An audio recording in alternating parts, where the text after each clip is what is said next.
Apocalypse, I can obtain infinite upgrades by drawing cards. Hey! Look who's back for more adventures. We love having you here to continue this story that keeps us all awake. Important note, all of this is pure fiction, so don't try any techniques you hear here in real life. Your neighbor might call the cops. This amazing novel and all its rights belong to the original author. We're just the ones giving it voice and drama. Are you enjoying the show? Prove it by subscribing to our YouTube channel and leaving that like that motivates us so much. And if you want VIP access to exclusive content, our Patreon is waiting with things you won't find anywhere else. Chapter 501, Drawing the Sword to the Sky. Blue Star. Jinling Command Center. Many people wore bewildered expressions. Why weren't we destroyed? By this time, their attacks should have reached Blue Star by now. What's going on? The old commander also showed a thoughtful expression, but ultimately, he silently looked at the dome above his head. He already had the answer in his heart. Perhaps, Blue Star wouldn't be destroyed. That person had saved his civilization once again. And he only hoped that this time, human civilization would also help him and not disappoint him. Only then did the definite news of the human planet-destroying weapons successfully hitting the frozen planet arrive from the front.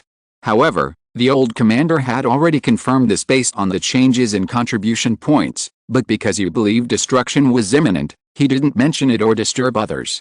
Therefore, others were unaware of it. The arrival of this news at this moment caused a huge uproar in the Jinling Command Center, and everyone was excited and thrilled. This was a great success. The elderly commander returned to the front and said, "Blue Star has not been destroyed. Our facilities on the frozen planet have suffered unprecedented damage due to our attack. Now, we must rush back to the front, maintain the portal as much as possible, and try to contact Mr. Lin, the fleet, and other personnel on the frozen planet to find out the current situation. More importantly, we must transfer the remaining people to Blue Star. We must not give up on rescuing any human warriors on the frozen planet." Previously, because it was believed that Earth was doomed, and both the frozen planet and its inhabitants would perish, the evacuation of the frozen planet's inhabitants was less important. Returning to Earth would be a certain death for them anyway. But now the situation had changed.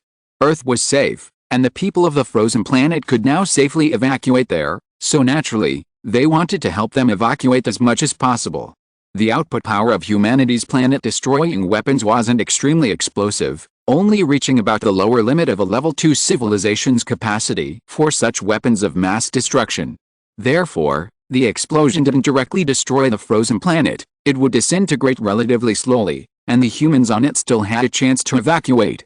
However, at this moment, the frozen planet's signal was chaotic, and many portals had collapsed, making it extremely difficult for the Federation to contact them. The old commander knew even better. Although Earth was temporarily out of danger, and the planet-destroying weapons had successfully hit the frozen planet and were about to reap the rewards of the Ice Energy Clan, the battle was not over. The two energy sources of 8-3 dwarf planet remained intact, their fleets were unscathed, and their dwarf planets continued their cold and silent orbits. They were enemies that humanity could not avoid, and the crucial battle was fiercely raging in the near-Earth orbit and outer space of the frozen planet.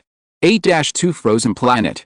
In outer space, 150,000 kilometers from the frozen planet, the human fleet was suffering a crushing defeat, losing all its armor and weapons, and rapidly retreating and fleeing under the attack of the enemy fleet. The enemy fleet was too powerful. The human fleet, hastily assembled, was difficult to contend with in terms of both quantity and quality. In space, humanity could still rely on the space warships and space air combat groups they had previously built, but in the space battlefield, all advantages were lost, and disadvantages were exposed. They were simply no match for the 8-3 dwarf planet civilization's fleet. As joint leaders of the fleet, Suji and Qirong were determined to retreat at all costs. They were still unaware of the situation on Blue Star and hadn't been able to contact it. They all believed Blue Star was about to be destroyed in a horrific attack, and if that happened, they would become the last spark of human civilization. The fleet couldn't be lost. If the fleet was gone, humanity would truly be finished. Therefore, they quickly changed their strategy, shifting from initial offensive to evasive flight, rapidly disengaging from the battlefield. Suji and Qirong especially wanted to get closer to Lin Qun's location. Qirong said, "We've lost Blue Star, we can't lose Mr. Lin too. We must reconnect with Mr. Lin." Two source energy level beings have intervened, both worried about Lin Qun's situation and unwilling to abandon him. Suji wholeheartedly agrees. If the fleet is the spark, then Lin Qun is the source of that spark.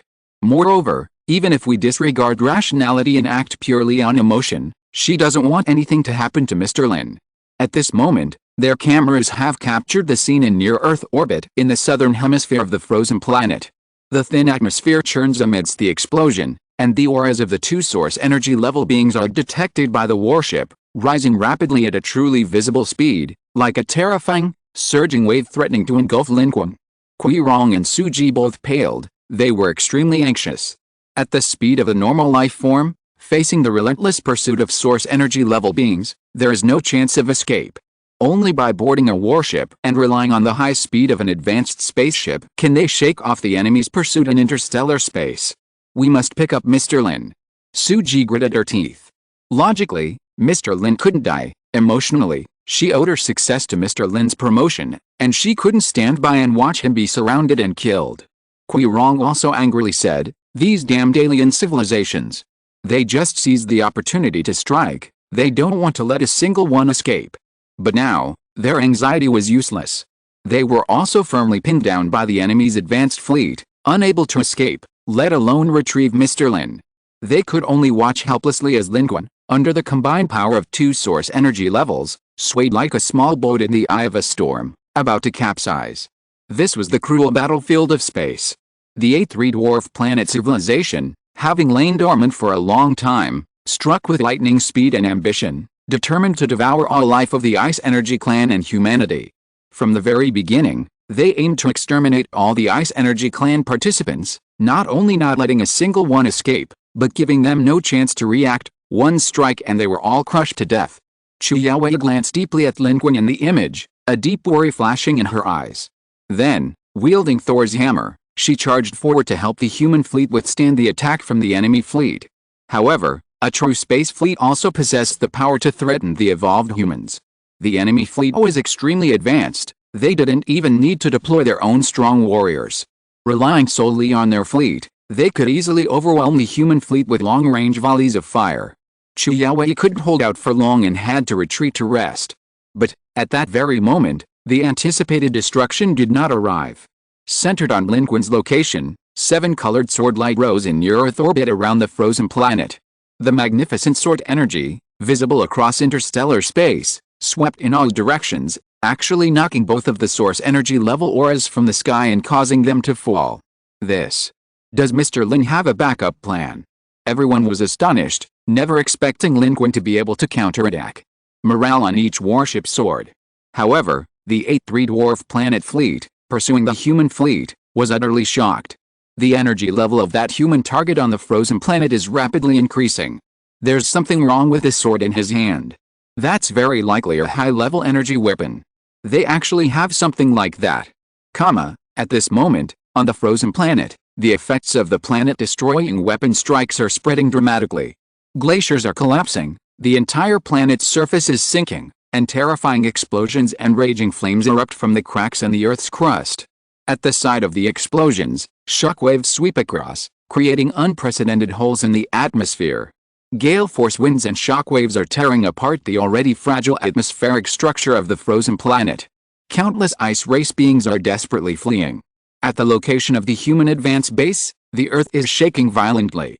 In the massive earthquake, countless humans who hadn't had time to leave were engulfed in destruction. The survivors are all desperately fleeing, some activating air-to-ground shuttles to try and escape into the sky, while others are desperately fleeing towards the collapsing and flickering portals. The sky is turning a fiery crimson, as if the entire sky is burning, intense and magnificent. But beneath this bizarre beauty lay a devastating catastrophe. While humanity's planet-destroying weapons were relatively less powerful and couldn't completely obliterate the entire frozen planet in one blow, their destructive force was still immense. The massive explosion in the eastern hemisphere reached the Earth's core, causing unimaginable damage to the entire frozen planet. Within 2 hours, the planet's landscape would be completely altered, wiping out all life, both on and beneath the surface. 2 hours might not seem like a short time, but the frozen planet was larger than Earth.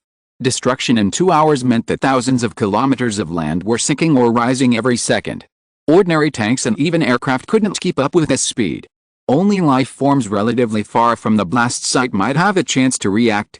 Earthlings might be able to escape back to Earth, but life on this frozen planet had nowhere to run. Their powers were still being transferred, and surrender was too late.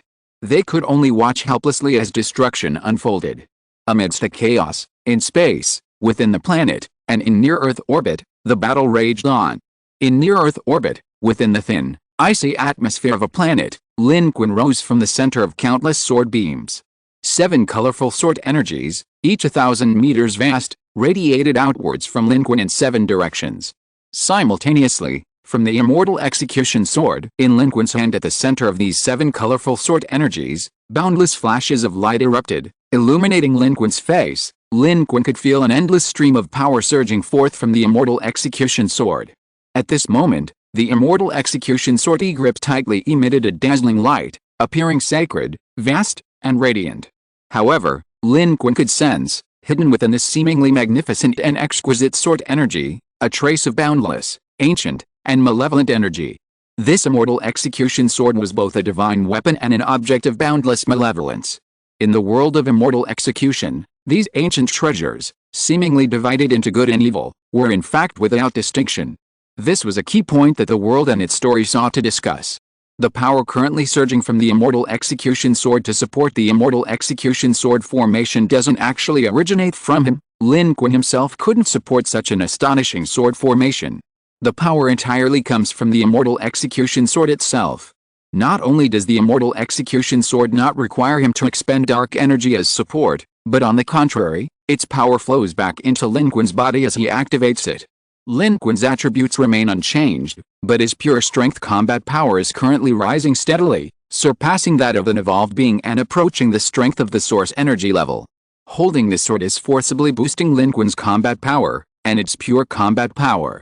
Of course, this is temporary. When Lin Qun releases the immortal execution sword, this connection is severed, and the so-called support from the sword ceases to exist. And what flows into Lin Qun's body from the immortal execution sword isn't just power.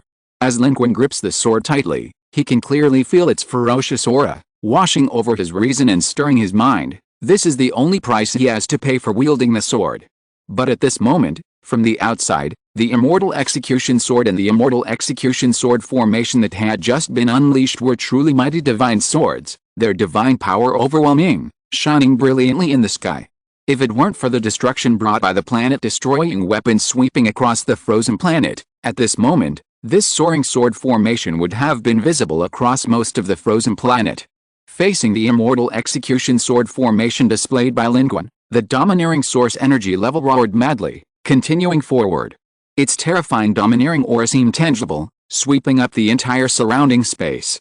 The dark energy in the space was forcibly transformed from an unobservable state to an observable state at this moment, forming a towering wave rising near Earth orbit under its power. It didn't yet know how powerful the immortal execution sword formation was. Although it sensed the astonishing aura of the immortal execution sword formation, it was confident that it could defeat Lin Qun, this human, who only possessed so little strength.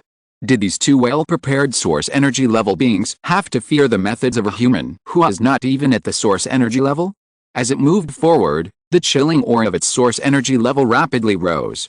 It moved like a ghost, just as before, with a more powerful and domineering source energy level attacking from the front, while it circled around to attack from the side.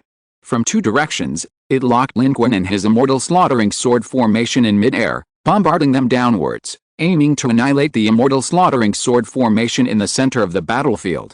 Lin Qun, however, showed no fear, wielding his sword forward. You want to try? Then come on. Let's see if you can shake this immortal slaughtering sword formation. At that moment, 7 colored sword energies converged towards the central main sword. In an instant, the immortal slaughtering sword in Lin Qun's hand burst forth with boundless light. The 7 colored sword energies converged, directly becoming a dazzling, multicolored main sword. Simultaneously, thousands of single-colored sword energies rose from Lin Qun's center, spreading outwards in all directions, densely covering the sky. Lin Qun continued forward, forming hand seals. Amidst a myriad of sword strikes, a row of orange, monochrome swords suddenly emerged. These swords, imbued with the power and malevolent energy of the immortal execution sword, were propelled by the immortal execution sword formation. Though each was intangible, they were far more astonishing than any tangible object, their power surging immensely. Each of these orange swords, though only the size of a normal sword blade, possessed solidified power in an immense number, resembling an ocean, instantly charging towards the domineering energy source level. The instant the orange monochrome swords appeared, Lin Qun simultaneously flicked his sleeve backward, unleashing a second wave of purple swords. A rain of swords descended like a curtain, instantly enveloping the cold, sinister energy source level. The weaker energy source level was greatly startled, retreating hastily to avoid a direct confrontation. However, ahead, Lin Qun's orange monochrome key sword array clashed with a domineering aura source energy level's iron curtain, manipulated by pure dark energy power rules. The swords shattered, assimilated by its bizarre methods. All the orange key swords were forced to transform, becoming part of the domineering aura source energy level's raging power sea, still advancing unyieldingly. Amidst a buzzing roar, it was like walking on a vast ocean high in the sky, its immense power seemingly encompassing the entire immortal execution sword array in its shadow. So what if you wield a weapon with the power of a great source energy level? It depends on who wields it. The weak are weak. You don't know how powerful the source energy level is until you reach it. The source energy level controls the rules. I can make you live or die as I wish. Without reaching the source energy level, how dare you even dream of fighting against it? Die? A domineering, energy level roar shook the thin atmosphere. Its attack descended fiercely. Meanwhile, high in the sky, at the center of the immortal execution sword formation, Lin Qun remained unmoved by this domineering energy level threat. His face was ashen, his eyes blazing with crimson killing intent. He simply gripped the immortal execution sword tightly, and facing this domineering energy level attack, he directly swung his sword towards the sky. The seven-colored main sword moved with lightning speed, and countless energy swords rose up, directly confronting the opponent. At that moment, boundless light illuminated the shattered southern hemisphere of the frozen planet, the atmosphere rapidly evaporating and dissipating into space, and the collision occurred. Chapter 502 Only one way out, kill. Lin Qun raised his head, his pupils illuminated by the seven-colored flash. But even the boundless light seemed unable to completely drown out the crimson blood in his eyes. The yin-cold aura source energy level was retreating frantically. Its realm wasn't actually that much different from the domineering aura source energy level, but there was a huge gap between each step of the source energy level, and the strength of the domineering aura source energy level was far superior to its own. And it knew very well that this battle was no longer something it could participate in. This human strength was beyond their imagination. The method that had just sealed it had already shocked it, not to mention the ability to resurrect from the dead. And now, this soaring immortal slaughtering sword formation was even more terrifying. Actually, having such methods wasn't unusual. Every powerful person who had survived to this point had a few ways to protect themselves. But this human had too many methods, and they were too strong. The ones he was using now were even different from the ones they had observed him using through the Black Sphere when he killed the Ice Energy Clan's source energy level Ice Venerable. Moreover, these are all methods capable of threatening a source energy level cultivator. He isn't even a source energy level cultivator. At this moment, on the battlefield, Lin Qun's sword rose into the sky, colliding fiercely with a domineering source energy level power in the treacherous high sky of the frozen planet. In the instant of the collision, the entire world seemed to fall silent. Heaven and earth were silent. Only the sword's edge pointed forward. Countless colorful energy swords rose into the sky, like another surging wave, colliding in an instant. Immediately afterwards, a blazing white light illuminated the entire sky. Countless colorful energy swords evaporated in the wave of light. But, the main colorful sword still moved with unstoppable momentum, displaying unimaginable and astonishing power at this moment, actually shattering the astonishing wave stirred up by the domineering source energy level, covering the sky and forcing all its power to roll back. Like thunder, like lightning, heaven and earth were deathly silent, only this sword, unstoppable and unstoppable. The domineering aura of the source energy level instantly reversed, its so-called rule-based power shattered in an instant.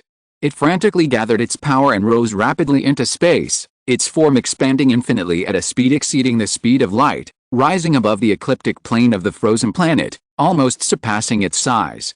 This was one of the abilities of the source energy level. The instant its body rose, it directly absorbed all the dark energy within the entire planetary space. In the blink of an eye, it drained nearly the volume of the frozen planet of its dark energy, its enormous and ugly illusory projection now shining infinitely as if infused with light. The frozen planet was thus more severely affected, its orbit shifted dramatically, and its already peeling atmosphere spiraled upwards in a vortex in the southern hemisphere. Meanwhile, the crustal plates in the southern hemisphere, which were collapsing downwards, rose in large chunks from the ground like fragile foam bricks. Near and far, life in the A3 dwarf planet fleet and the human fleet were almost all dumbfounded by the scene. This was a force akin to changing the world, its source energy level so powerful it could directly threaten a planet. In the starry sky, countless gazes were cast from near and far within the star system. These gazes came from powerful source energy level experts hidden by multiple civilizations, and from advanced devices capable of faster-than-light communication deployed by participating civilizations in the cloud pattern star system. Behind these gazes lay the spying and vigilance of countless civilizations, signifying that the commotion of this battlefield had shaken the entire star system, and that the battle between humanity and the A3 dwarf planet had escalated to a considerably high level. In the very first clash, the domineering source energy level attack was neutralized by Lin Qun, and with its colorful main sword still pointing upwards, it had nowhere to run but to unleash its full power, fighting above the planet. In doing so, it could no longer conceal itself, and while such methods seemed boundless and astonishing, they would come at a great cost. But at this moment, it couldn't care less about such things. This confrontation made it clearly realize that the sword and sword formation in this human's hand were not as simple as they seemed.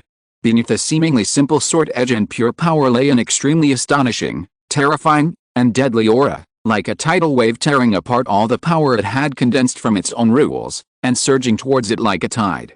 As a powerful source energy level being, it instantly understood that at this moment, in this sword duel, it was either the opponent's death or its own. Therefore, it no longer had any concerns, nor did it hide anything. Victory was assured, and it could have concealed its strength to strike, but now, the situation had changed, and it naturally had to go all out. At this moment, it could no longer speak as arrogantly as before. It was fully engaged in the battle, unable to utter a single word. There was no time to speak, nor was there any time to speak. Because Lin Qun's immortal execution sword and the boundless colorful key sword did not pause for a moment. After tearing apart its power, they continued to rise rapidly, directly pressing towards it. At this moment, this upward sword edge was Lin Qun's determination to kill. If someone kills me, I will kill them. Lin Qun knew perfectly well that only one of them could survive, himself or these two source energy level beings. Only one of them could survive, humanity or these beings. Therefore, at this moment, only death mattered. Whether it was powerful or weak, whatever power it displayed, Lin Qun could not retreat. His eyes flashed with bloodlust. The opponent's momentum was overwhelming, and Lin Qun didn't know how to retreat further. He only knew he couldn't lose. He simply forcefully activated the ultimate sword energy of the immortal slaughtering sword key. A sudden burst of blood-red light appeared in the center of the colorful main sword, and countless boundless colorful sword energy converged. The colorful light gradually transformed into pure light. The immortal slaughtering sword in Lin Qun's hand was scorching hot, the main sword energy spanning 3,000 meters, and it was transforming from colorful to pure white, like the first light of the world at its birth. Facing this attack from the domineering source energy level being formed by the convergence of planets, he continued forward, striking the sky with his sword. At this moment, the power of the domineering source energy level also reached its peak. Those tentacles followed suit, all pressing down. Boundless power surged down, like a terrifying raging torrent, crashing downwards, or like an entire planet, rising and falling, frantically slamming into the rising forest and the sword in its hand. At this moment, the domineering aura source energy level of this 8-3 dwarf planet civilization was not only contributing its own power, but also the power of the cold aura source energy level. Although it was retreating, it was still a source energy level, and naturally could see the changes in the situation, that its companions were at a critical moment. Therefore, although it was retreating, its power rose, closely cooperating with its companions, heavily pressing down on this domineering aura source energy level's counterattack. It even selflessly offered up its rule power and all its power, converging into one place to form a substantial attack like a real planet, covering the sky and the earth, its volume even reaching hundreds or thousands of times that of the immortal slaughtering sword formation. From a visual perspective, the 3,000 meters of immortal slaughtering sword energy rising into the sky looked like a chopstick and a basketball in front of it, The chilling aura of the source energy level entity was rapidly retreating, brimming with confidence in their combined attack. It was a late-stage source energy level 2 powerhouse, its domineering aura nearing the source energy level 5. The two of them, combined with the power of their combined rules, could siphon the power of a planet, comparable to a thunderous strike from a great source energy level. No matter how powerful this human was, even if his sword was a great source energy level divine weapon, he was doomed. A great source energy level divine weapon, wielded by a being below the source energy level, couldn't unleash its full power. However, Lin Qun didn't retreat, nor did the immortal execution sword. His sword still pointed upwards. He was still striking. The immortal execution sword formation moved like thunder, a surging murderous aura rising suddenly. He had nowhere to retreat, he could only kill, only kill. The atmosphere was being drawn away, and the final storm it created filled space. In the sky and on the earth, at this moment, as the immortal execution sword rose, its pure white light shone brightly, as if ancient chants were rising, filling the heavens and the vast Milky Way. A touch of gold shone within the sword's white light. At this moment, the immortal execution sword seemed to breathe in harmony with the surrounding Milky Way and heavens, majestic and invincible. Lin Qun's eyes were bloodshot.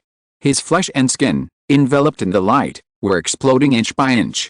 Blood, before it could flow out, seemed to be drawn away by an invisible force, trickling into the sword's blade. And within the sword's blade, it seemed that the absorption of this blood was feeding back into Lin Qun's body with chilling energy. But at this moment, Lin Qun couldn't care less about anything else. He had only one thought in his mind, only one thought: kill. Kill. Kill. Kill. The combined power of the two source energy level experts pressed down unstoppably. Lin Qun's immortal execution sword collided with him. Immortal execution, the deathly silent starry sky remained as silent as ever. But at that moment, the suddenly pressing planet seemed to transform into an exploding supernova. Its light intensified like never before, reaching a new peak, but its power no longer converged. Like a punctured balloon, it burst from the inside out. The intense light, precisely because of its collapse, caused the tangible power to spread in all directions in the form of light, surging and spraying at high speed. Thus, it shone infinitely at this moment. The human figure had been submerged. The cold aura energy level searched for him with all its might. Is he dead? Is he dead? However, in such a cataclysmic collision, it could not detect anything, only feel the pure power spreading chaotically in all directions. On the other hand, the domineering aura energy level, its body rose from the ecliptic plane of the frozen planet, incredibly huge, now illuminated by the light of the explosion, appearing even more invincible, like an unstoppable war god. But at this moment, along with the spread of light, both fleets fell silent. The battle stopped simultaneously. Everyone looked up, gazing at the battlefield, watching the dazzling flashes. Every person, every life, anxiously awaited something. The life on A-3 dwarf planet hoped that the human would never reappear after the flash. Humans hoped that Mr. Lin's figure would reappear. This magnificent scene almost froze everyone, their eyes glued to the battlefield. Only a few intelligent individuals noticed through the interstellar space rankings around the frozen planet. Lin Qun's name had not disappeared. He was still alive. In the intense light, the arm gripping the immortal execution sword never loosened. Lin Qun's physical body was almost torn apart in a fierce collision. But he still had the 12 trials of Hercules. At this moment, he still had 7 lives left. But now was no time to think about these things. He rose from the boundless flames as a straight black line, piercing through the massive and illusory shadow of the frozen planet, reaching it directly before it, amidst the terrifying gaze of the domineering aura source energy level. How is this possible? The domineering aura source energy level creature raised its head in horror. Before death, all life is equally vulnerable and fragile. Its pride and arrogance vanished in an instant, replaced by fear and disbelief. This human, how could he be so powerful? They had clearly defeated 2 source energy level creatures of human civilization, so were they going to be killed here by this human who wasn't even at the source energy level? What kind of weapon was that? How could it be so powerful? And this human, with such a weapon, should it be certain death? How could such a civilization, a garbage civilization that wasn't even a true interstellar civilization, not even a high-energy civilization, possibly possess such extraordinary life? However, these thoughts were too late. It would never know. Because Lin Qun's sword was tearing its body apart. The immortal execution sword was an ancient divine sword. Even a source energy level creature could tear through flesh. Another characteristic of the immortal execution sword was that those directly wounded by it could never recover. The sword pressed down. Now, Lin Qun was above it, looking down at it. Come on, you formidable source energy level, how come you can't kill me? You. Lin Qun's eyes were bloodshot. Even after his resurrection, countless wounds still bloomed on his body, yet strangely, not a drop of blood was shed. If you can't kill me, I will set foot on your planet and wipe out all the participants of your civilization, just as you wanted to do to us. The sword pierced inch by inch through the ugly, tentacle-like body of the domineering source energy level creature. It raised its head, looking at Lin Qun with its tentacle-like observation organs, filled with rage and madness, but ultimately helpless and futile. It watched helplessly as Lin Qun killed it. Blood stained the sky. While alive, it was an infinitely majestic source energy level creature, but in death, like all the lives it had killed, it was nothing more than a corpse. Lin Qun drew his sword and rose again. Countless colorful sword energies surged behind him like a waterfall, turning sharply as Lin Qun turned his head, aiming at the starry sky, at the chilling energy source, and at the fleet of the dwarf planet 58-3. Proudly facing the starry sky, they, terrified, fled desperately. Chapter 503. Can they escape? The frozen planet is now in a terrible state, riddled with holes even from space, and has even deviated from its orbit.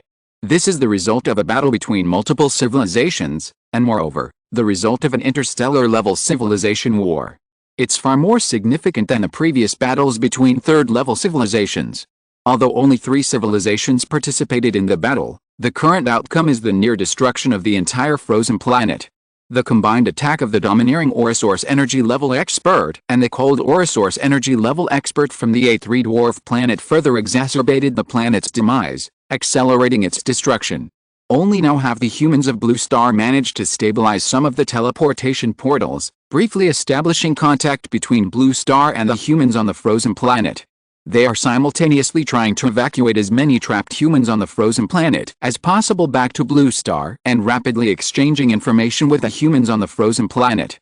Many humans on the frozen planet were completely unaware that Blue Star was almost destroyed, and were utterly bewildered upon hearing the news. What? It was supposed to be destroyed? Now it's not?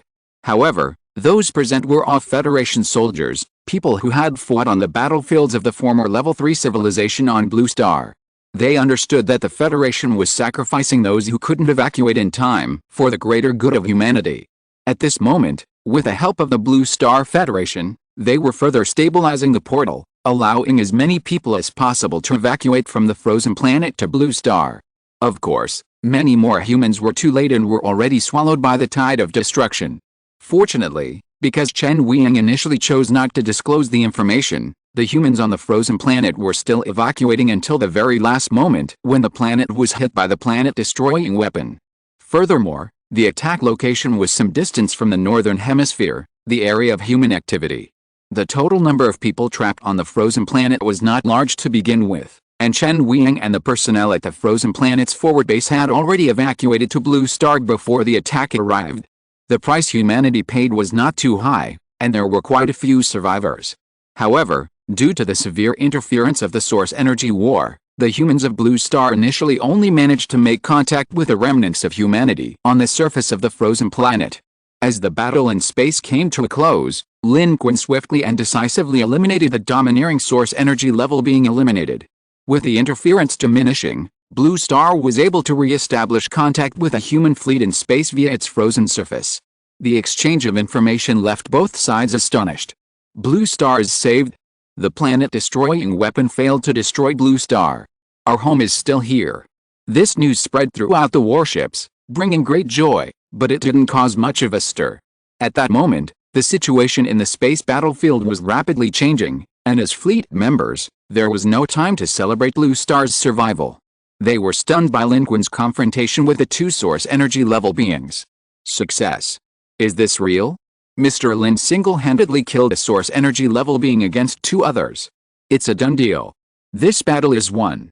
These damn A3 dwarf planet life forms, they took advantage of the chaos. They're incredibly cunning and shameless. Mr. Lin did a good job, a good job. Blue Star is alright too, we won here too. Great. Great! The A3 dwarf planet civilization suddenly appeared when the battle between humans and the Ice Energy clan was almost over, trying to take advantage of the situation to wipe everyone out. They even suppressed the human fleet and its powerful members, and at one point almost destroyed the entire human civilization. They were extremely cunning and shameless. They were all furious, and now, seeing this scene, with the arrogant enemy civilization's source energy level being killed, they felt extremely relieved. It was as if they had killed it themselves. Chu Yaowei, who had already returned to the warship, finally showed a relieved expression. Suji was the first to respond. One source energy level from the A3 dwarf planet civilization is it. Mr. Lin's combat power is unparalleled. Our chance to counterattack has arrived, don't let their fleet escape. At this moment, in outer space beyond the near-Earth orbit of the frozen planet, Lin Qun stood proudly in space, holding the immortal execution sword. Behind him, his sword array rose majestically, countless colorful energy swords converging, like a ferocious dragon slowly turning its head, pointing at the last source energy level from the A3 dwarf planet in the starry sky. Before Lin Qun, the civilization battlefield notification scrolled, telling him that he had killed the opponent. He gained +1 contribution point and 25 million experience points.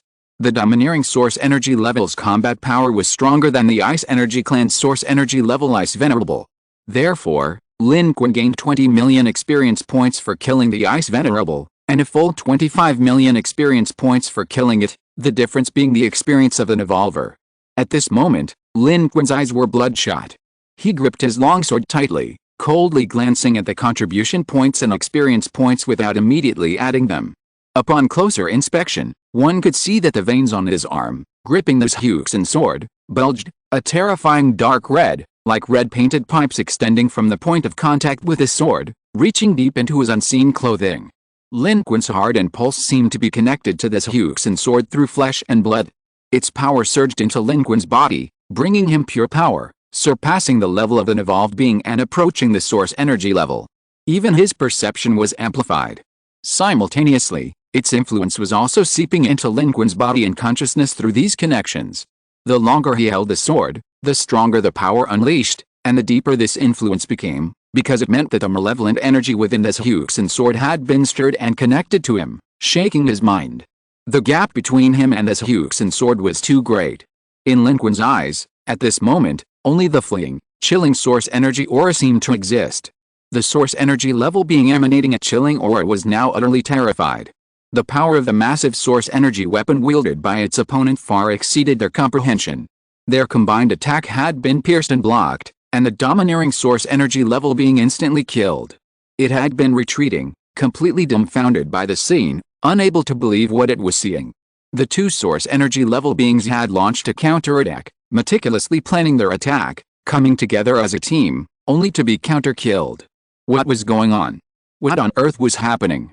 And what was most terrifying was that at this moment, it sensed a terrifying killing intent emanating from this human, an intent that even it, a source energy level being, found chilling. Even from this distance, it could clearly perceive it. The killing intent was like a sword, yet incredibly cold, filling it with boundless chill and fear, as if it were facing a terrifying god of slaughter, whose hands were stained with countless blood.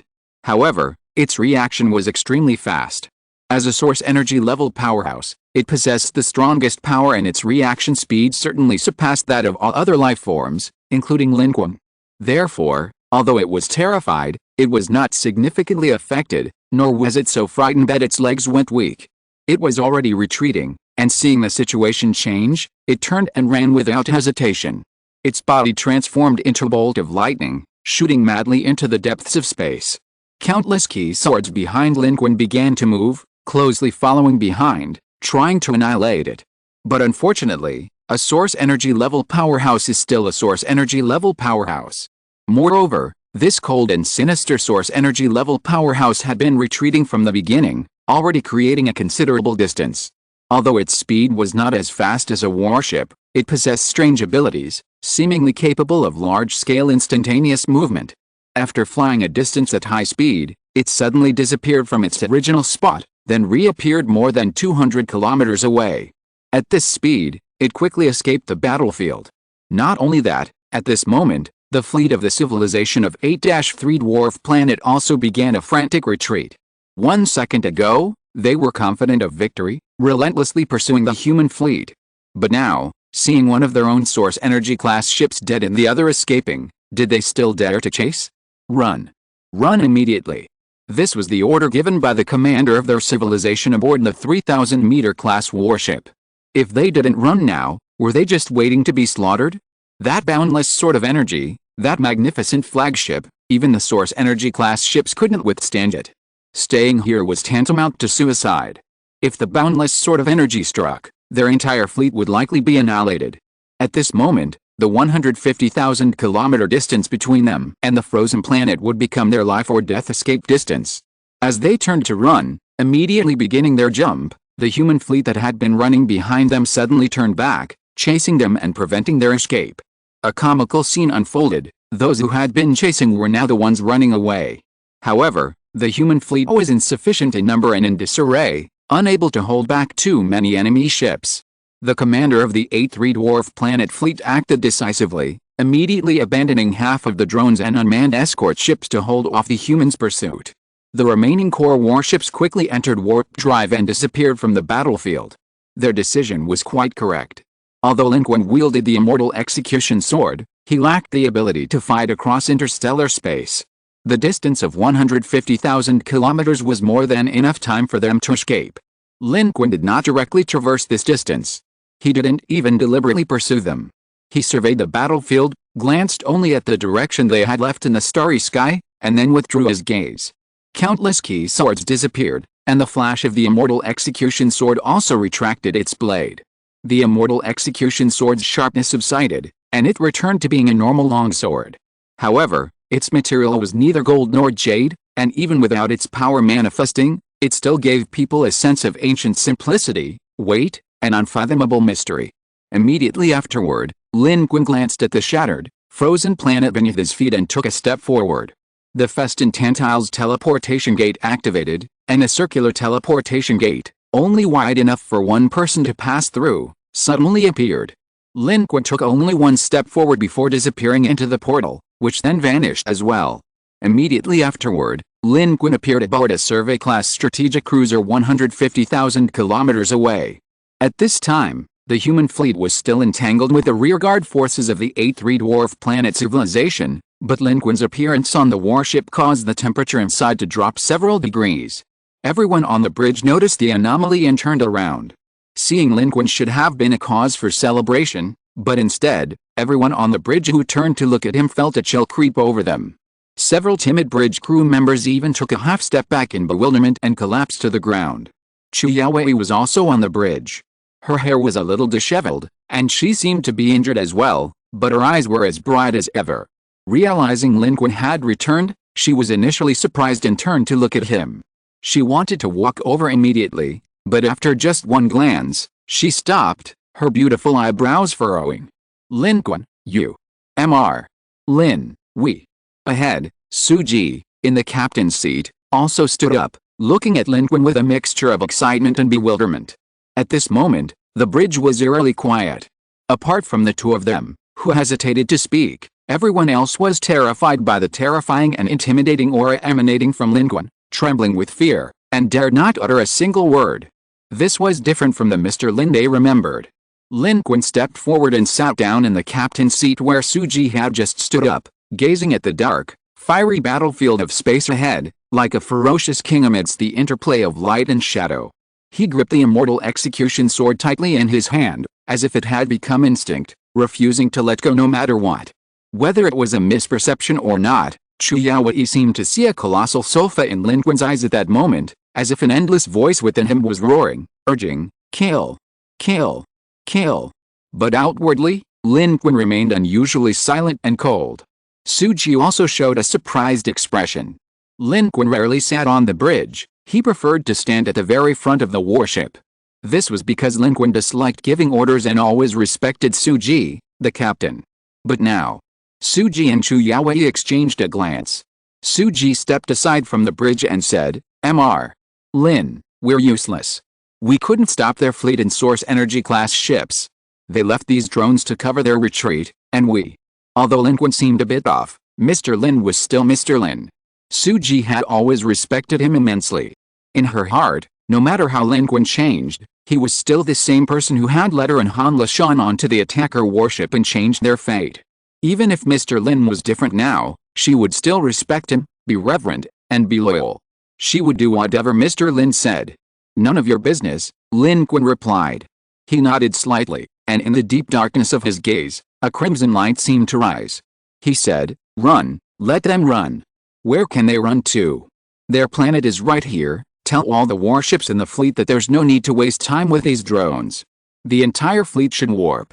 We'll go straight to 8-3. Kill them until the blood flows like a river, leaving no one alive. Did their source energy class ship say we couldn't escape? Fine, let's see if they can escape. The arrogant voice of the domineering energy source still echoed in their ears. It was confident of victory, believing that humanity and the Ice Energy Clan would become its casualties. Extremely arrogant, it declared that all of humanity's efforts were in vain, and that everything on Blue Star and the frozen planet would be harvested by them. There was nowhere to run.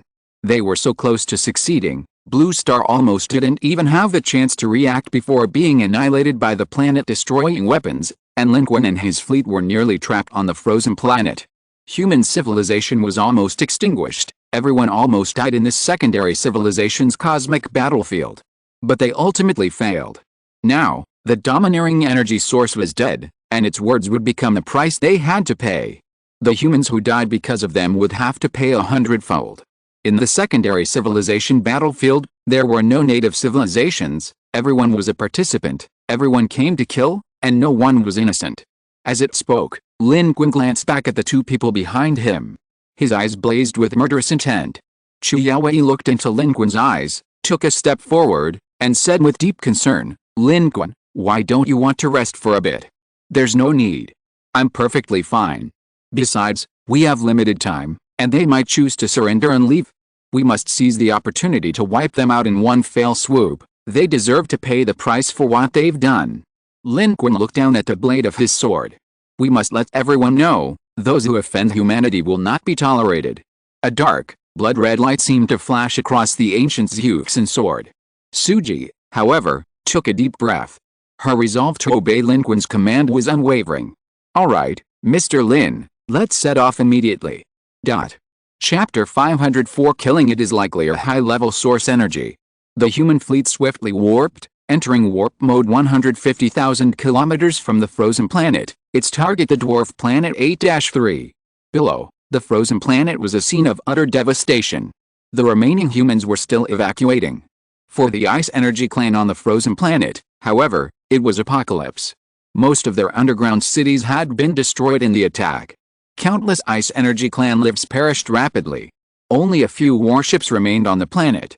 Having just clashed with the source energy level, they dared not show themselves. They remained hidden in the shadows and radiation of the shattered planet, desperately trying to rescue their civilization's participants. However, they could save very few. The vast majority of Ice Energy Clan lives had been buried in the devastating explosions. As the battle in near-Earth orbit drew to a close, the battered Ice Energy Clan lives, nestled among the warships, looked up. They could see a faint glimmer of light on the horizon, their expressions a complex mix of terror and despair. They knew they had failed. Defeated by human civilization. They too succumbed to their own greed. A complete and utter defeat. Meanwhile, on Blue Star, at the location of the portal, a large number of humans evacuating from the frozen planet were gathering. Due to the sheer number of people and the haste, they were temporarily left here, unable to evacuate or leave in time. Of course, most of them were soldiers, so no special management was needed, they could maintain quiet and order on their own. It was only at this time that some details about the war began to circulate.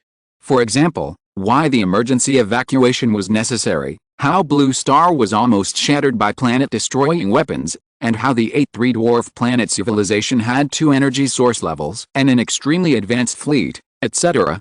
But the situation of the battles on both sides was rapidly being relayed, especially the situation on the frozen planet.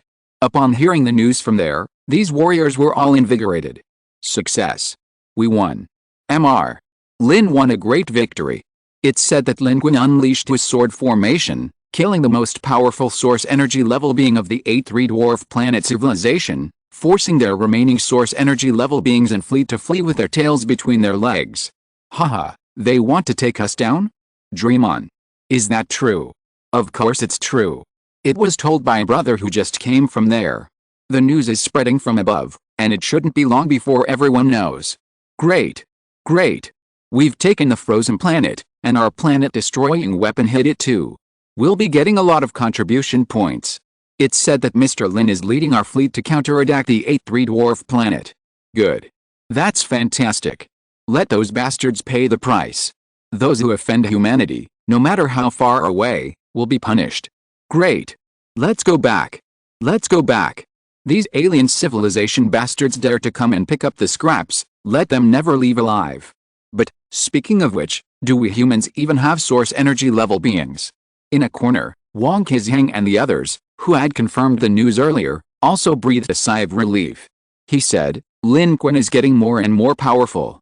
But, going to 8-3 in such a hurry, I hope nothing goes wrong. Wang Qizhang looked up at the starry sky, seemingly trying to track the human fleet and Lin Qun. Unfortunately, human observation capabilities are limited. Here, he could only see the dim sky of Blue Star, not even 8-3. Tongxin smiled and said, since Mr. Lin is going, he must have his reasons. The woman stood in front of Wang Qizhang, looking at the large number of human warriors gathered there, a relaxed expression on her face. This was the feeling of relaxation after victory. She was enjoying this moment, enjoying the feeling of returning to Blue Star. Leaving her own planet and returning was an unprecedented and strange experience. Meanwhile, on the other side, Ho Yan listened intently to the various reports from the frozen planet about Lin Qun's battle with the two source energy level beings. Even the usually serious Ho Yan showed a look of longing, saying, that's amazing. Mr. Lin is truly amazing. I wish I could be that amazing too. Li Zhuzhu looked at him and said, you will too. I believe in you. Did Mr. Lin praise you for your talent? You will definitely become as amazing as Mr. Lin. The fat man beside him sighed, that'll probably take 70 or 80 years. Li Zhuzhu turned and glared at him.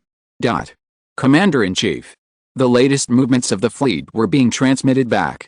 The old man looked at the star map and said, attacking 8-3 at this time, this. He wasn't very clear about Lin Qun's situation, but he knew it was Mr. Lin's decision, and the old man agreed. He believed that Lin Qun also had his own considerations and confidence. At this moment, the old man's gaze shifted to his civilization contribution point account. Currently, the number of contribution points in that account had exceeded 3 million and was still increasing. Less than 20 minutes have passed since humanity's planet-destroying weapon struck the frozen planet. Nearly 100 minutes more are needed for the weapon's full power to be displayed, and the accumulation of contribution points will only end then. The Ice Energy clan on the frozen planet is leaderless and can only await their fate. Only a few have managed to escape on warships. The old man said, tell all departments that we cannot let our guard down now. Although the possibility is almost zero, if the Ice Energy clan's fleet goes berserk and tries to attack us, it will take time for our fleet and Mr. Lin to return from 8-3. We must be prepared. His orders were quickly issued, and the entire human command center resumed operation. People's spirits soared from the depths of despair to the heights of elation. An atmosphere of euphoria filled the entire command center, and not just the command center. In the various underground shelters, people had just accepted the impending destruction of Earth and the impending death of everyone. In the blink of an eye, the situation had taken a dramatic turn for the better. For the human survivors, this was a time for celebration. Fan Wenchun ran out and stood in the crowd, proudly declaring, I told you, we couldn't possibly be in trouble. It must have been Mr. Lin who used his methods to stop the alien civilization's planet-destroying weapon and save Blue Star. Today, I'm treating everyone in this shelter to drinks to celebrate Mr. Lin's great victory and our human victory. The crowd below cheered excitedly. Mr. Fan is so generous. Mr. Fan is so generous. Now I believe you, you really are Mr. Lin's neighbor. Meanwhile, those in the command center were more eager to see what kind of results Lin Qun and the human fleet would bring back from 8-3. After all, attacking the 8-3 dwarf planet was completely outside of humanity's plans. Any gains were an unexpected bonus. Moreover, having just killed one of their source-level beings, this was a follow-up attack, making it even more anticipated. Of course, the most important reason was that the previous frenzied attacks on the 8-3 dwarf planet had filled people with anger, and everyone hoped to retaliate and expand their gains. just as the situation on the 8th orbit was rapidly changing and progressing rapidly. Many beings and civilizations in the cloud pattern star system's level 2 civilization battlefield observed the battle that had just taken place. After all, the domineering aura source energy level had unleashed its full power without reservation. Those who could observe it must have, if not those who couldn't. On the 7th orbit, closest to the 8th orbit of the 3 celestial bodies including Blue Star, lay the planet of contestant civilization 7-1. This slowly rotating planet had a highly active surface, with volcanoes erupting violently. Surprisingly, however, what spewed from these active volcanoes wasn't magma, but some kind of liquid. The planet's elemental structure was completely different from Earth's, and its environment and ecology were entirely different as well. However, from the planet's surface, it appeared lifeless, as if devoid of any life.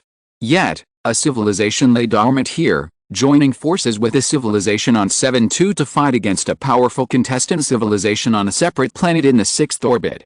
Their battle had been secretly taking place and had been ongoing for quite some time. Although civilizations 7-1 and 7-2 have joined forces, it's only because they share a common enemy and are threatened by a common threat. Furthermore, their strengths are roughly equal, which allows them to cooperate. However, as participants in the civilization battlefield, survival is not the goal, killing more opponents is. Therefore, although they have joined forces, they each have their own agendas, and their alliance is not entirely complete. This has resulted in a stalemate in their battle with the 6th orbit, preventing a more intense clash.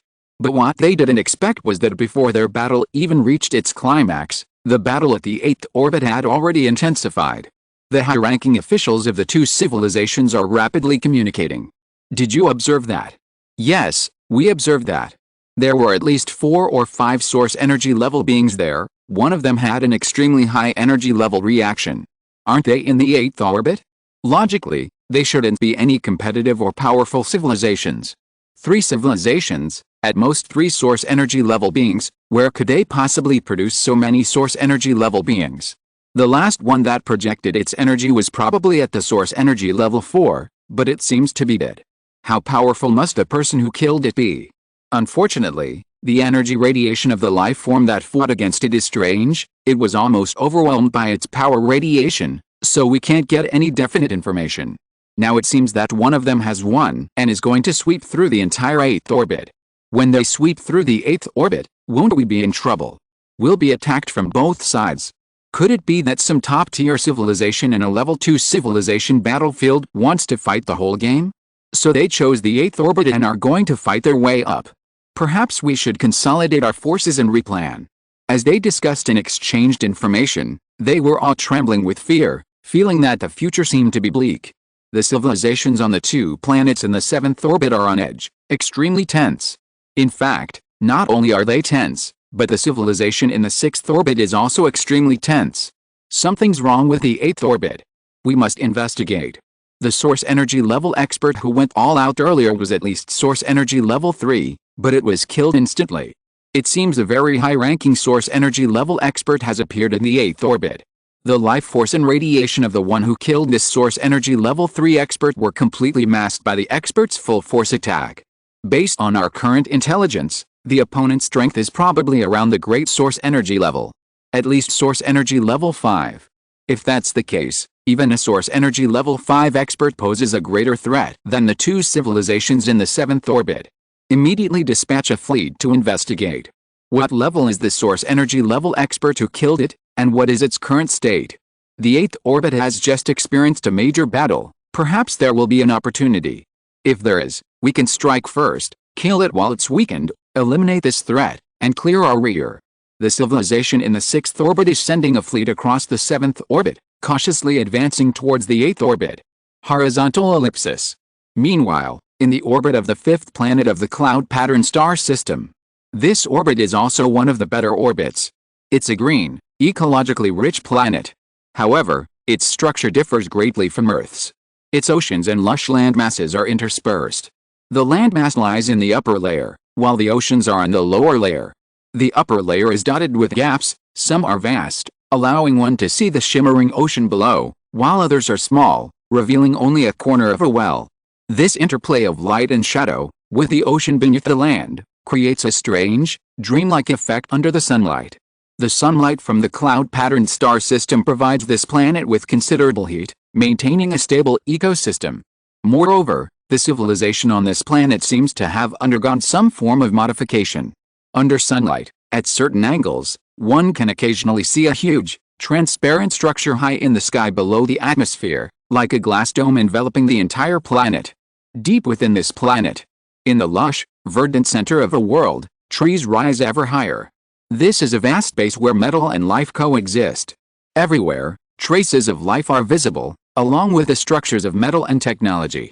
This is a civilization that combines biotechnology and science, a state of harmony that humanity aspires to achieve, a state of peaceful coexistence with nature. Strangely, this advanced civilization is permeated with totems and symbols resembling religious culture. Their beings are slender and tall, at first glance resembling stick insects, but their bodies are mostly constructed of highly precise metal machinery. Their movements are remarkably natural, yet their heads and sensory terminals within these mechanical structures are entirely carbon-based biological structures, existing in a peculiar balance. At this moment, a tall, slender being in a red robe hurried forward, reaching the deepest part of this mysterious base. This deepest part is the interior of a colossal, towering tree. The tall, thin being in a red robe arrived and respectfully prostrated itself on the ground, facing the tightly closed inner door. It spoke, "Honorable Saint Ava, we have confirmed that the battle at the 8th orbital location is nearing its end. The civilization of the ecological planet has killed the source energy level beings of 2 other planets. One of the planets where the battle broke out is nearing destruction, and the other dwarf planet has become the target of the ecological civilization in the 8th orbit. That ecological civilization planet's technology is very backward, but it is suspected to have a top-tier powerhouse. Unfortunately, its radiation has been masked by other source energy levels, and we haven't been able to obtain more precise information." It spoke with its head bowed, extremely respectful. A moment later, a voice came from behind the tightly closed metal door, resonating directly in its mind. "A powerhouse at least at source energy level 4 has fallen. Killing it was likely a high-level source energy being." The tall, thin red-robed being showed a shocked expression. "This, sir, you think it was a high-level source energy being? That's the 8th orbit. Only weak civilizations can.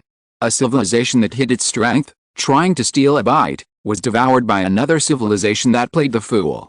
Isn't that interesting?"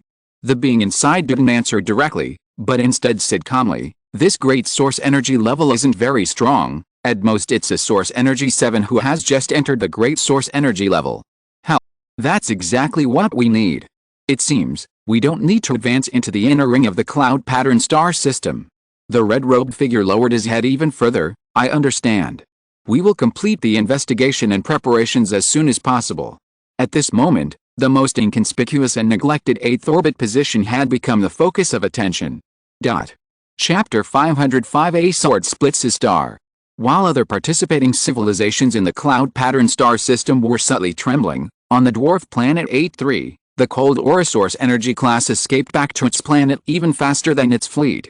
Of course, traversing a distance of nearly 30 astronomical units was beyond its own capabilities. After rapidly leaving the vicinity of the frozen planet, it boarded a high-speed spacecraft from its own civilization to meet it and warped back.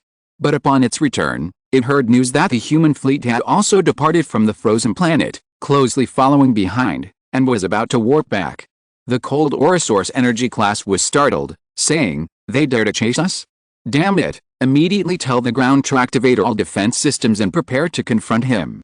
He's not a true source energy class, he can't hold out for long. Daring to chase us is suicide." Despite these words, the cold Orosaurus energy class was still somewhat terrified, instinctively checking its authority and silently thinking, "If things don't work out, surrender immediately and leave the level 2 civilization battlefield." In the battle of the frozen planet, its opponent, despite its strength, killed its comrade. Both were source energy level beings, and its strength was even slightly less than that of the domineering source energy level being. It was impossible for it not to be terrified. It didn't want to die. How difficult it had been to reach this point, to achieve source energy status. However, even if it wanted to surrender and leave the level 2 civilization battlefield, it would take time. Its civilization was somewhat similar to the Ice Energy Clan civilization of the frozen planet. Both held the greatest power at the source energy level, With civilization authority concentrated in the hands of the most powerful individual, the domineering source energy level being the one with the domineering aura. Now that the domineering source energy level being dead, its authority was beginning to circulate again. Logically, it should fall into the hands of the cold-blooded source energy level, but this would take time. The civilization battlefield would re-evaluate all participants in their civilization according to the rules. Only after the re-evaluation could a successor be selected, ensuring that the authority of each participating civilization was in the hands of someone truly capable and able to operate their civilization. This would take time, and before the authority was reassigned, surrender was impossible. However, it also had some confidence in the A3 dwarf planet's home planet. That human wasn't a true source energy level being. The sword in his hand was strange, and he definitely couldn't maintain this state for long. If he could just stall for time, the current crisis should be temporarily resolved. With luck, he might even be able to take revenge, devour those humans who dared to pursue him, and even seize the suspected high source energy level weapon in that human's hand. But surrender seemed inevitable. After all, there should still be 2 source energy level beings on Blue Star's home planet, and now they only had him left. If he could seize that astonishing high source energy level weapon in that human's hand before leaving, it wouldn't be too much of a loss. A powerful divine weapon capable of slaying source energy level beings was worth more than 1,000,000 contribution points. However, he still found everything that was happening before his eyes unbelievable, almost overturning his imagination. He had never imagined that he and his companions, fighting together, wouldn't be defeated by the opponent's source energy level being defeated by an ordinary powerhouse who hadn't even reached the source energy level. What was going on? Since becoming a source energy level being, he had almost never heard of such a thing. They had previously mocked Ice Lord for being so easily defeated and killed by a non-source energy level being, but now, looking back, he realized that the clown was himself. The cold aura source energy level was extremely frustrated and resentful, but at this moment, it was helpless. Even the domineering aura source energy level couldn't withstand that earth-shattering sword strike, let alone it. Therefore, upon returning to A-3 dwarf planet, it descended and hid directly in the Earth's core. The warship that followed closely behind did the same. The surface of A-3 dwarf planet was undergoing tremendous changes, with one massive platform after another opening up from the ground. Beneath a seemingly uneven surface, like that of a normal planet, most of the planet had been hollowed out. The vast interior of the dwarf planet was their spaceport and military base. This entire dwarf planet was a massive space war fortress. The so-called surface was their natural defense. This kind of capability alone was something that even humans and even the Ice Energy Clan did not possess. A-3 dwarf planet indeed possessed strength far exceeding that of humans and the Ice Energy Clan. They were also extremely cunning. Even with their strength, they didn't intend to win through direct confrontation. Instead, they planned to take advantage of the chaos and wipe out both humanity and the Ice Energy Clan in one fell swoop. Unfortunately for them, Lin Qun thwarted their plans. At that moment, as the ground platforms opened to welcome their retreating warships, the ground on the equator of this gloomy dwarf planet sank, revealing a dense array of dark, gaping turrets that surrounded almost half the planet, all equipped with high-powered beam weapons. Furthermore, a large number of space mines were launched from the open platforms, rapidly moving into space to deploy and prevent the human fleet from jumping to their designated locations, forcing them to jump to even more distant locations. And at the south and north poles of this dwarf planet, the rock-masted ground suddenly melted, with intense heat rising from the ground. It was a shield generator capable of piercing the poles of a planet. Now, at full power, light rose from the ground into the sky, arcing outwards from the poles of the dwarf planet and spreading across the entire planet, forming a defensive shield field to protect the entire dwarf planet. Their reaction was extremely swift, and their methods far superior to those of the Ice Race. Compared to them, the Ice Race's so-called ground-to-space methods were incredibly outdated. If humanity chose to land on dwarf planet 8-3 for combat, there was no possibility of entering from space. The expedition would fail. This also shows that although the Ice Race was arrogant in front of humanity, their civilization was actually not strong. In the battle of the second-level civilizations, they were among the weaker ones. They could only purchase positions in the 8th orbit, and for this reason, the Ice Race were the true native participants of the 8th orbit. The life on the civilization of dwarf planet 8-3 was also shocked and tense. They all thought this battle would be their quest to conquer the entire 8th orbit. After all, humanity had been fighting the ice race for a long time. Both sides were severely weakened. While the ice race had deployed 2 source energy level beings and a fleet, their strength even exceeding the peak power of these 2 civilizations. How could they possibly lose? Yet, they still lost. Their arrogant boasts of wanting to invade their planet and wreak havoc became a joke. Now, it was humanity that had attacked. A jump has been detected. The human fleet is coming. I still can't believe it. How did these humans do that? Was the one who killed our source energy level beings really a being who wasn't even at the source energy level? How is that possible? I've never heard of a non-source energy level being able to kill a source energy level being. This is an insurmountable gap. Can we hold them off? How can these humans have so many methods? How can they be so powerful? They even have planet-destroying weapons. Are they pretending to be weak while actually being strong? But their fleet is clearly so terrible. If they were really pretending to be weak while actually being strong, with powerful individuals and advanced technology, why haven't they deployed a powerful fleet yet? Are they just relying on this incongruous fleet? At this moment, the cold aura source energy level being also entered the command center, which was protected deep underground on the 8th dwarf planet. The panic and discussion among the crowd stopped, and everyone looked outside nervously. Sir, our deployment has been initiated. Space mines have been launched, and the equatorial fortresses with 200 beam weapons and 130 superconducting electromagnetic railguns are ready. We can open fire as soon as the enemy fleet appears. The polar ring planetary shield system has also been activated, but we haven't prepared for a potential attack on our home planet.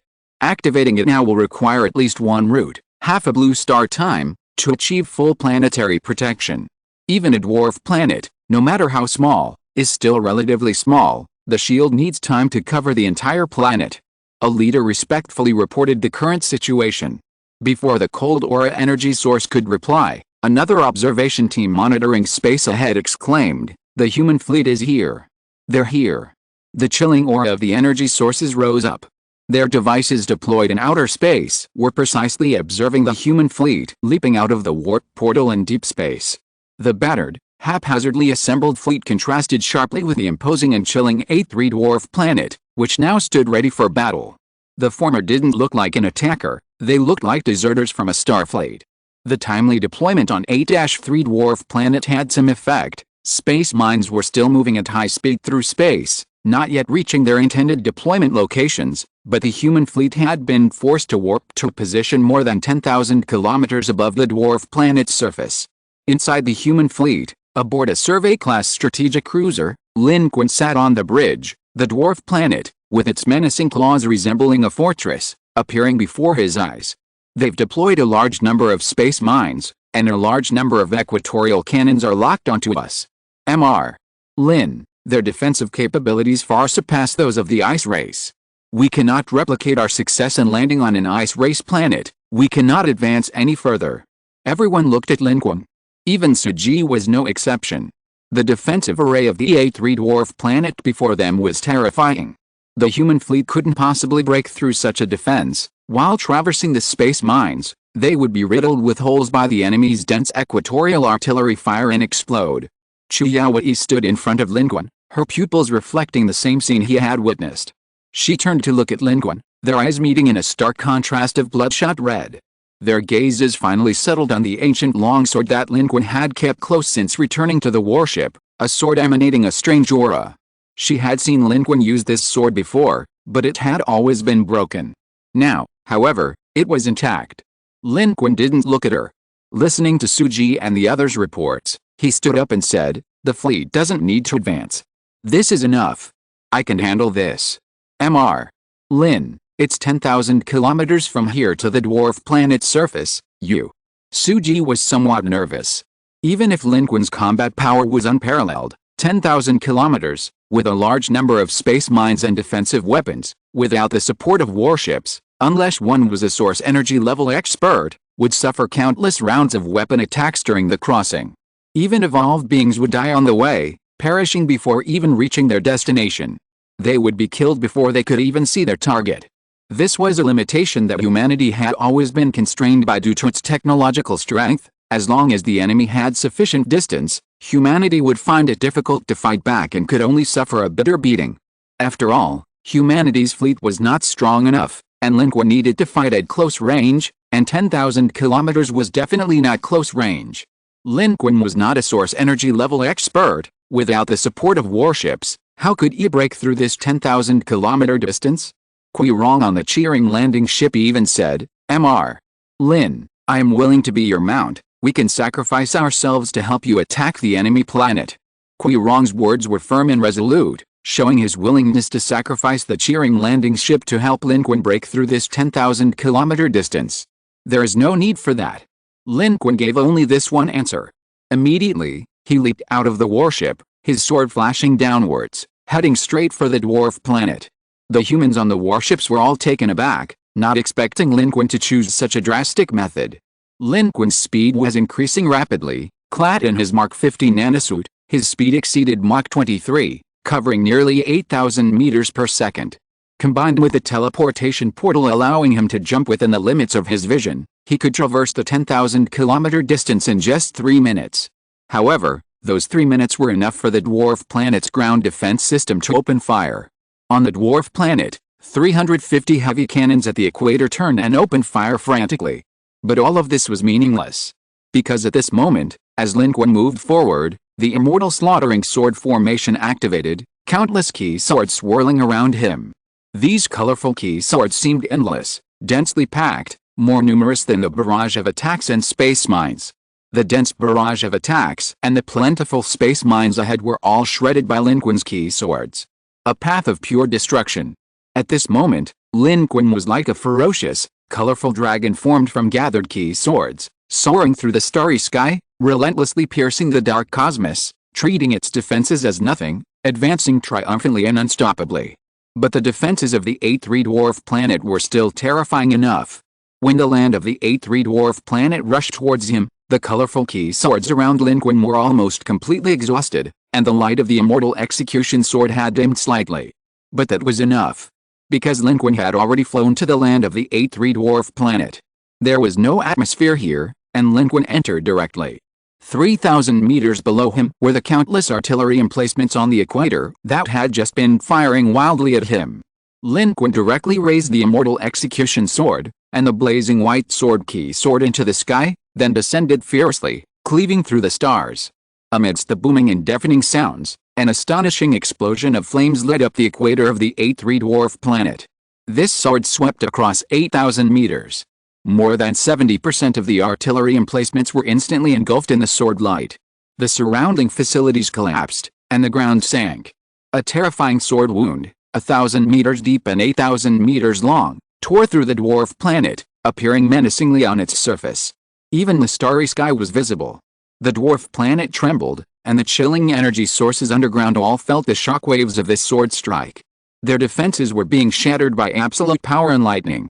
A sword that cleaved a star. If you are listening to this novel on a channel other than Fanfic World, it means it was downloaded and re-uploaded without effort. We warmly invite you to visit our channel, Fanfic World. There you will find the original version of this story and many other novels of various genres. We look forward to seeing you dive into a world of incredible novels. Chapter 506 I've Found You. 8-3, a shocking, terrifying sword mark visible from the starry sky appeared, like a giant scar stretching across the planet's surface. And from this scar, orange-red blood was flowing. It wasn't blood, but a series of explosions. Lin Qun's sword strike had almost completely torn apart the weapons deployed by the civilization on the dwarf planet's equator. One after another, artillery emplacements exploded, flames shooting into the sky. This, along with the explosions of the energy crystal warehouses and ammunition depots below, triggered an even more violent reaction. Thus, within the crisscrossing sword mark, flames soared into the sky, and layers of orange-red explosive flames intertwined upwards, almost forming a continuous line, boiling like a tide. With a single strike, Lin Qun's contribution points jumped by 110,000. This meant that at least 120,000 alien civilization participants hidden on this equatorial defense line had been annihilated by his sword. And the tremors were felt even below the dwarf planet, spreading throughout the entire planet. Life both inside and outside the 8-3 dwarf planet was gripped by terror. He's sinking. Our equatorial defense system has been destroyed. Our shield system can't stop him in time. His sword is faulty. Sir, what should we do? In the command center deep within the 8th dwarf planet, everyone looked towards the cold aura source energy level. The cold aura source energy level was also watching the screen. In the screen, beneath the sword marks, Lin Qun was breaking through the flames, advancing towards the lower levels. The immortal execution sword in his hand was invincible, slicing through everything, seemingly about to tear this place apart. The entire underground of the 8th dwarf planet was a man-made structure, with numerous mechanical facilities scattered throughout its interior. Now, all of them were being mobilized to try and block Lin Qun's advance, but without exception, they were all destroyed. Explosions followed him forward. Large numbers of 8-3 dwarf planet civilization life were killed. No one could stop his advance. He seemed to emanate a soaring aura of ferocity, a murderous intent that made anyone who met his gaze tremble with fear. At this moment, he seemed even more terrifying than the pressure emanating from the source energy level. Along his path, no one could stop him, and no one dared to. However, it was clear that with his attack on the frozen planet and the recent sword strike, the aura emanating from both Lin Qun and this Huxin sword in his hand had weakened. It was obvious that the attacks from the previous 2 attacks could not be launched again. Human strength has its limits. He was only holding on for the moment. Seal off the command center and core reactor. Activate the command center's mobile mode. Don't let him find us. Wait for the authorization transfer to finish, then we'll leave the level 2 civilization battlefield immediately.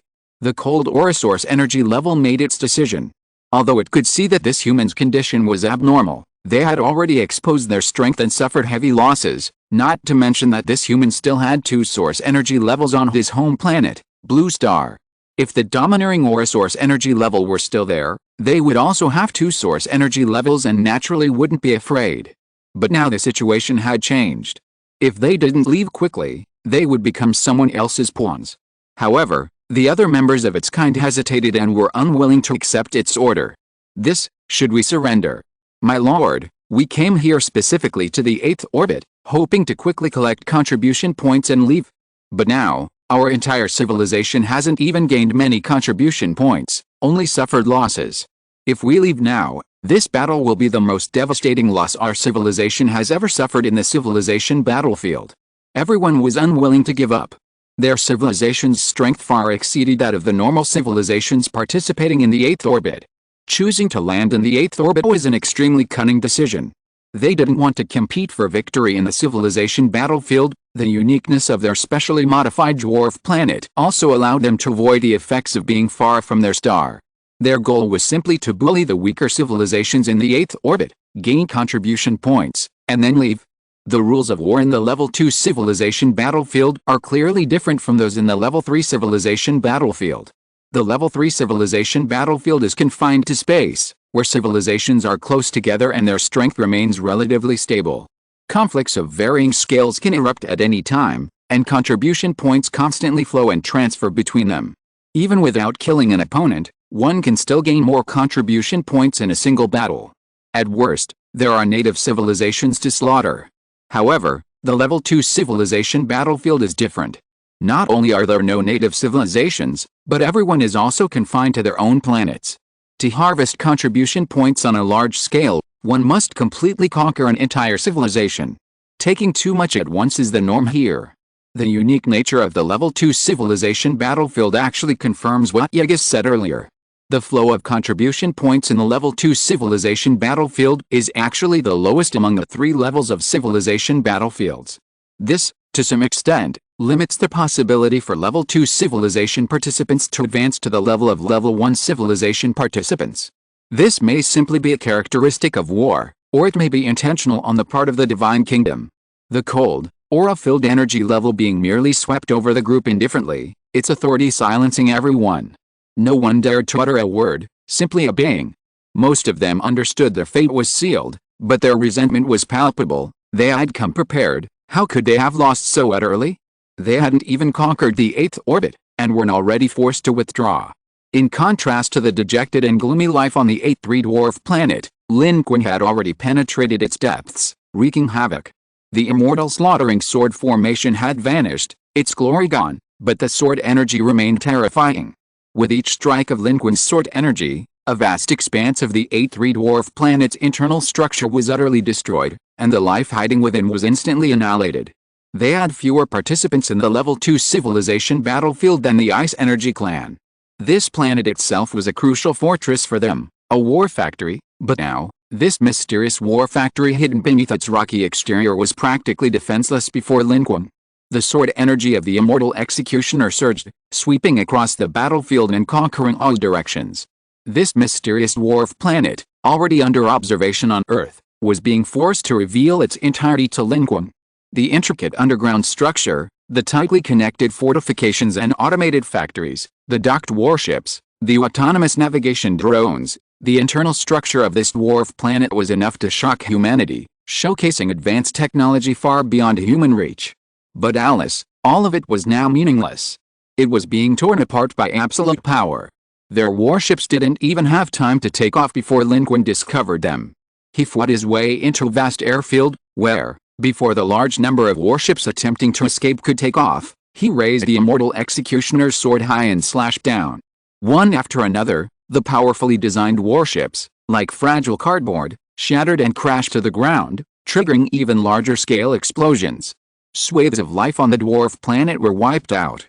Completely demoralized, they watched Lin Qun emerge from the sea of fire, his sword-wielding figure appearing to them like a demon from hell. His overwhelming ferocity seemed to pierce the entire dwarf planet. They were terrified, scrambling to escape, but Lin Qun only swung his sword towards the sky.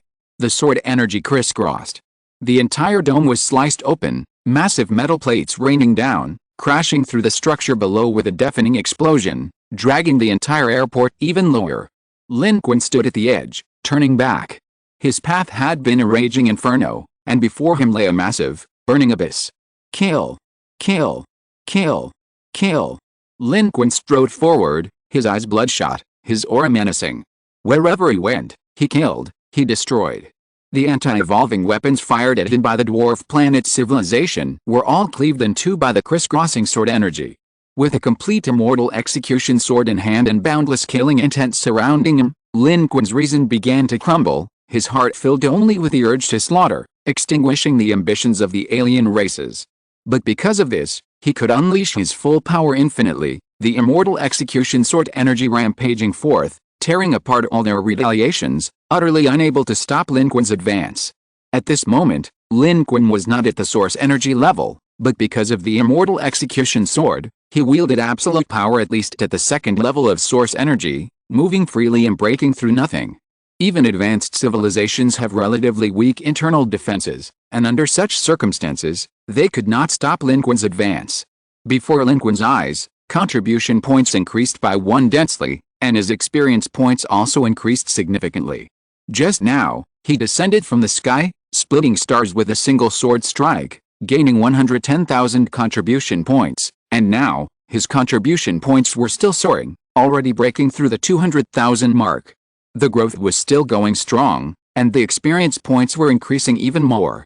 However, life on this dwarf planet 8-3 was also severely fragmented. Most of them didn't seem to be experts, resulting in very few experience points, far fewer than the average Ice Energy Clan life. At this moment, Lin Qun's attention seemed to have shifted away from his rapidly increasing experience points and contribution points. He had only one thought in his mind, only one idea: kill. Slaughter all the alien races. Wipe them all out. If Dwarf Planet 8-3 wanted to wipe out humanity and exterminate Blue Star, then I will slaughter you all. I will slaughter you until rivers of blood flow, until your hearts are shattered, so you will never invade again. His last shred of reason compelled him to find the source of the chilling aura and destroy it to prevent future trouble, but despite his efforts, he couldn't find it. Although 8-3 was a dwarf planet, smaller than a normal planet, it was still a planet, and its internal structure was complex. The source was intentionally hiding. Even if Lin Qun fought his way from east to west, he might not find it. But while the source of the chilling aura could escape, other things couldn't. Lin Qun roamed freely, slaughtering his way through. In the equatorial region, he tore apart the entire equatorial defense system. Downward, he pierced through countless underground structures and giant factories. To the north, he destroyed hidden warship docks, turning their concealed fleets into an endless sea of fire. At the dwarf planet's north pole, Lin Qun stood atop the North Pole, unleashing a single downward strike of his sword. 5 sword energies shot forth, destroying the shield generator located at the North Pole, which was frantically firing. The violent explosion nearly engulfed the North Pole, and the shield that had almost covered the entire dwarf planet flickered in the sky before suddenly extinguishing. Amidst the flames, Lin Qun rose in a line of fire, his sword energies crisscrossing, directly shredding yet another wave of attacks and interceptions launched against him by the dwarf planet civilization. The next second, he broke through the vacuum, swiftly reaching the enemy's missile launch site, tearing the unmanned launch platform apart. Following the trail, he found a large number of dwarf planetary lifeforms. The enemy was terrified, desperately fleeing, but Lin Qun's swordlight was right behind them. The immortal execution sword unleashed its destructive power, leaving a trail of malevolent energy wherever Lin Qun went. Countless lives fled in terror, regretting their choice to oppose humanity. Rivers of blood flowed. Explosions raged everywhere. From space, Suji and the others, watching from their warship, were utterly stunned. At that moment, the dwarf planet 8-3 was ablaze with light. Flames soared into the sky. This vast planet resembled a glass bead consumed by internal destruction, a testament to the devastation Lin Qun had inflicted. "Can we contact Lin Qun?"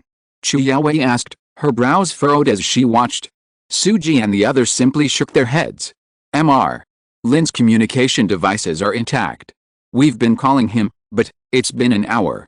Suji glanced instinctively at the leaderboard. Lin Qun held a top spot on both the regional and overall human leaderboards, his contribution points reaching an astonishing 760,000. Even after subtracting his previous gains, the remaining number was terrifying. This meant that Mr. Lin was wreaking havoc below, and no one could stand against him.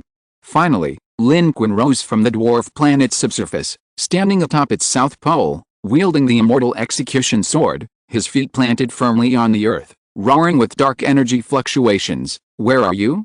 Come out. Why aren't you coming out? Weren't you going to kill us all? Why aren't you coming out?" Lin Qun plunged the immortal execution sword into the ground, his eyes tightly closed, his murderous aura spreading outwards like a shadow, a terrifying crimson hue emanating from the darkness, twisting and turning across the earth as if to devour the entire planet. Hidden in the shadows of the dwarf planet, a chilling energy source watched this scene without uttering a word. Its heart was filled with rage and madness, an unbearable frustration. Its body trembled. Watching helplessly as the other slaughtered the lives of its civilization and destroyed their facilities was more unbearable than death itself. But it couldn't go out. It dared not go out. Going out meant death. Its trembling was not only anger, but also terror. Their previous arrogance and conceit, their plan to devour 2 planets, have now been utterly shattered. But it is also waiting. It believes that this human cannot hold out for long. Although the malevolent aura emanating from him is infinitely vast and intensifies every second, his other auras are weakening. This is not a power he can control. He will pay the price for it. If he continues to act recklessly, continuing to kill and greedily reap the rewards, perhaps it will have a chance to fight back. The humans' 2 source energy level beings are no longer here, and they are also injured, making it impossible for them to intervene across interstellar space. As long as it can wait until this human is exhausted and his strength is depleted, it can make its move, kill him, seize the sword, and then leave this level 2 civilization battlefield. If it can obtain this astonishing source energy level weapon in this human's hands, it won't be too much of a loss. However, that human probably also knows that he can't hold out for long, which is why he is so anxious to lash out when he can't find it. So what if you kill more individuals of our civilization? As long as I, a source energy level being, am alive, you won't dare to continue killing. It waits with anger and fear, waiting for a possible opportunity. As a source energy level being, what situation hasn't it seen by now? It possessed such patience. The transfer of authority was nearing its end, and before leaving, killing this human and seizing his source level weapon would be ideal, a way to vent its anger. But it was clearly overthinking it. Because at that very moment, it suddenly sensed something and turned around in horror. Behind it, a blood-red human shadow flashed by, disappearing in the blink of an eye. At the same instant, Lin Qun, located at the south pole of the dwarf planet, abruptly opened his eyes, ruthlessly pulling the immortal execution sword from the ground, a ferocious sneer appearing on his face. "Found you." Horizontal ellipsis. Chapter 507. Terrified at the mere mention of it, The authority is back in my hands. I have initiated the surrender process. I will lure him away. You must withdraw immediately. A chilling, source energy level body rose within the core command center. It knew at that moment that its opponent had found them. Hiding was pointless. Its heart sank, but it knew what it had to do. As a source energy level being, as the strongest being of a civilization, it wouldn't hesitate to hide or protect itself when necessary, nor would it hesitate to abandon its current position. At this moment, according to the latest information, the human had already begun to move, rapidly penetrating the lower layers and their complex underground infrastructure, heading directly towards their current location. Moving the core command center further was pointless. In the past hour, the human, seemingly frantically searching, had actually almost figured out the underground structure of the dwarf planet, which allowed them to locate it. The opponent also knew that killing the source energy level being was crucial. As long as the source energy level being lived, they would always have a chance to retaliate. Fortunately, they had bought some time. The transfer of authority was complete. The chilling or energy source immediately surrendered, paying compensation and leaving the current battlefield of the Cloud Pattern Star System's Level 2 civilization. Meanwhile, it swiftly departed from its core command center, transferring to its dedicated special spacecraft. It sped out of the core command center and rapidly left the dwarf planet through another passage, entering a jump in outer space.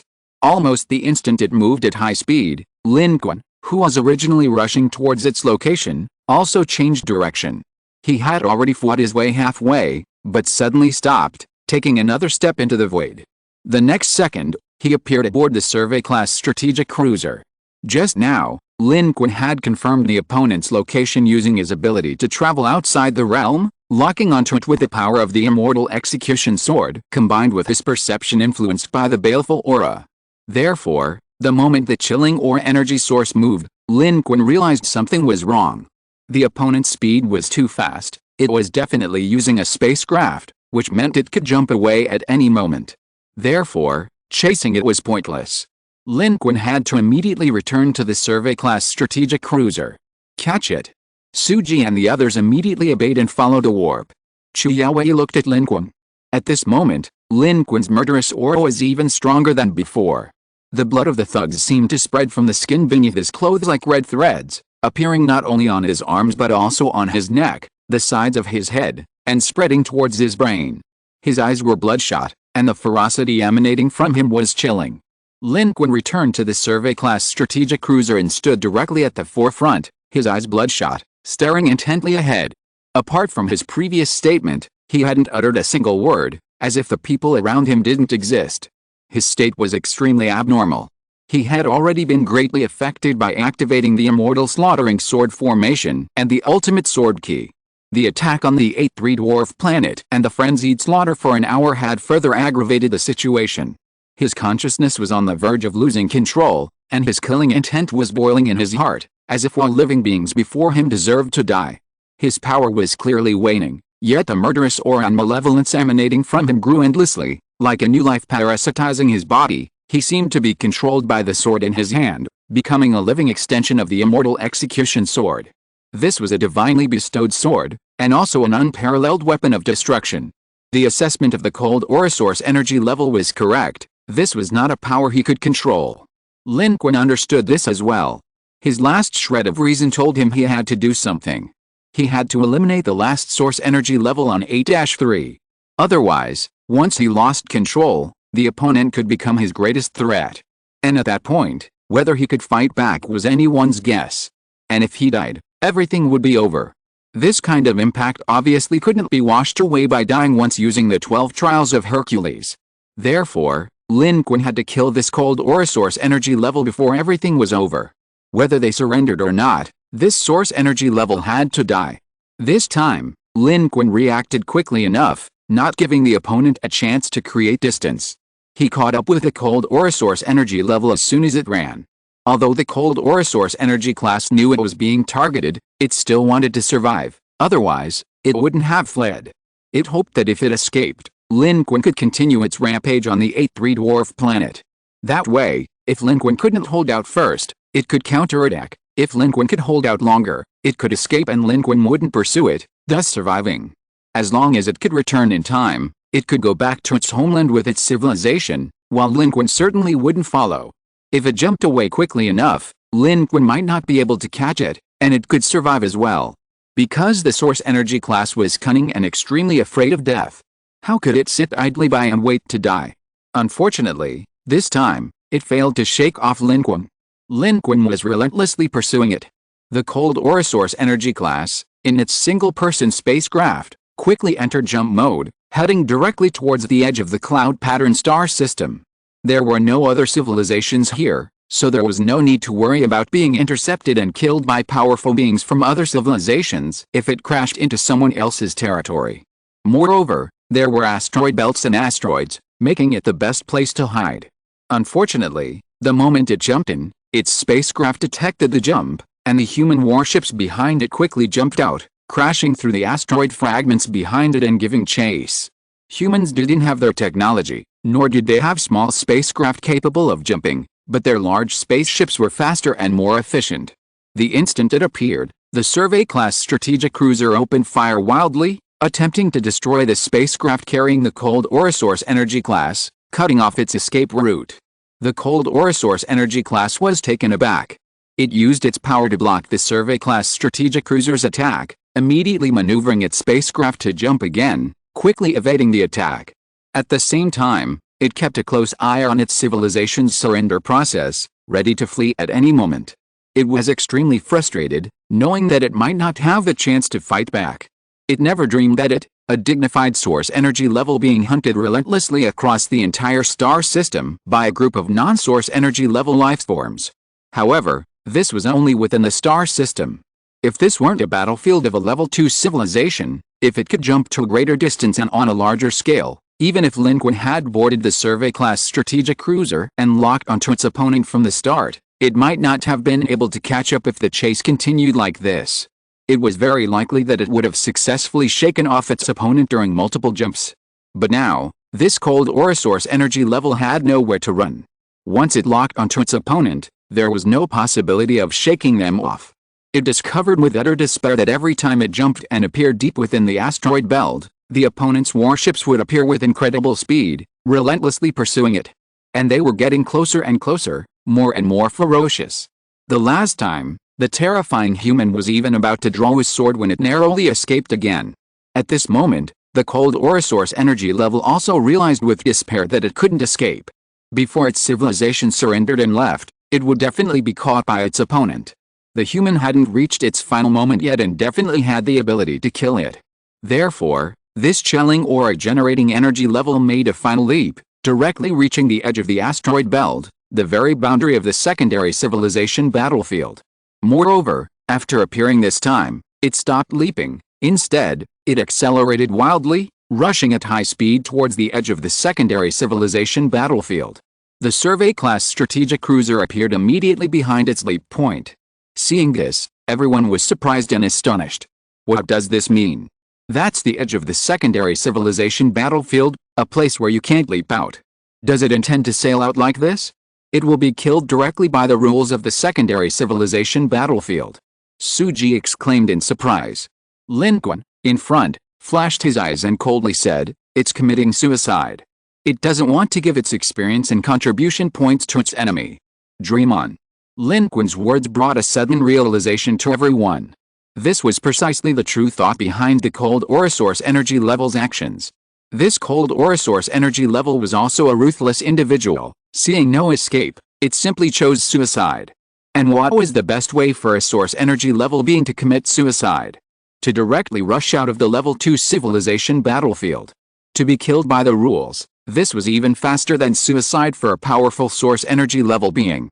Moreover, if Lin Qun dared to pursue, it still had a chance to drag Lin Qun down with it, to be killed by the rules together outside the designated area of the level 2 civilization battlefield. It truly hated Lin Qun to the bone. Even at this moment, it still wanted to find an opportunity to counterattack and kill Lin Qun. Its warship, with its excellent performance, was rushing forward at high speed, heading straight for the boundary of the designated area of the level 2 civilization battlefield. Meanwhile, aboard the Survey-class strategic cruiser, Lin Qun suddenly raised his head, his physical body abruptly going limp. Then, a crimson primordial spirit rose from his body, grasping the immortal execution sword. The instant he grasped the sword, Lin Qun's primordial spirit trembled slightly, its crimson color deepening, the crimson at the point of gripping the sword seemingly about to drip. But the next moment, he charged out at lightning speed. His primordial spirit, soaring freely, almost merged with the immortal execution sword, like a bolt of lightning, its power flowing in a single line. There was no sword energy, only this one sword. A sword strike that pierced through. This sword strike was unbelievably fast. It surpassed the speed limit Lin Qun could reach, striking first even after being struck later. Just as the opponent was about to cross the boundary of the level 2 civilization battlefield rules, it directly pierced through its flying vehicle, also piercing through the chilling energy source within, which was preparing to counterattack Lin Qun. Sword energy surged. Boundless sword energy instantly rose from the immortal execution sword, locking down the surrounding 30 cubic square meters of space. Countless sword energies crisscrossed, pulverizing everything within. The chilling aura of the source energy level struggled frantically, desperately trying to rise and counterattack, but it had already lost the initiative and was locked in place by the sword energy. Helplessly, it was pulverized along with the surrounding meteorite fragments and spacecraft wreckage, turning into dust and dying on the spot. Immediately, a notification from the civilization battlefield appeared before Lin Qun. Killed, gain 1 contribution point, 20 million experience points. Thus, both source energy levels of the civilization on A3 dwarf planet had been slain by Lin Qun. The experience points from these 2 source energy levels alone amounted to a full 25 million points. Not to mention the large number of contribution points and experience points just gained on A3 dwarf planet. At this moment, another line of text appeared before Lin Qun's primordial spirit. It read, "Human contestant, you are now at the boundary of the current level 2 civilization battlefield of the Cloud Pattern Star System. As a contestant, you must not make any actions that cross or attempt to cross the boundary of the level 2 civilization battlefield. Otherwise, once detected, according to the rules of the level 2 civilization battlefield, you will be directly annihilated." This was the most unusual of the series of texts that appeared on the battlefield of civilizations. Because this entire line of text was crimson. But Lin Qun only glanced at it before his body swiftly returned to the survey-class strategic cruiser, back to his main body. Lin Qun's main body had just fallen, supported by Chu Yaowei. Now, with Lin Qun's spirit back in place, his main body stood up abruptly. Ironically, the Zhuxin sword fell from the hands of his returning spirit. Lin Qun, supported by Chu Yaowei, tried to grab the Zhuxin sword. It seemed like an instinct. It was as if a voice within him commanded him to hold the Zhuxin sword tightly, never letting go. But, he only staggered 2 steps forward before everything went black. Amidst the dizzying spin and gasps of alarm around him, he collapsed to the ground. The Zhuxin sword landed with a crisp sound. Everyone on the bridge stood up, watching this scene, watching Lin Qun collapse unconscious, utterly bewildered. "Find a doctor immediately, or someone with medical talent." Chu Yaowei reacted swiftly, grabbing Lin Qun again.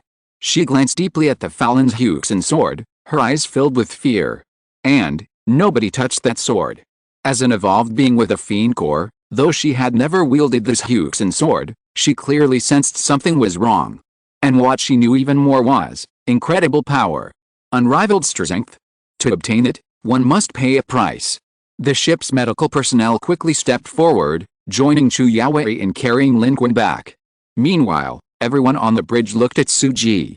They were currently on the edge of the battlefield of the Cloud Pattern Star System's Level 2 civilization. The enemy's source energy level was dead, and Mr. Lin was unconscious. What to do now depended on Captain Suji's decision. Suji reacted quickly, saying, "Return to 8-3 immediately. They don't know Mr. Lin is unconscious. Let's go back and suppress them." The civilization of dwarf planet 8-3 has already begun its escape, unbeknownst to humanity.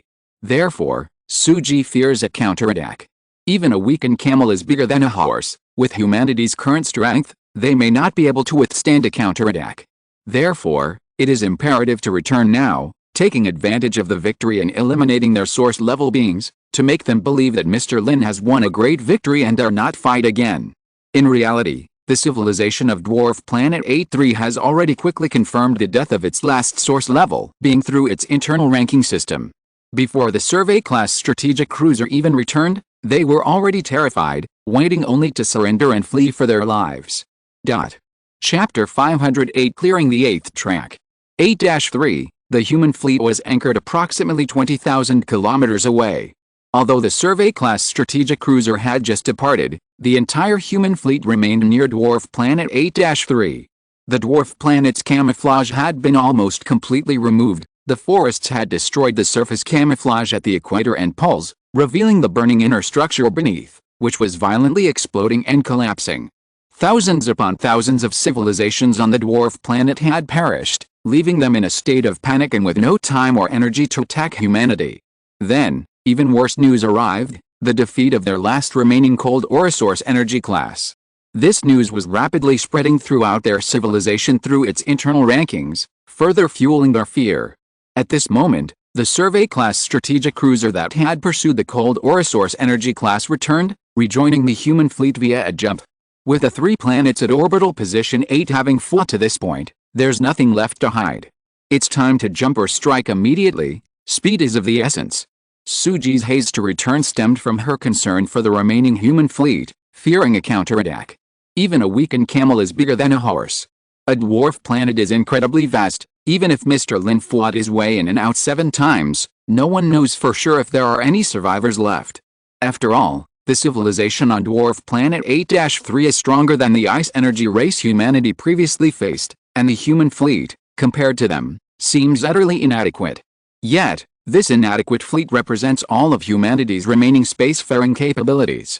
If it's lost here, humanity might struggle even to leave its own planet. Therefore, Suji rushed back, her intention naturally being to intimidate. On the bridge, Suji was also very nervous, her palms sweating. As soon as her warship appeared, the captains of the other ships, including Kui Rong, questioned her about the situation. Suji didn't answer directly, only saying, "We'll press forward and suppress dwarf planet 8-3.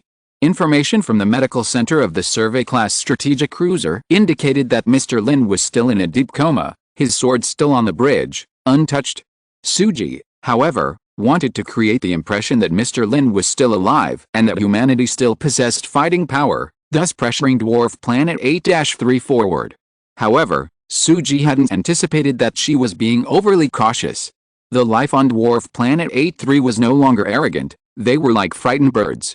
Before the shadow Orosaurus energy level left 8-3, they had already activated their surrender authority and were about to withdraw from the level 2 civilization battlefield. Now, seeing Suji's warship return and the human fleet continue its advance, they were all even more terrified. The human warship is back. Their powerful being is inside. I still can't believe it. A non-source energy level life form killed 2 of our source energy level beings. Can't understand? I can't understand either. I've never seen such a ferocious non-source energy level life form. If you can't understand, then don't bother. Retreat. Retreat immediately. You say that human is already exhausted after fighting 2 of our source energy level beings? Should we try to attack before we leave this place completely, and if we can seize his high source energy level weapon? Go ahead and try. The human fleet is still pressing forward, aggressive and menacing. How dare they do that with their own dilapidated spaceships? That ferocious human being inside is definitely alright and will make his move soon. We can't waste time, we must leave this place immediately. We've already suffered too many losses, we can't afford to lose any more. These life forms on the 8-3 dwarf planet were filled with frustration and terror. They came full of confidence, but now this is their fate. Their formidable lineup was easily defeated, and they could only flee in terror. At this moment, their surrender process was almost complete. The life on dwarf planet 8-3 was terrified. Seeing the arrival of the human warships, they fled in panic, paying a hefty sum in contribution points to leave the battlefield. They were utterly frustrated. They hadn't gained many contribution points upon arrival, and now they were forced to leave, paying a large sum in compensation. If it weren't for their civilization contribution point reserves, they might not even have enough to cover the surrender compensation, making escape difficult. They had suffered heavy losses, both in terms of manpower and contribution points. They were practically bankrupt. But history was written by the victors, and they had no other choice. Then, less than 3 minutes later, as Suji and the other human warships continued their advance, a sudden flash of light appeared behind dwarf planet 8-3. A dark rift, almost merging with the surrounding dark universe, appeared and rapidly expanded, threatening to swallow the entire dwarf planet. Gravitational distortion. Suji swiftly issued the order, they've surrendered. Their participating planet is leaving the Level 2 civilization battlefield. All warships immediately moved to a safe distance. If they were sucked in along with them, they would be sent to the homeland of the 8-3 dwarf planet civilization, and there would be no return. The other side was somewhere in the universe, perhaps a place that couldn't even be found in the star system where Earth is located. That would mean being trapped there forever. However, their reaction was still swift, and the exit space passage of the civilization battlefield under the rules of the Divine Kingdom was not a real cosmic rift or black hole, and did not have such strong gravity. They were able to leave this area smoothly, watching as the 8-3 dwarf planet was swallowed by the boundless expanding dark space rift and disappeared into the battlefield in the blink of an eye. They've retreated. They surrendered. We swept through the 8th orbit. We defeated 2 real interstellar civilizations. These 2 civilizations are far stronger than those so-called prophetic civilizations we encountered before, and we actually defeated them. We succeeded. We succeeded. Mr. Lin's combat power is unparalleled. Excited cheers erupted from the warships. Some people were shouting Lin Qun's name, their excitement making them seem less like Federation soldiers and more like children. Their feelings were like a roller coaster ride. In the midst of immense tension, they had finally turned defeat into victory, miraculously surviving. There was a joy of surviving a catastrophe and disbelief. And this result itself was exciting enough. Even Kui Rong, on the landing ship, was no longer serious. He clenched his fist and waved it forcefully. We won. We won. He was somewhat dazed. Just moments ago on the frozen planet 8-2, facing the menacing mantis stalker from the dwarf planet 8-3, they felt utterly doomed. It was a near impossible situation. Their opponent was incredibly powerful and had a clear objective, not only to wipe out the main human force on the frozen planet, but also to destroy Earth. Even Mr. Lin was struggling and seemingly on the verge of defeat. But now, in less than 2 hours, the tide of war has turned. The frozen planet has been successfully destroyed by human civilization, and the dwarf planet 8-3 has been utterly routed by Lin Qun. 2 source energy level beings have been killed, and the entire participating civilization on the dwarf planet has surrendered and withdrawn. The 8th orbit has been cleared. Human civilization has become the ultimate winner on the 8th orbit. Moreover, this time, humanity faced 2 true interstellar civilizations, and in the cosmos where the battlefield is measured in astronomical units. And yet, they still achieved victory. This result is enough to make these warriors incredibly proud. Of course, they haven't forgotten who led them to this victory. They hold Lin Qun in the highest esteem. Many people wish they could rush onto the survey-class strategic cruiser and cheer for Mr. Lin. Meanwhile, information was being relayed back from the survey-class strategic cruiser ahead. Suji ordered, stabilize the warship, prepare to return, we'll bring the news back. The location of dwarf planet 8-3 was very far from Blue Star and the frozen planet. With Blue Star's technological level, it would take a long time for them to know the situation here. The people on Blue Star were undoubtedly extremely nervous, anxiously awaiting news from here. Suji's haste to return wasn't just to bring back news of victory as quickly as possible. It was also to bring Mr. Lin back. Inside the medical room of the survey-class strategic cruiser, Lin Qun was being treated. His body was burning hot, veins bulging beneath his skin, and a fierce and malevolent aura emanated from him. The medical staff, who were already undergoing complex treatment, couldn't bear it and were forced to leave. Even the surrounding equipment was affected, all the instruments in the small medical room malfunctioned, and the voltage was unstable. Fortunately, this was limited to the medical room and did not affect the entire warship. At this moment, besides Lin Qun, only Chu Yaowei remained in the medical room. As an evolved being with a fiend core within her, she was almost unaffected. She sat beside Lin Qun, holding his hand, her eyes filled with worry. Lin Qun, however, kept his eyes tightly closed, his eyeballs seemingly constantly moving beneath his eyelids, as if trapped in a nightmare, unable to wake up. The others had tried various methods, but none had worked. His condition was extremely poor. The sheer weight of his fiendish and malevolent aura surprised even Chu Yaowei, who possessed a fiend core. Meanwhile, the human fleet was setting sail, rapidly heading towards Blue Star. On Blue Star, the multiple portals connecting to the frozen planet had closed. The final rescue was complete. There was no other way, as the entire surface of the frozen planet had been reduced to scorched earth, its atmosphere stripped away, the planet trembled, and massive tectonic plates had fragmented into planetary debris, rising into the sky. From outer space, the frozen planet appeared scarred and devastated, a scene straight out of Apocalypse. 95% of life on it had been wiped out. Humanity's rescue and evacuation efforts had come to a complete end. Some remained forever on the frozen planet, but this was an inevitable sacrifice in war. At this moment, Earth resembled another frozen planet.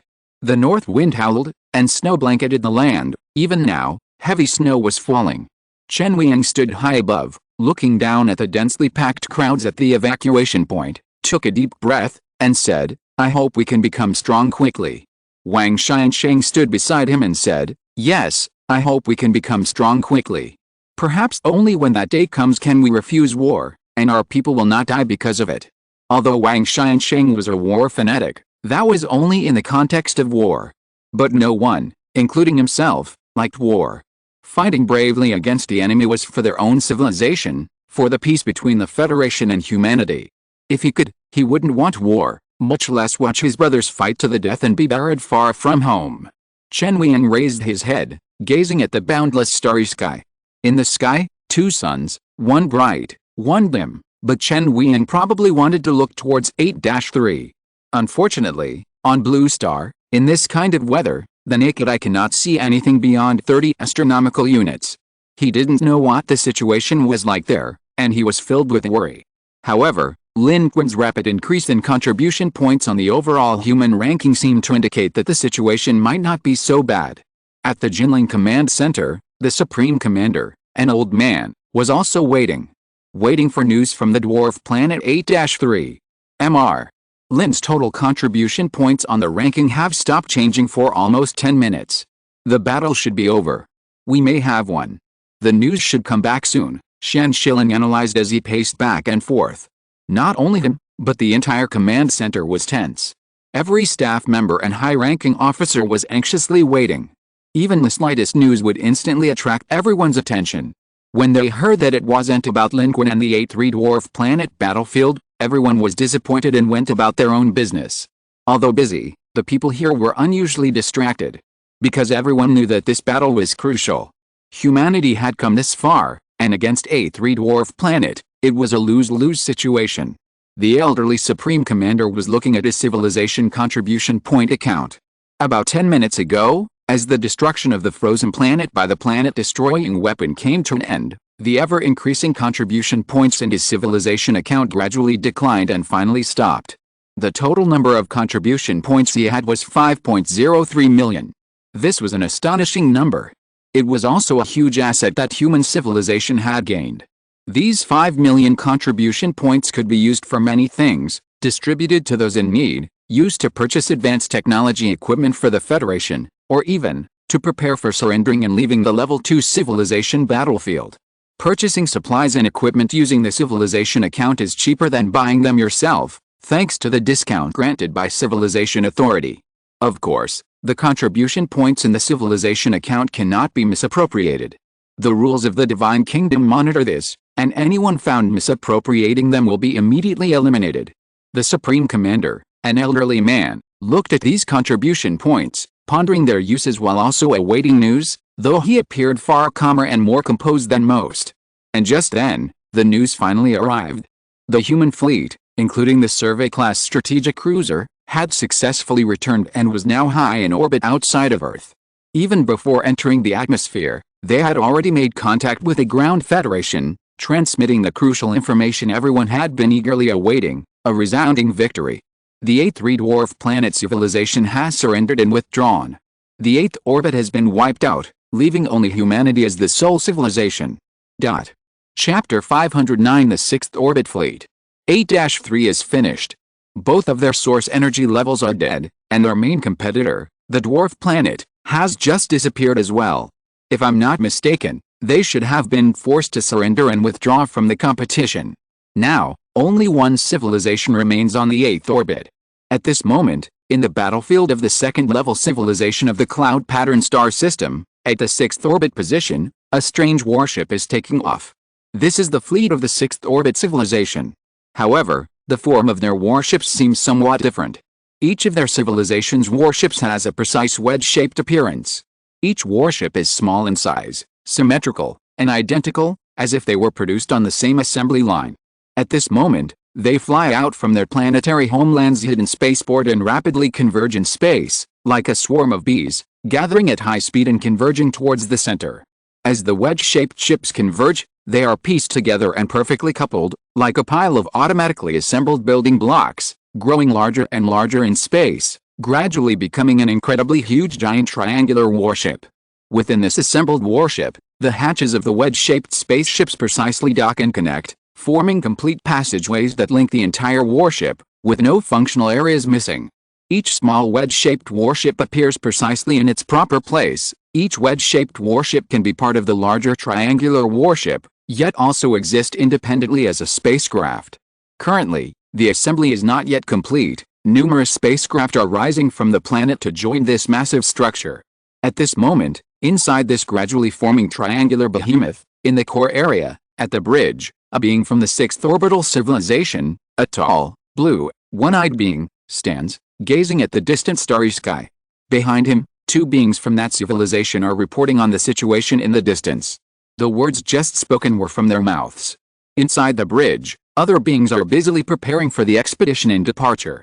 Are all the 8 3-source energy classes dead? At this moment, the blue, one-eyed being slowly speaks. Upon hearing this, the person behind immediately reported with trepidation, "Yes, Lord Maya, according to observations, the 2-source energy level beings on 8-3 were likely killed by the civilization on the victorious ecological planet. One of them was killed on planet 8-2, causing quite a stir, which was also the beginning of our discovery of them. The other seems to have died deep within the planetary belt." A trace of solemnity flashed across the blue Cyclops Maya's face. The 8th orbit. There is such a powerful civilization? Fighting 2 against 1, winning consecutive battles. Have you figured out the strength of the powerful being on that ecological planet? My lord, your subordinate is incompetent. Not yet. Although the life form on that ecological planet killed 2-source energy level beings and even made a move on 8-3, it is too far away from us, and its fluctuations have been fluctuating, making it difficult for us to accurately grasp its information. Then let's go and see for ourselves, the blue Cyclops said. Even if it is a powerful source energy level being, having conquered 2 planets and 2 civilizations, it should be outwardly strong but inwardly weak now, unless it is truly a great source energy level being, otherwise. Sir is right. The war on the 8th orbit has just ended. Even if that ecological planet has a source energy level and is powerful, it should be at its weakest now. If we go now, we have a chance to take advantage of their weakness and eliminate them directly, removing any future threats. The people behind quickly agreed and flattered. The blue Cyclope leading the way still had a solemn expression on its face, prepared to set off. It seems that in this 2nd-level civilization battlefield, not everyone on the 8th orbit is weak. This civilization, and the civilization on 8-3, are even more powerful than the civilizations on the 7th orbit. We must eliminate potential threats.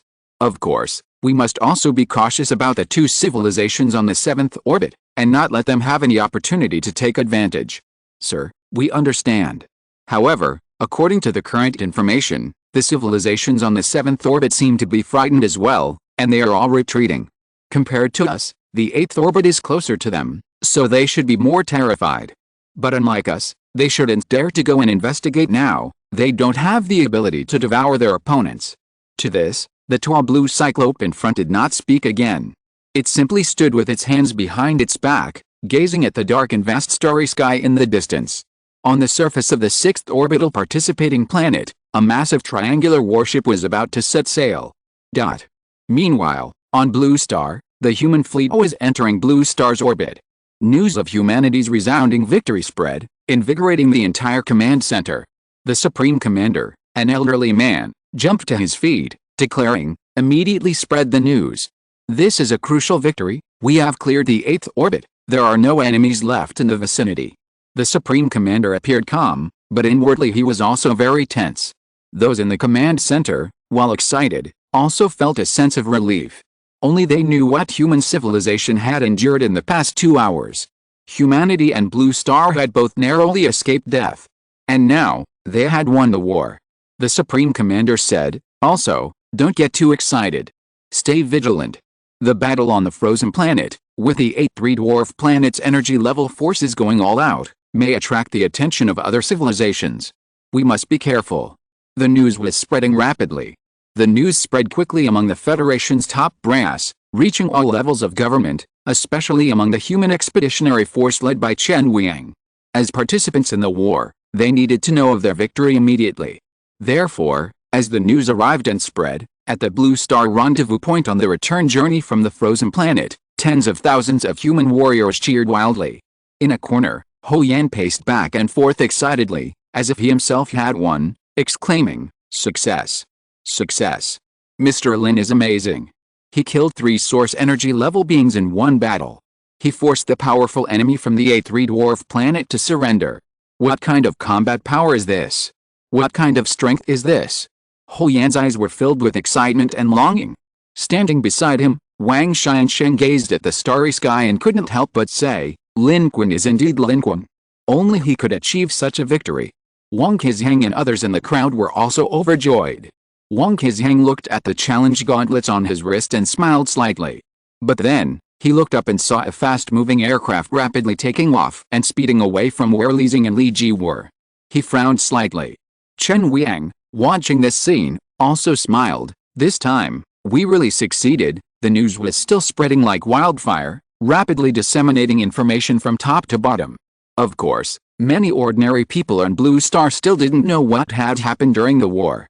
They were still immersed in the joy of the Blue Star crisis being resolved and were somewhat bewildered by this sudden, miraculous victory, not knowing when they had started fighting 8-3 again. But the joy was the same. As a member of civilization, who wouldn't want to see their civilization become powerful? Killing 3 source energy level beings.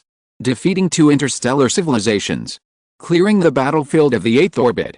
Just hearing such news was enough to make one's blood boil and feel incredibly excited and encouraged. At this moment, Commander-in-Chief Shan Shilin personally brought a message to the Supreme Commander, saying, "Supreme Commander, we analyzed the last observation footage of the frozen planet. It appears that all the surviving warships of the Ice Energy Clan left the frozen planet. They did not jump, but instead used the radiation cover provided by the previous source energy level attack to silently navigate and lurk near the asteroid belt." This was the latest analysis result. The elderly Supreme Commander glanced at them and said, "It's nothing. Our weapons can destroy the frozen planet, but they can't stop the Ice Clan fleet with space travel capabilities. They think we still have 2 more source energy levels on our Blue Star. Unless they've lost their minds, they wouldn't dare risk their last few warships. Of course, we must remain vigilant and continue searching for them in the asteroid belt. We must not let our guard down." The Ice Clan warships were perfectly capable. Planet-destroying weapons could destroy the Earth, but they couldn't directly destroy warships. Therefore, these remaining Ice Clan fleets, carrying the last of the Ice Clan's lives, left the frozen planet, but they didn't dare fight human civilization again. Instead, they fled to the edge of the Level 2 civilization battlefield. Judging from their current intentions, they clearly wanted to hide. And now, it was obviously not the time for humanity to pursue them. "I understand." Shan Shilin nodded. Just then, another figure rushed over from the other side, standing nervously to one side. This person was Gu Pan. After the battle on Blue Star civilization ended and the Jinling command was officially established, Gu Pan was transferred here from Lucheng. However, her job duties remained largely unchanged. She was still primarily responsible for liaising with Lin Qun and the fleet. The only difference was her promotion. Most of the work was now handled by her subordinates. She had always performed exceptionally well. But now, her expression differed from the joy and excitement around her, unusually tinged with tension and unease. She arrived but didn't speak immediately. Instead, she glanced at Shan Shilin. Shan Shilin, being astute, nodded and quickly left, leaving the situation to the Supreme Commander and Gu Pan. "What's wrong? Is there a problem with Mr. Lin? Or with the fleet?" The Supreme Commander, ever perceptive, immediately asked. Gu Pan took a deep breath. "It's Mr. Lin, Mr. Lin's condition is unusual." Upon hearing this, the Supreme Commander's heart sank. Just then, the Deep Space Observation personnel ahead suddenly exclaimed, "Anomaly detected." A fleet is approaching us. They're from the orbit of the sixth planet. At this moment, at the Blue Star warship docking site, the Survey-class strategic cruiser had landed. The matter of Lin Qun's accident was strictly kept secret, known only to a few. At this moment, a figure quickly entered the Survey-class strategic cruiser. It was Li Xing, who had just been transferred from the front lines. Li Xing was now vastly different, his rank was high, and his abilities had greatly improved. He had been specially contacted by Chu Yaowei to be transferred back by Chen Huiyan, but she hadn't told Chen Huiyan why he was back. Chu Yaowei had witnessed Li Xing's abilities, pure, gentle healing abilities. Moreover, within the Federation, few with similar abilities could reach Li Xing's level of strength. Therefore, seeing Lin Qun's condition, Chu Yaowei immediately thought of Li Xing and transferred him back to see if he could help Lin Qun. On the way, Li Xing already knew why he had come here, so he was extremely anxious. He rushed in from the outside, passing through layers of security, and went straight to the medical room. When he saw Lin Qun lying there, he gasped, "This is... your abilities might be able to help him." Chu Yaowei stood up, took a half step back, and handed Lin Qun to Li Xing.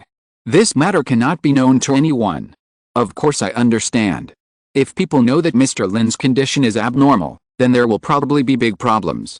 Li Xing took a deep breath and said, "It seems that defeating 3 source energy level experts is not as simple as it sounds. Have you ever seen a source energy level expert make a move?" Chu Yaowei said, "Like odds, how could Lin Qun kill 3 source energy level experts without paying a price? Don't worry, without Brother Lin, there would be no me today. I will do my best." As he spoke, Li Xing made his move. He took a step forward, and his hands emitted a bright light, gentle and healing, much stronger than before, directly enveloping Lin Qun. Chu Yaowei's guess seemed to be correct. Li Xing's ability did indeed suppress the murderous and violent aura emanating from Lin Qun to some extent. Chu Yaowei watched this scene, feeling an inexplicable tension in her heart. But just then, her expression shifted, and she looked behind her. Because someone else was approaching. This time it was Su Ji. Her expression was serious, and she brought bad news. "There's bad news. Commander-in-Chief Jinling just reported that the 6th Orbital Fleet has arrived and is already at our gates. The jump point is in space, 30,000 kilometers away from Blue Star. Our warship's radar system has also confirmed this. It seems that after the battle on the frozen planet, we have been noticed and are considered a threat, even greater than the 2 civilizations in the 7th orbit. Otherwise, the 6th Orbital Fleet shouldn't have crossed the 7th planet's orbit to appear here." As she spoke, Su Ji instinctively glanced at Lin Qun. Hearing this, everyone's hearts sank. Chu Yaowei said, "These alien civilizations are all incredibly cunning. They calculated that we had just experienced a series of battles and should be at our weakest point, unable to use our fighting power. So they traveled thousands of miles to take advantage of our weakness and eliminate us." Chapter 510. Do you have a great source energy level? Su Ji's expression was also very solemn. What Chu Yaowei said was precisely the current situation, and the real reason why the fleet from the 6th orbital planet was here. Otherwise, why would they bother crossing the 7th planet's orbit to come here? Naturally, they were afraid that humans would grow stronger here. The strength humans had displayed in this battle had terrified them. Su Ji said, "The Supreme Commander asked me to come, both to check on Mr. Lin's condition and to hope that you could attend the Federation's decision-making meeting to jointly decide on our next course of action. We don't have many options left, and we don't have much time left." Chu Yaowei was about to say something when Li Xing behind her suddenly exclaimed, "Brother Lin, you're awake." This exclamation instantly drew everyone's attention back. Chu Yaowei also turned around, a fleeting look of surprise flashing in her eyes. Lin Qun was indeed awake. Or rather, he hadn't slept at all. He was fully aware of what was happening outside, who was around him, and what was being said, but he simply didn't want to wake up. The murderous aura and killing intent within him were too heavy. In the hands of a powerful individual, the immortal execution sword is a divine gift, unaffected by any negative influences. However, Lin Qun has not yet reached that level. Wielding the immortal execution sword, he cannot withstand its malevolent and violent aura. This is because the majority of the power of his immortal execution sword formation originates from the sword itself, and this malevolent energy is hidden within it, a part of its power. Whenever Lin Qun uses it, he is inevitably affected, and the longer he uses it, the deeper the effect. This time, he wielded the immortal execution sword for nearly an hour and a half, yet his maximum energy level strangely did not decrease much, only about 60 points. This is different from the immortal execution sword's usual calculation standard, but the effect has penetrated deep into Lin Qun's body and consciousness, far more terrifying than the reduction in his maximum energy level. This can be seen from his divine spirit, which has turned blood red and is shrouded in malevolent energy. If he had wielded the sword again just now, he would no longer be wielding the immortal execution sword, but rather, like Dao Zhuan's Henren, being controlled by the sword. In the final moments, he could barely hold on, otherwise, he wouldn't have been able to rationally kill the source energy level being shrouded in gloom. However, in his attempt to eliminate the source energy level being shrouded in gloom, Lin Qun wielded the sword with his primordial spirit, suffering another injury. He was consumed by the backlash of malevolent energy, his very foundation shaken. Malevolent energy rose from his heart, flowing through his limbs and bones, threatening to replace his consciousness and turn him into a puppet only capable of killing. This is why Lin Qun appeared to be unconscious. In reality, he was fighting and eliminating the malevolent energy within his body with all his might. Because he had to concentrate fully, he couldn't wake up. If he relaxed even slightly, the surging malevolent energy within him would burst forth like a flood, overwhelming Lin Qun's defenses. At that point, he wouldn't die at the hands of his enemy, but rather from the backlash of the immortal execution sword. This malevolent aura was astonishing. Lin Qun exerted all his strength, barely managing to maintain a balance within his body, a battlefield battling against it. To maintain this balance, Lin Qun's consciousness had to be fully engaged. Even though he could hear and sense what was happening outside, he couldn't move, speak, or open his eyes. All his mental and physical strength and attention had to be focused on maintaining this balance. If the balance was broken, the malevolent aura would unleash its full power, causing his body's defenses to completely collapse, becoming controlled by it and dying from its backlash. Even with Hercules' 12 trials, the malevolent aura that had almost merged with him couldn't be washed away. No matter how many times he was reborn, the result would be the same. Lin Qun was thus frozen. To outsiders, he appeared to be unconscious, but in reality, he was fully aware of what was happening outside. It was only with Li Xing's external assistance that this balance was broken, allowing Lin Qun to recover somewhat and open his eyes. From this perspective, Chu Yaowei's judgment was quite accurate, greatly helping Lin Qun. Otherwise, if he had continued to struggle with the malevolent energy within his body, it's uncertain how long it would have taken for Lin Qun to wake up. However, this situation is different from before. Lin Qun has been severely affected, he can no longer fight. Now that he's awake, the malevolent energy within him is surging and he can't fight at all. In this state, he's only awakened, but he might not even be able to leave this medical room. Lin Qun took a deep breath and activated his concentration technique and sword control technique to suppress the malevolent energy within his body. Suji and Chu Yaowei were both very nervous. Mr. Lin, how are you? Lin Qun, are you alright? Brother Lin, what happened to you? But Lin Qun didn't speak immediately. He first quickly leveled up. Under the rules of the Divine Kingdom, leveling up is extremely fast. Once he has enough experience, he can complete it with a thought. Leveling up now and improving his various attributes will undoubtedly provide Lin Qun with considerable assistance. In this battle, Lin Qun killed countless enemies. The 2 source energy level enemies alone provided him with 25 million experience points. On the dwarf planet, he slew countless alien civilizations, bringing his total contribution points to nearly 700,000. However, most of the beings on dwarf planet 8-3 were not high level, and their experience points were limited, averaging only about 50 points per enemy. Adding them all together, Lin Qun now has a full 60 million experience points. This boost from leveling up through experience is undoubtedly a powerful injection of energy into Lin Qun's fight against the malevolent forces. Therefore, as soon as he was freed from the stalemate of balance, he immediately leveled up.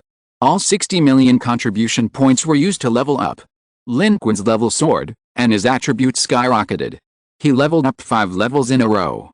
Above level 70, it seems that each level increases all attributes by 30 points. However, the experience required to level up above level 70 is considerable, but this doesn't seem to matter to Lin Qun. He has enough experience, even at level 70, he can still level up continuously.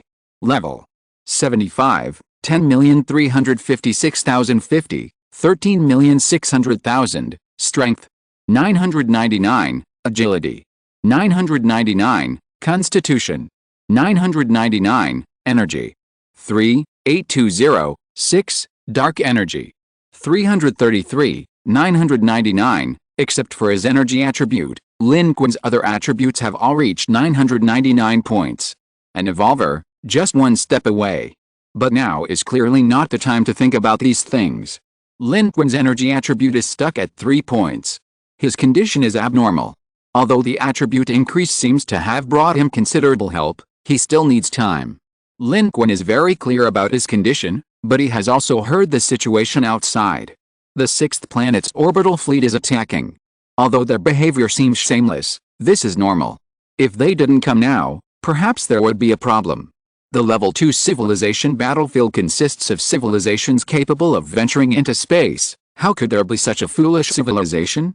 This time, he fought against 2 source energy level beings from the dwarf planet 8-3 and the frozen planet. Even the most domineering source energy level beings, who attacked recklessly, were slain by him. His immortal execution sword strike was comparable to a great source energy level attack. On the edge of the 2nd level civilization battlefield, great source energy level beings possess absolutely superhuman combat power. It's no wonder others were shaken. They would see humanity as a thorn in their side, even more so than the 2 civilizations on the 7th orbit. After completing the upgrade, Lin Qun took a deep breath and looked at Chu Yaowei, saying, "I have something to do, but nothing else." Calling Li Xing was a great help. "Li Xing, I'll need your power later. I need you to continuously inject your power into me. Here are some recovery potions, use them if needed." With that, Lin Qun slightly moved his fingers. A large pile of high-level recovery potions appeared. These were all provided by the Federation, no one else received such treatment. The mountain of recovery potions stunned Li Xing. Li Xing's power is pure and holy. Although it is somewhat different from the path of cultivation, it has been proven to be limited in suppressing malevolent energy. Naturally, we need his help. However, given Li Xing's strength, he cannot maintain this for long. If we want to help Lin Qun, we still need these things. Chu Yaowei's eyes showed worry. "Are you alright or not? I need time to recuperate. My body is filled with malevolent energy, which I must suppress. I can't fight for a while. If I can eliminate the malevolent energy, I'll be fine, and might even be able to advance further. But if I can't, I'll be in trouble. So next, I need to fight against it with all my might. I don't have the strength to fight against a fleet in the orbit of the 6th planet right now, but you can deal with it like this." Lin Qun looked at Chu Yaowei, a glint of light flashing in his blood-red eyes. Lin Qun was in a bad state, unable to even leave the medical room, and the Heavenly King assistance card might not be effective. But he had already thought of a way. The orbit of the 8th planet in the cloud pattern star system. Outer space of Blue Star, 30,000 kilometers away. A huge triangular warship from the orbit of the 6th planet had jumped out. It was composed of countless wedge-shaped warships, and at this moment it was incredibly huge, a full quarter the size of Blue Star's previous satellite, the Moon, like a small asteroid, pressing down. In the bridge of this triangular warship, the powerful being of the 6th planet's orbital civilization, the towering blue Cyclops Maya, stood overlooking the planet below. "Lord Maya, the scan of the current ecological planet is complete. Although they used some concealed technologies, their technology is still somewhat inferior to ours. We've made a startling discovery. This civilization's technology is very poor. Moreover, there are a large number of non-combatants on this planet, a very large number, but we haven't found their energy level and cannot confirm their energy level." A massive holographic projection of the scan appeared before Maya's eyes. It looked up at the map of Blue Star, on which underground shelters were clearly scanned, each shelter marked with countless red dots, each dot representing a human being. So many lives? This ecological planet civilization didn't just send combatants, did it? Maya frowned. Judging from the current situation, this planet was very strange. A qualified and intelligent participating civilization would never bring so many individuals to fight, especially individuals who were clearly not combat personnel, not even logistics personnel. This didn't conform to the basic logic of participating in the civilization battlefield. Kill as many opponent participants as possible and allow the opponent to gain as few contribution points as possible. The Level 2 civilization battlefield was actually the most difficult and thankless of the 3 levels of civilization battlefields. In this level of battlefield, generating contribution points was difficult because there were few participating civilizations, and each civilization brought its own planet to fight. Furthermore, having reached interstellar civilization, the need for manpower was limited, resulting in fewer participants and fewer contribution points. Therefore, while the level of warfare in the Level 2 civilization battlefield was higher than that of the Level 3 civilization battlefield, the total number of contribution points generated in a Level 2 civilization battlefield was relatively small. Thus, the profit in terms of contribution points for participants in the Level 2 civilization battlefield was less than that in the other two levels of civilization battlefields. Some civilizations believe this is a secret scheme by the Divine Kingdom. The third-tier civilization battlefield is relatively weak, while the civilizations in the first-tier battlefield are too powerful. If there were too many civilizations at the first-tier level, the Divine Kingdom would be in trouble, and they might even threaten it. Therefore, the second-tier civilization battlefield was deliberately designed this way to make it difficult for civilizations to advance. However, the second-tier civilization battlefield offers more than just contribution points as a way for civilizations to profit. At this moment, an advisor behind Maya annihilate, perhaps they were forced into the civilization battlefield. Maybe their civilization encountered some insurmountable enemy on their homeland and sought refuge in the civilization battlefield, hence the large number of non-combatants. This means that this ecological planet is very likely their entire civilization, and all their powerful beings are here. Their technology is so backward, yet they're ranked in the second-tier civilization battlefield.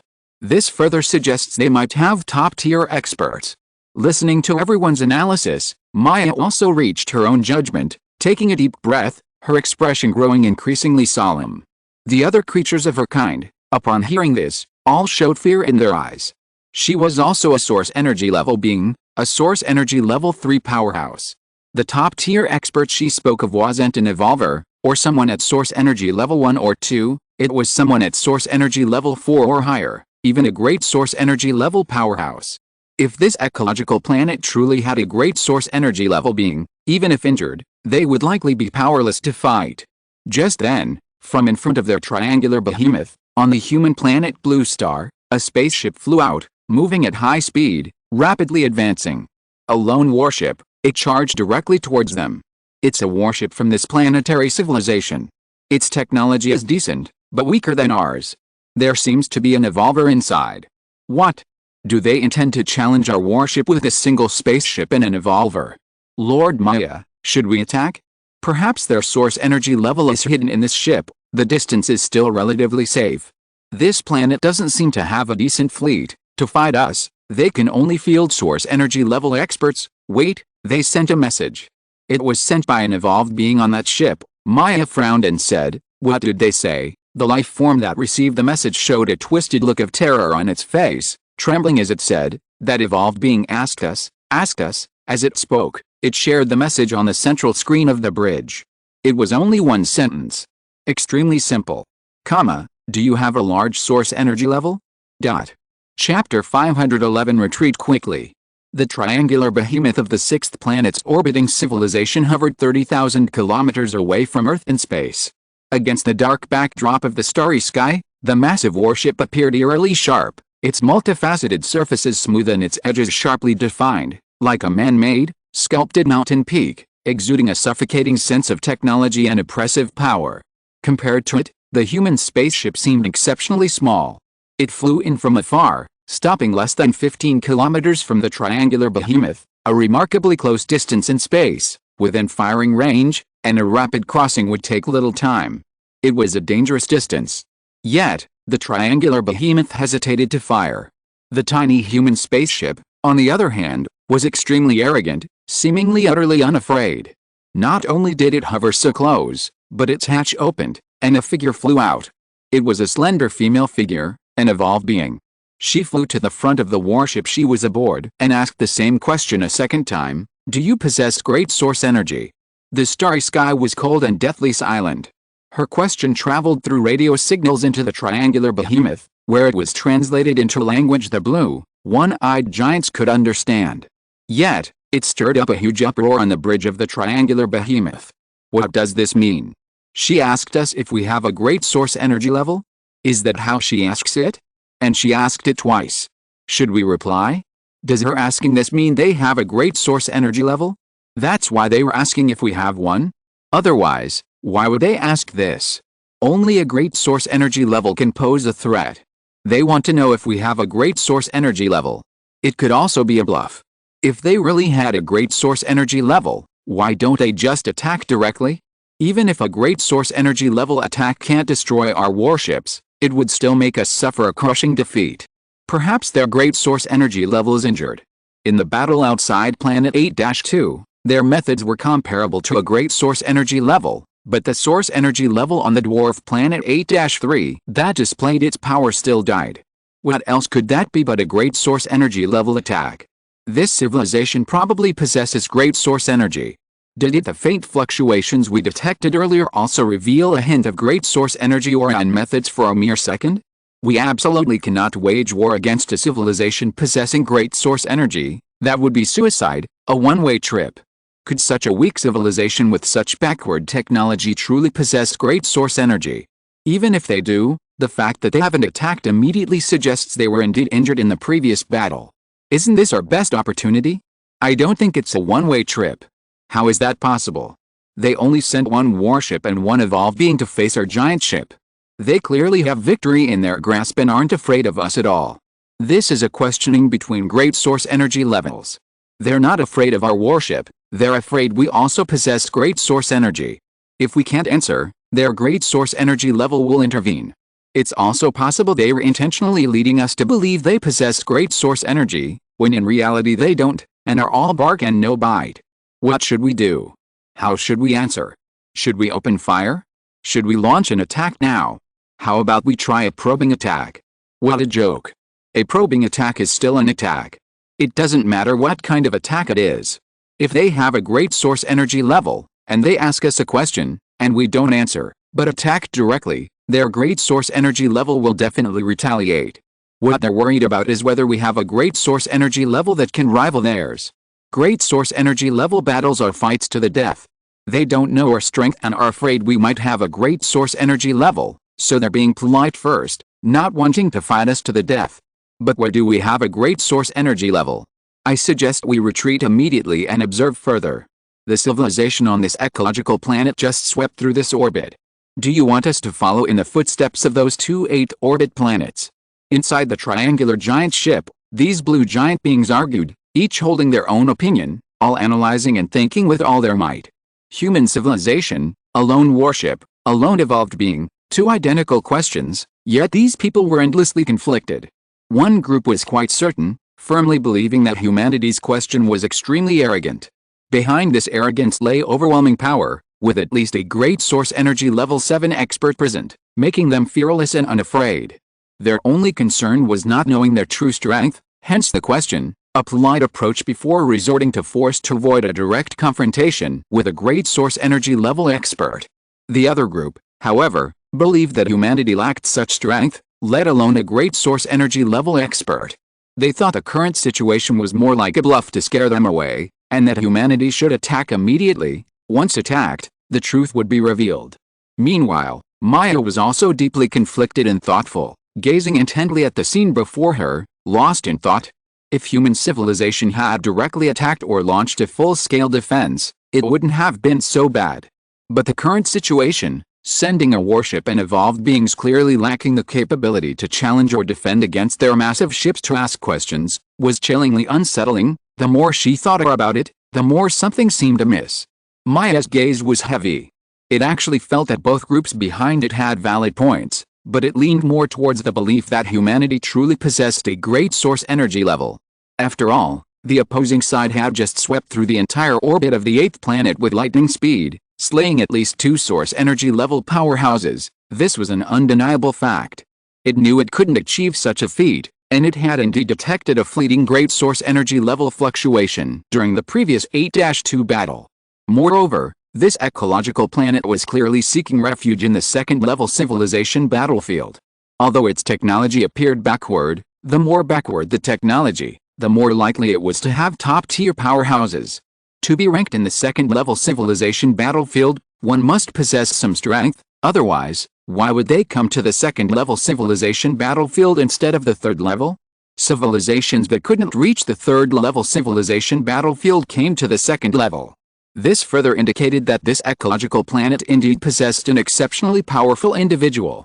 However, it also believed that this great source energy level wasn't in such good condition, otherwise, it should have been the great source energy level that had made the initial probe, not this spaceship and a mere evolved being. However, their civilization didn't possess a true great source energy level. Their level is roughly equivalent to the civilization on the 8th dwarf planet. Under these circumstances, it dares not take the risk. Even a weakened camel is bigger than a horse. No one knows the extent of the damage to the energy level of this ecological planet. If it's not too severe, the other side could easily crush them, who lack a high energy level. They might even invade their home planet, just like they did with the 8th dwarf planet. Knowing they lack a high energy level, they have no more reservations. Without reservations, killing them is easy. They came here to contribute points and advance their civilization, not to become prey for others. And with their current knowledge of human technology, launching an attack from the 8th orbit to their 6th orbit is not an easy task. At this moment, choosing to remain neutral might be the wisest course of action. To take down this 8th orbit civilization, perhaps they cannot rely solely on their own strength. Thinking this, Maya has already made a judgment. At that moment, it raised its head and said, "No need to answer them. They want to test our strength. We should avoid their sharp edge and retreat immediately." Maya was the person in charge of their civilization's expedition to the 8th planet's orbit and the strongest person on this triangular giant ship. Its words immediately silenced the argument in the bridge. Those who wanted to surrender and escape all breathed a sigh of relief. This may be the best choice. Our 6th planet's orbit is still far from here, and our civilization's goal is not to be the victor in the second-level civilization battlefield. Since we don't need to fight the whole battle, there's no need to fight to the death with them. Lord Maya is wise. The other group, however, looked depressed and unconvinced. Lord Maya, perhaps they're bluffing. The number of participants on this planet might be around 200 million. That's equivalent to us conquering 2 to 4 level 2 civilization battlefield participants. Such a prize is extremely rare. Are we really going to give up like this? Even my orders are no longer valid. Maya's face darkened upon hearing this. He coldly surveyed the entire scene before softening his tone slightly, saying, "I know your thoughts, and I think what you're saying makes sense. But this ecological planet definitely has source energy level beings, that's for sure. Their civilization's technology is so backward that they're not even qualified to participate in the level 2 civilization battlefield as an interstellar civilization, yet they didn't enter the level 3 civilization battlefield, but instead entered the level 2 civilization battlefield. Clearly, this is because they have source energy level beings. When the battle began on the 8th planet orbit, we already detected multiple source energy level beings. Some of them have been confirmed dead, but others are still alive. Now, the 8th planet orbit has been cleared by the civilization. It's self-evident which civilization these source energy level beings belong to. Plus, there's the possibility of a large source energy level being present. Our fleet is powerful, but if we fail, if I die here, if our giant ships are destroyed here, it won't just be a matter of whether we can conquer this easy prey, it will severely weaken our civilization's fighting strength, and we will pay an unimaginable price for our foolish attempt. So, this is my decision. I don't want to take the risk. Now, retreat immediately. As a source energy level being, Maya might have had higher-ups to keep it in check on its 6th orbital planet, but here, it was the supreme authority. Its decision had been made, and even if others had doubts or thought it shouldn't be done, they had no choice but to accept it. Moreover, Maya's analysis wasn't entirely without merit, and many were convinced. The tragic fate of the other 2 participating civilizations in the 8th orbit, which had been wiped out, was a living example. No one wanted their civilization to suffer the same end. Even if humanity might be vulnerable, no one could afford such a price. Maya didn't say another word. It simply turned its head and coldly looked at the human warships, the human evolvers, and the massive 8th orbital planet that served as their backdrop. Immediately, their triangular behemoths began to slowly move backward, creating a certain distance in front of the humans before jumping into warp and disappearing. They had been successfully scared away. Maya probably never dreamed of this. The planet before it was incredibly fragile, lacking not only a large-scale source energy level but also a single true source energy level entity. Watching them depart, Chu Yaowei, positioned ahead of the survey-class strategic cruiser, finally breathed a sigh of relief. She had been terrified. This whole scene was orchestrated by Lin Qun, who had instructed them to bring a spaceship to challenge them. Chu Yaowei was to lead the charge, feigning weakness. Suji, Chu Yaowei, and even the elders didn't actually know the basis for this feigned weakness. After all, they had never fought against source energy level entities and didn't know the intensity of similar levels or the details of the recent battle. But Lin Qun knew very well. He knew the extent of his previous encounter with the two source energy level entities on the 8th dwarf planet. With that clash and the power of the immortal execution sword, he might be able to mislead the enemy into believing that humanity possessed a large-scale source energy level expert. If this could be achieved, the enemy might be hesitant to fight. This was the root cause of Lin Qun bringing Chu Yaowei and the others here. And to feign weakness, one needed a master, and Chu Yaowei, humanity's only evolved human, was the only choice. Of course, Lin Qun, due to his own condition, didn't elaborate on these details, only instructing Chu Yaowei on what to do. Suji, Chu Yaowei, and even the old man all chose to trust Lin Qun and his plan, leading to the scene just now. In fact, when the survey-class strategic cruiser took off and Chu Yaowei arrived, not only was Chu Yaowei incredibly tense, but everyone on the survey-class strategic cruiser behind her, and indeed the entire Blue Star Jinling Command Center, was on edge. The two command centers were deathly silent. The tension was palpable. If humanity's trump cards were exposed, given the enemy's displayed military strength, Blue Star would be no match and would be at their mercy. Most importantly, humanity had just experienced a major war, and from top to bottom, they were utterly incapable of fighting. Furthermore, Mr. Lin was in a predicament and unable to intervene further. Even if they surrendered and withdrew, it would take time. It's a success. It's really a success. The 6th Orbital Fleet has truly left. They've withdrawn. Mr. Lin is indeed amazing. How did he know that such a feigned retreat would scare them away? Mr. Lin's methods are beyond our comprehension. People's admiration for Lin Qun reached new heights. Most didn't understand why his feigned weakness had succeeded, nor did they quite grasp the power of Chu Yaowei's words to scare away an interstellar civilization's fleet. But the result was good. This crisis, which could have wiped out the entire planet, was resolved without bloodshed. Inside the Jinling headquarters aboard the survey-class strategic cruiser, everyone was overjoyed. Suji couldn't help but exclaim, Mr. Lin is truly remarkable. Unable to act himself, he repelled the enemy with just a few words. The retreat of the 6th orbital planet civilization's fleet was, in fact, another form of response, providing humanity with intelligence and information about them. That is, they lacked a large-scale energy source. Chapter 512 The Door to Evolution. As the survey-class strategic cruiser flew out of Blue Star, and Chu Yaowei confronted the enemy ship, Lin Qun remained on Blue Star. This was an order from the Supreme Commander, and also Chu Yaowei's insistence, to transfer him from the survey-class strategic cruiser and place him in the Jinling underground base, under layers of protection. The Supreme Commander said, "Now is the time for us to protect you. Unless humanity on Blue Star is wiped out, I assure you, no one will be able to find you." This was the Supreme Commander's statement in preparation for the worst. However, the actual situation developed favorably. The triangular behemoth from the 6th orbit of the cloud pattern star system was ultimately forced back by Chu Yaowei's two questions, re-entering warp and disappearing into space. Thus, the crisis on Blue Star was completely resolved. Blue Star had been cleared of the 8th orbit battlefield, now only they remained. The Ice Energy Clan shouldn't have withdrawn yet. Their planets still exist, their fleets have disappeared into the planetary belt. Based on the timeline, their authority transfer should have been completed. They could have surrendered, but they didn't. Clearly they have other plans, Shan Shilin reported to the Supreme Commander on the situation in the 8th orbit.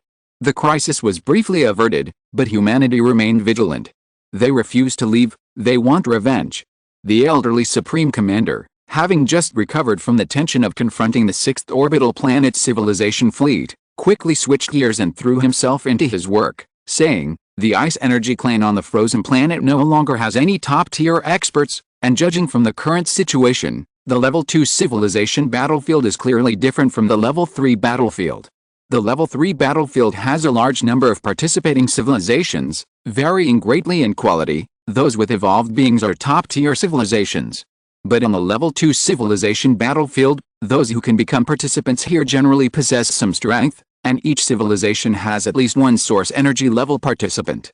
The Ice Energy Clan's source energy level participants are all dead, their icebound planet home base has been destroyed, and over 90% of the participants have perished, leaving only some warships. They are no longer capable of competing with any of the participating civilizations, but they themselves have no resources. Consuming a rootless, wandering fleet with few contribution points is meaningless for anyone. Unless victory is imminent, no civilization is likely to target them. They are like a hedgehog, they cannot attack, but no one wants to fight them. If they remain here, they will not gain any contribution points, so they can only seek revenge against us. Shamshilin nodded and said, their fleet is troublesome.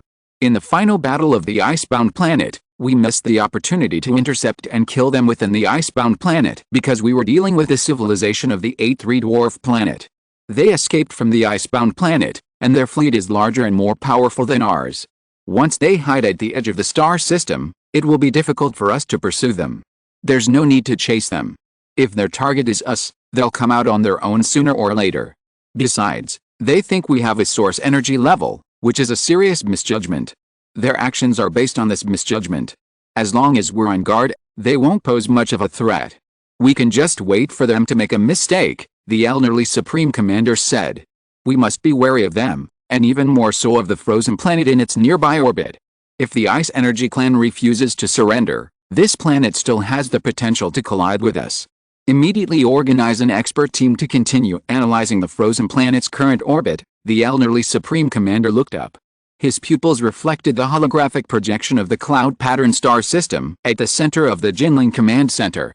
They had eliminated their adversaries in the 8th orbit of the cloud pattern star system, but the situation was sliding into a more complex situation.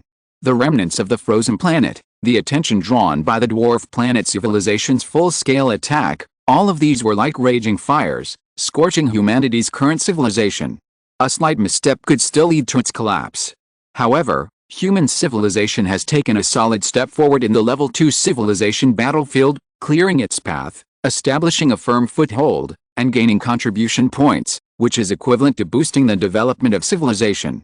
During this period, although there weren't enough contribution points, the Supreme Commander had been browsing the items available for purchase in the civilization account.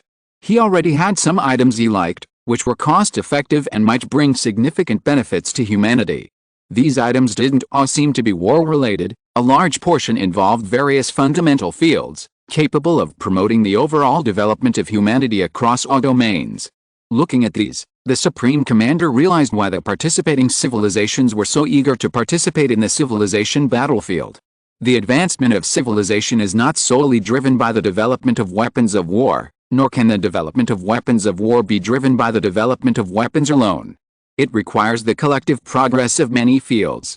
Some technologies that seem unrelated to war can be applied in the field of warfare. Countless tiny technological details ultimately contribute to the overall development of civilization and the iteration of weapon technology. These fundamental items are not expensive, but for a civilization like humanity, still in the early stages of its journey towards space, they are very important. And now, they have contribution points to exchange for these things. The technologies contained within those things will help human civilization advance rapidly and facilitate the rapid integration of technologies acquired in previous wars, like another technological explosion. The rise of civilization will begin from this point. But the elderly Supreme Commander is more concerned about Mr. Lin's condition. In the deepest part of the secret base of the Jinling General Command, where security is paramount, Lin Qun sits cross-legged. Li Xing sits before him. At this moment, however, there are not only Li Xing present, but also several other awakened individuals with healing abilities similar to those possessed by Li Xing, urgently dispatched from various locations. The weakest among them is at least level 10, considered strong even among ordinary people. Although the individual strength of these people wouldn't be of much benefit to Lin Qun, their numbers are still useful. With Li Xing acting as a mediator, channeling power is always better than Li Xing alone. Seeing Lin Qun's condition, these people are all shocked, not expecting Mr. Lin to be so severely injured. They have all been instructed to keep Mr. Lin's condition strictly confidential. Immediately, they joined the ranks of those helping Lin Qun dispel the negative influence. Their power surged continuously, flowing into Lin Qun's body, and when they were exhausted, they were immediately replenished with potions. These people, who normally didn't have the luxury of taking potions, were now told that they could freely replenish their energy and dark energy, with the Federation paying for it. However, most of them were still worried. Lin Qun was currently like a banner of the Human Federation, with Mr. Lin around. The Federation, from top to bottom, was stable, and if something happened to him, panic would spread from top to bottom. They also felt a sense of apprehension and did their best to heal Lin Qun. And with their help, Lin Qun was dispelling the malevolent energy within him. The Zyuxin sword, which had been sustained by Ujimuto's gacha pulls, had reached the end of its lifespan. The Zyuxin sword had returned to its original form as the Zyuxin broken sword, but Lin Qun hadn't retrieved it. It lay quietly on the survey-class strategic cruiser, and no one dared to touch or pick it up. Having severed the input from the immortal execution sword, Lin Qun's current task is to fight against a malevolent energy within his body, using his own strength, as well as the strength of Li Xing and the others, to completely eliminate this energy. However, this is still somewhat troublesome. Lin Qun has held the immortal execution sword for so long that it no longer deducts from his maximum energy limit. This seems like an advantage, reducing the apparent cost of wielding the sword, but beneath this seemingly favorable situation, Lin Qun is being affected on a deeper level, almost becoming controlled by the malevolent energy and a puppet of the sword. But Lin Qun hasn't been completely affected yet. He still retains a sliver of clarity. Starting now to expel the energy, resolve the problem, and regain his fighting strength is only a matter of time. Moreover, during this process, Lin Qun's brow furrowed slightly. He sensed something amiss. It seemed, after this battle, his newly broken through realm had subtly loosened. It seemed he was about to reach the late foundation establishment stage, which is the 6th level of the sword control technique. This even surprised Lin Qun himself.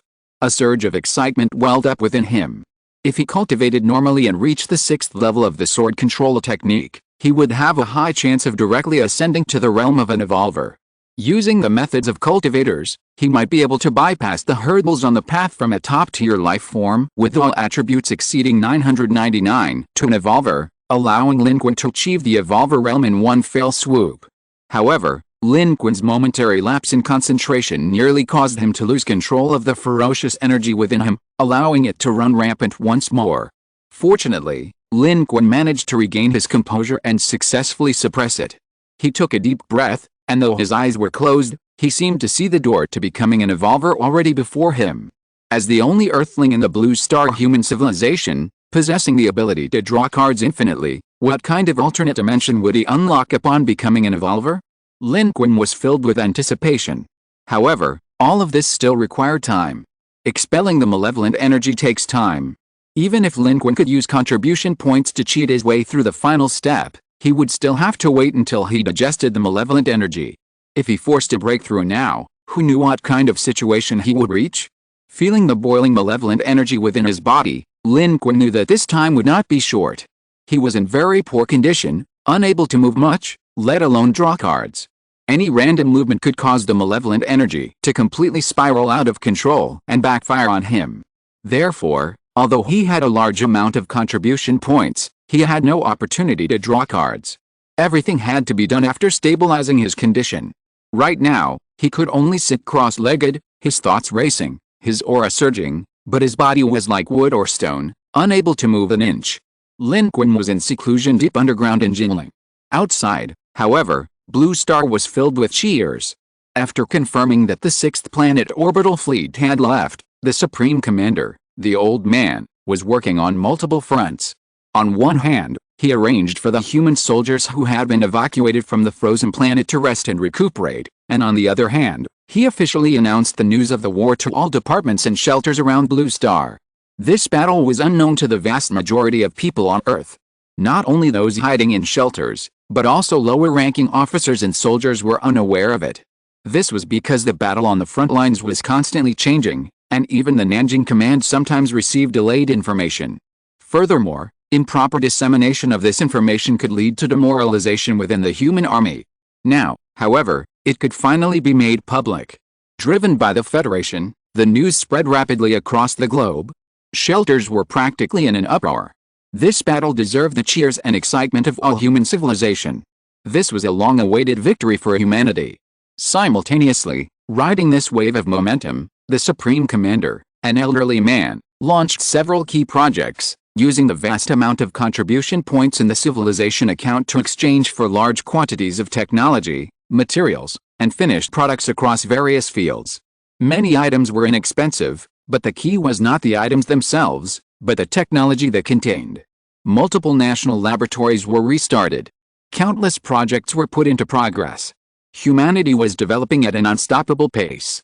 Many of these projects were initially aligned with previously approved key projects such as human warships and interstellar travel technology, attempting to piece together a complete technology and industrial chain, enabling humanity to truly possess technology worthy of an interstellar civilization.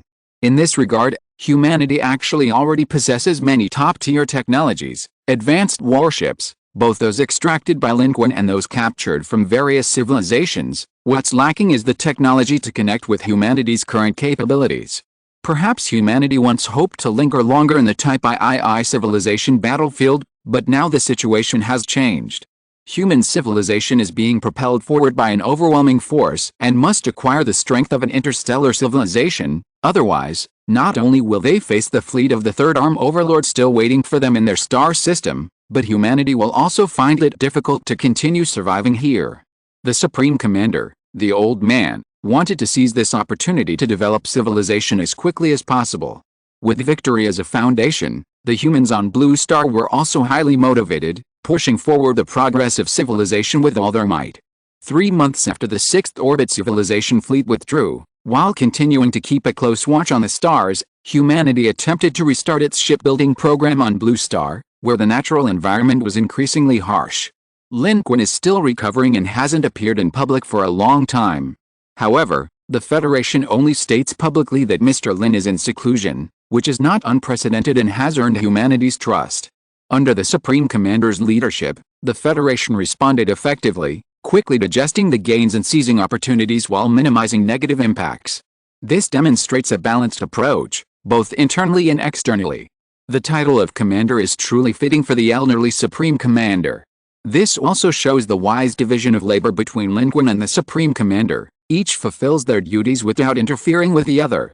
Even if Lin Qun temporarily falters, it won't affect the overall progress of human civilization. And a strong human civilization undoubtedly provides an extra layer of protection for Lin Qun, who is temporarily unable to fight. During these 2 months, progress was swift and intense within Blue Star, while the surrounding orbits remained calm. The battles in the orbits of the 6th and 7th planets abruptly ended. However, within the inner ring of the cloud-patterned star system, several key civilizations were engaged in fierce fighting, with even great source energy levels intervening, exerting pressure on half the star system. This was even observed by the outsiders of Blue Star, demonstrating the intensity of the conflict. However, this was still far from the orbits of the 6th, 7th, and 8th planets, and the target was not Blue Star. Blue Star merely observed, facing no danger. It wasn't until the 3rd month that a surprising message arrived from space. If you are listening to this novel on a channel other than Fanfic World, it means it was downloaded and re-uploaded without effort. We warmly invite you to visit our channel, Fanfic World. There you will find the original version of this story and many other novels of various genres. We look forward to seeing you dive into a world of incredible novels. Chapter 513 Who Said I'm Dead? 7-1 has disappeared.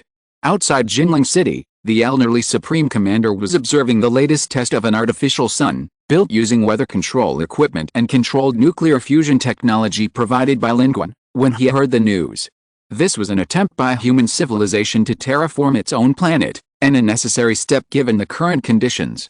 It had to be acknowledged that Blue Star's climate was deteriorating rapidly. The main sequence star cloud pattern, part of the 2nd-level civilization battlefield, was larger and hotter than the Sun in Blue Star's star system. However, this also meant that the 8th orbit of this star system was farther from its star and couldn't draw much heat from the massive cloud pattern star system. Blue Star was experiencing hyperthermia. The surface temperature of Blue Star was continuously decreasing, far exceeding the range of conditions suitable for normal human survival. If it weren't for the civilization battlefield improving the overall quality of humanity, the surface would already be uninhabitable for ordinary people. This would directly affect various activities of human civilization on the surface and hinder the progress of human civilization. The Artificial Sun project was born out of this need, initiated 2 months prior, and had actually been considered even earlier during the expedition to the frozen planet. Using existing human technology, let's see if we can develop a technology to truly transform planetary climates.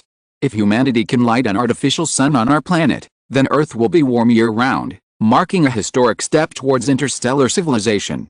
Today, outside Jinling City, the project team presented the first fully stable small artificial sun to the Supreme Commander. The Supreme Commander was full of praise. This is the beginning of humanity's progress, and behind it lies the tireless effort of countless lives and individuals within human civilization. However, before he could ask many questions, news from the Jinling headquarters greatly surprised him. 7-1, which humanity had been monitoring, had disappeared. More accurately, Planet 7-1 had been decommissioned. The Supreme Commander returned to the Jinling headquarters and obtained more precise observation results. In the field of quantum communication, humanity is still developing, therefore, this observation from the orbit of the 7th planet was actually from an hour ago, or even earlier. The situation is basically confirmed now. 7-1 has escaped. Shan Shilling's expression was complicated. They retreated without a fight, choosing to surrender and leave the current level 2 civilization battlefield. This was too sudden. Now, there is only one planet left in the orbit of the 7th planet. We suspect that they may not have been able to withstand the pressure. It's probably no secret that the fleet in the orbit of the 6th planet retreated without a fight here. Many eyes are watching us.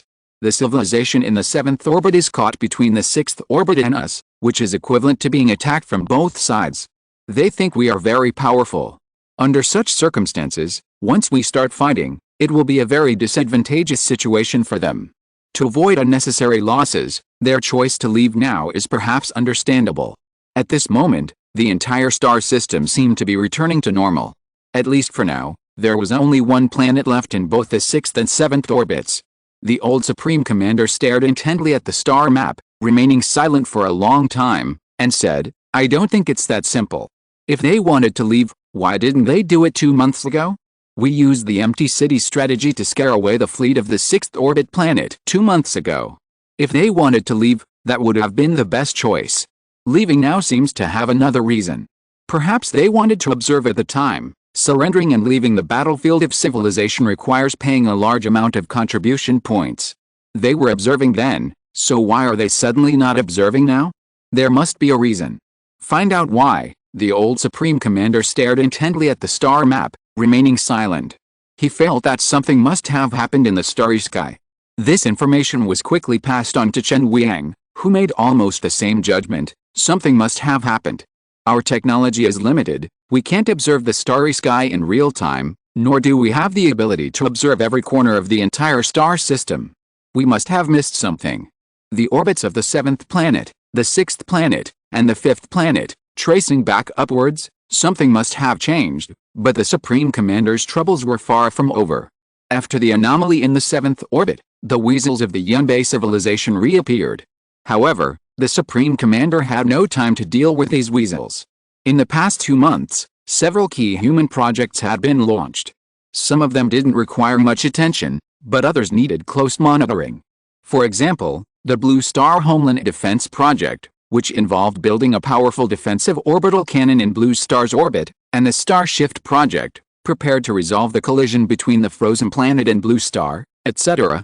Humanity was moving forward. The shadow of war had been cleared away by the Supreme Commander in the shortest possible time with remarkable skill. The work that followed was far more complex and intricate. Internal and external affairs, war, and development, none could be neglected. Humanity had to improve itself to adapt and survive. The Supreme Commander knew better than anyone that they had to become stronger. They couldn't continue to rely on Mr. Lin to reverse the tide of war. Only when civilization and strength complemented each other could a civilization demonstrate its most powerful form. Therefore, the problem of the weasels was directly assigned to Wang Kezhang by the Supreme Commander. Wearing Structural's iron gauntlets, Wang Kezhang strode into the secret underground military base deep in the northwest of China. The weasel people were all here, helping humanity build spaceships from their underground base. This was part of the human fleet project, According to the latest plan of the new Federation fleet, they expected to fully master the technology and complete at least 3 standard warships within the next 2 years, injecting vital force into the human space fleet. Liu Rui followed closely behind Wang Qizheng, saying, "Ever since Mr. Lin went into seclusion, these weasel people have been very restless. They seem to think something has happened to Mr. Lin. Especially among these Yanbei civilization beings, there's a person named Kiki K who has been leading the trouble. They want to renegotiate with us, offering freedom and spaceships as conditions for helping us. They caused quite a commotion this time, so I've imprisoned them all up ahead. Now that we're in a level 2 civilization battlefield, where can they go if they want freedom?" Wang Qizheng paused slightly, glancing at Liu Rui. "What about Papadu? Isn't it doing anything about it?" As the supervisor of the Yanbei civilization life forms, Liu Rui was unaware that Lin Qun was truly in trouble. However, Wang Qizheng was also somewhat thoughtful. These Yanbei civilization life forms were among the first to be withdrawn, and they hardly participated in subsequent battles. Moreover, Lin Qun's condition was a closely guarded secret within the Federation. How did they know about Lin Qun's situation?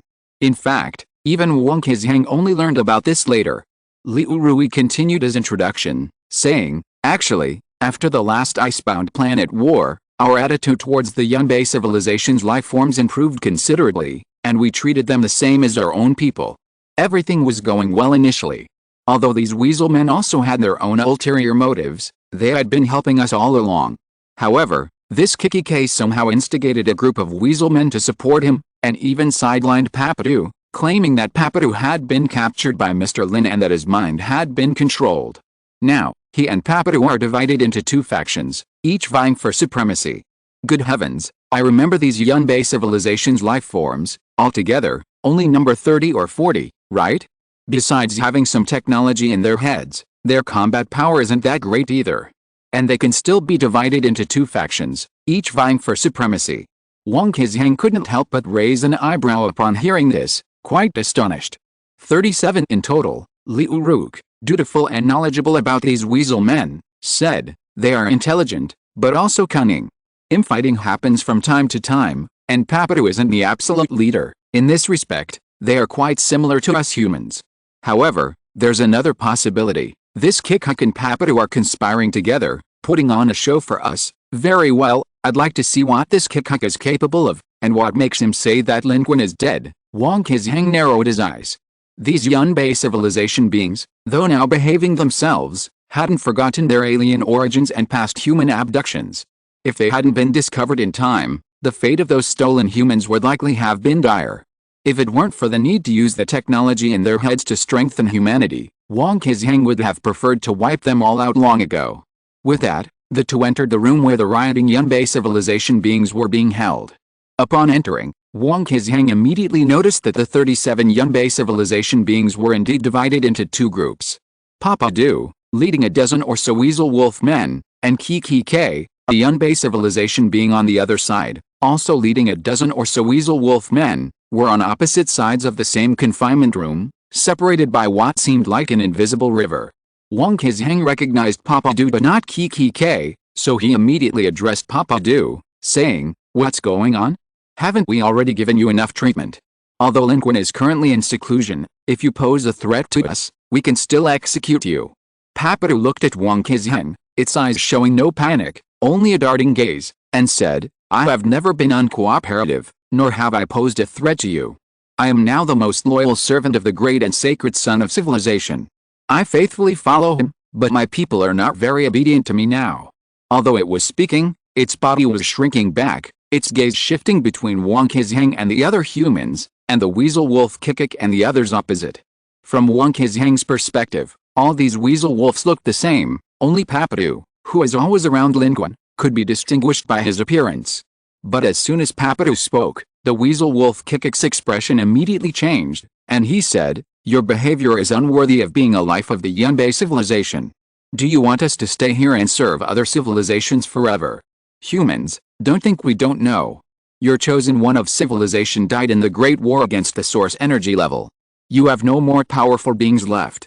Now, you only have 2 choices, either kill us all, or accept our terms and negotiate cooperation.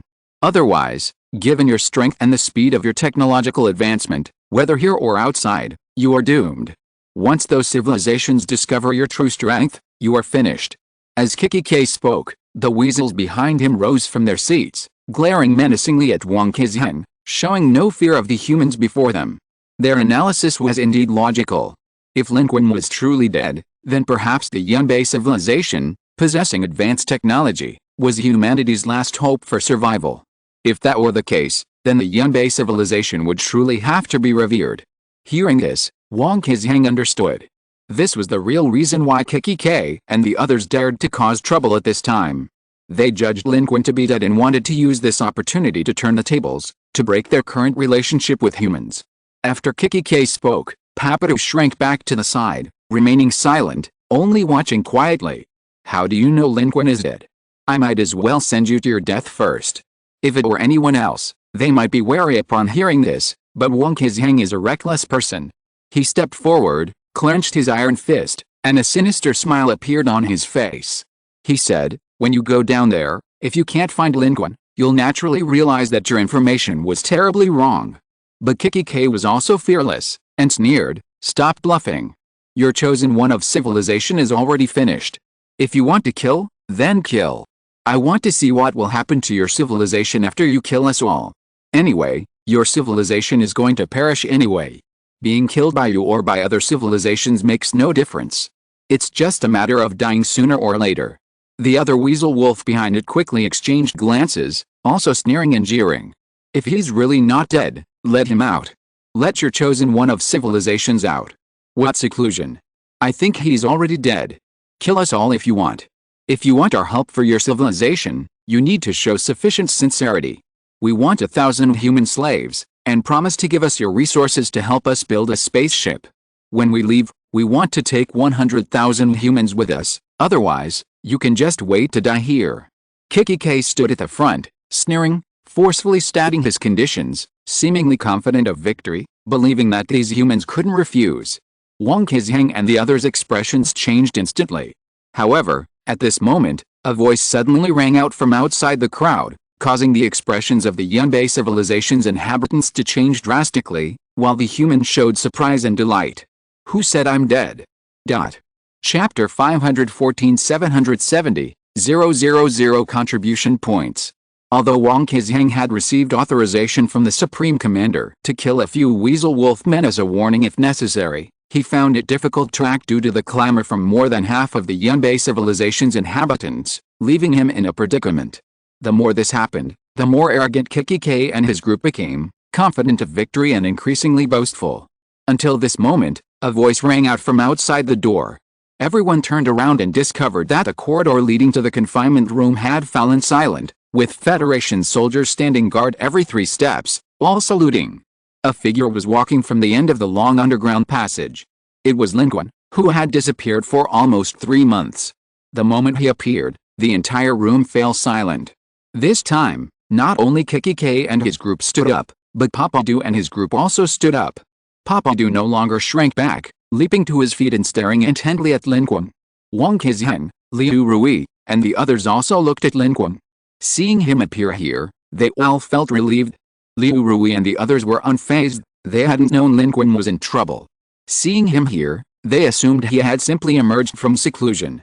Wang Qizheng, however, had a complex expression. Ignoring everyone else, he strode forward and gave Lin Qun a big bear hug. Damn it, you didn't even say you were coming. Lin Qun smiled. He waited for Wang Qizheng to step back before entering the room, his gaze sweeping over the Yunbei civilization beings within.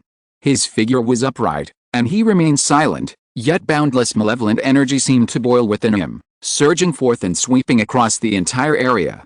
The Yunbei civilization beings all paled, the astonishing killing intent alone made their faces change, and they retreated frantically. Kikki stared at Lin Qun. How is this possible? Papadu, its eyes darting around, said, Great and sacred son of civilization, I knew you were alright.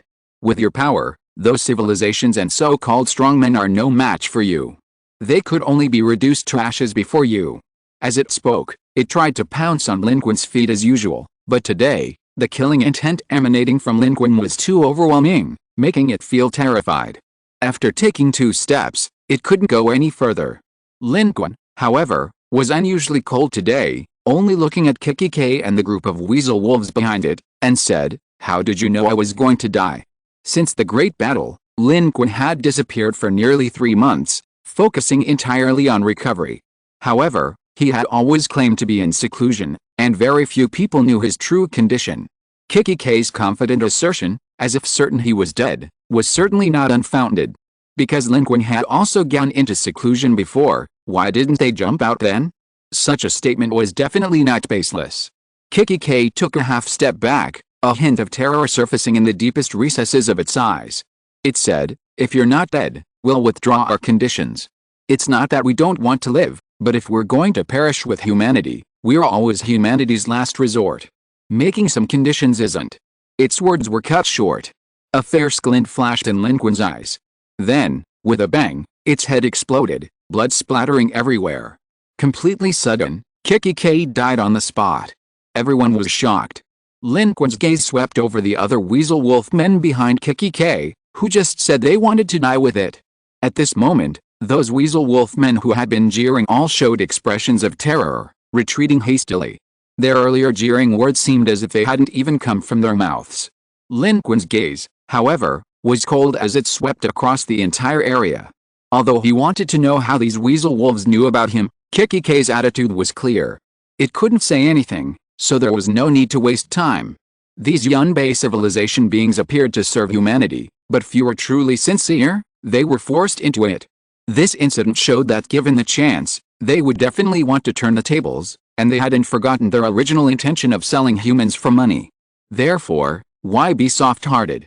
Papa Du's body twitched, his expression changing drastically. He said, "Great and sacred son of civilization, please calm down. Please calm down. My people have no intention of provoking you, much less threatening your civilization. We only want to live, just want to live. I follow you, and we will do our utmost to help your civilization build warships, without regret, without regret." "What, are you all standing there? Don't you want to live?" Papa Du said sharply. The other weasel wolves all changed color and fell to the ground. Lin Qun looked at Papa Du. "This has nothing to do with you." Papa Du's body trembled slightly. "It has nothing to do with me, Your Excellency, son of civilization. I have resolved to follow you unless my civilization summons me back." As he spoke, Papa Du raised his lowered head, his linear pupils meeting Lin Qun's gaze without fear, his eyes seemingly filled with sincerity. This glance surprised Lin Qun. It seemed that Papa Du had truly changed his mind and sincerely pledged allegiance to Lin Qun from the bottom of his heart. At least, judging from this incident, that was the case. So, wasn't Papa Du orchestrating this from behind, directing and facilitating it himself? Lin Qun didn't know. He only gave Papa Du a deep look before turning and leaving. Liu Rui and Wang Qizhang exchanged a glance. Liu Rui whispered, "I feel like Mr. Lin seems a little different today, a little." The words caught in his throat, but Liu Rui couldn't quite put his finger on it, unable to pinpoint exactly what was different. "What's different?" Wang Qizhang, oblivious to the situation, said hastily, "Old Liu, I'm leaving this to you." "Lin Qun, wait for me." He left in a hurry. Liu Rui stood there, frowning and pondering for a moment. Looking at the silent, trembling Yunbei civilization in the room, he suddenly realized something was different about Mr. Lin today. He seemed to have lost some of his gentleness and gained a touch of ferocity. Only after watching Lin Qun and Wang Qizhang disappear at the end of the corridor did Liu Rui look away. Ahead, Wang Qizhang was already walking side by side with Lin Qun. Seeing that no one was around, he whispered, "Lin Qun, how are you?" "I'm alright. Li Xing and the others helped a lot. I've recovered most of my strength, but still a little bit." Lin Qun didn't lie to Wang Qizhang. This was his true state. When the immortal execution sword was drawn, his cultivation level was far from sufficient to wield it effectively. He relied entirely on the sword's own power, resulting in a more severe backlash. His malevolent energy surged, permeating his entire body and even his primordial spirit.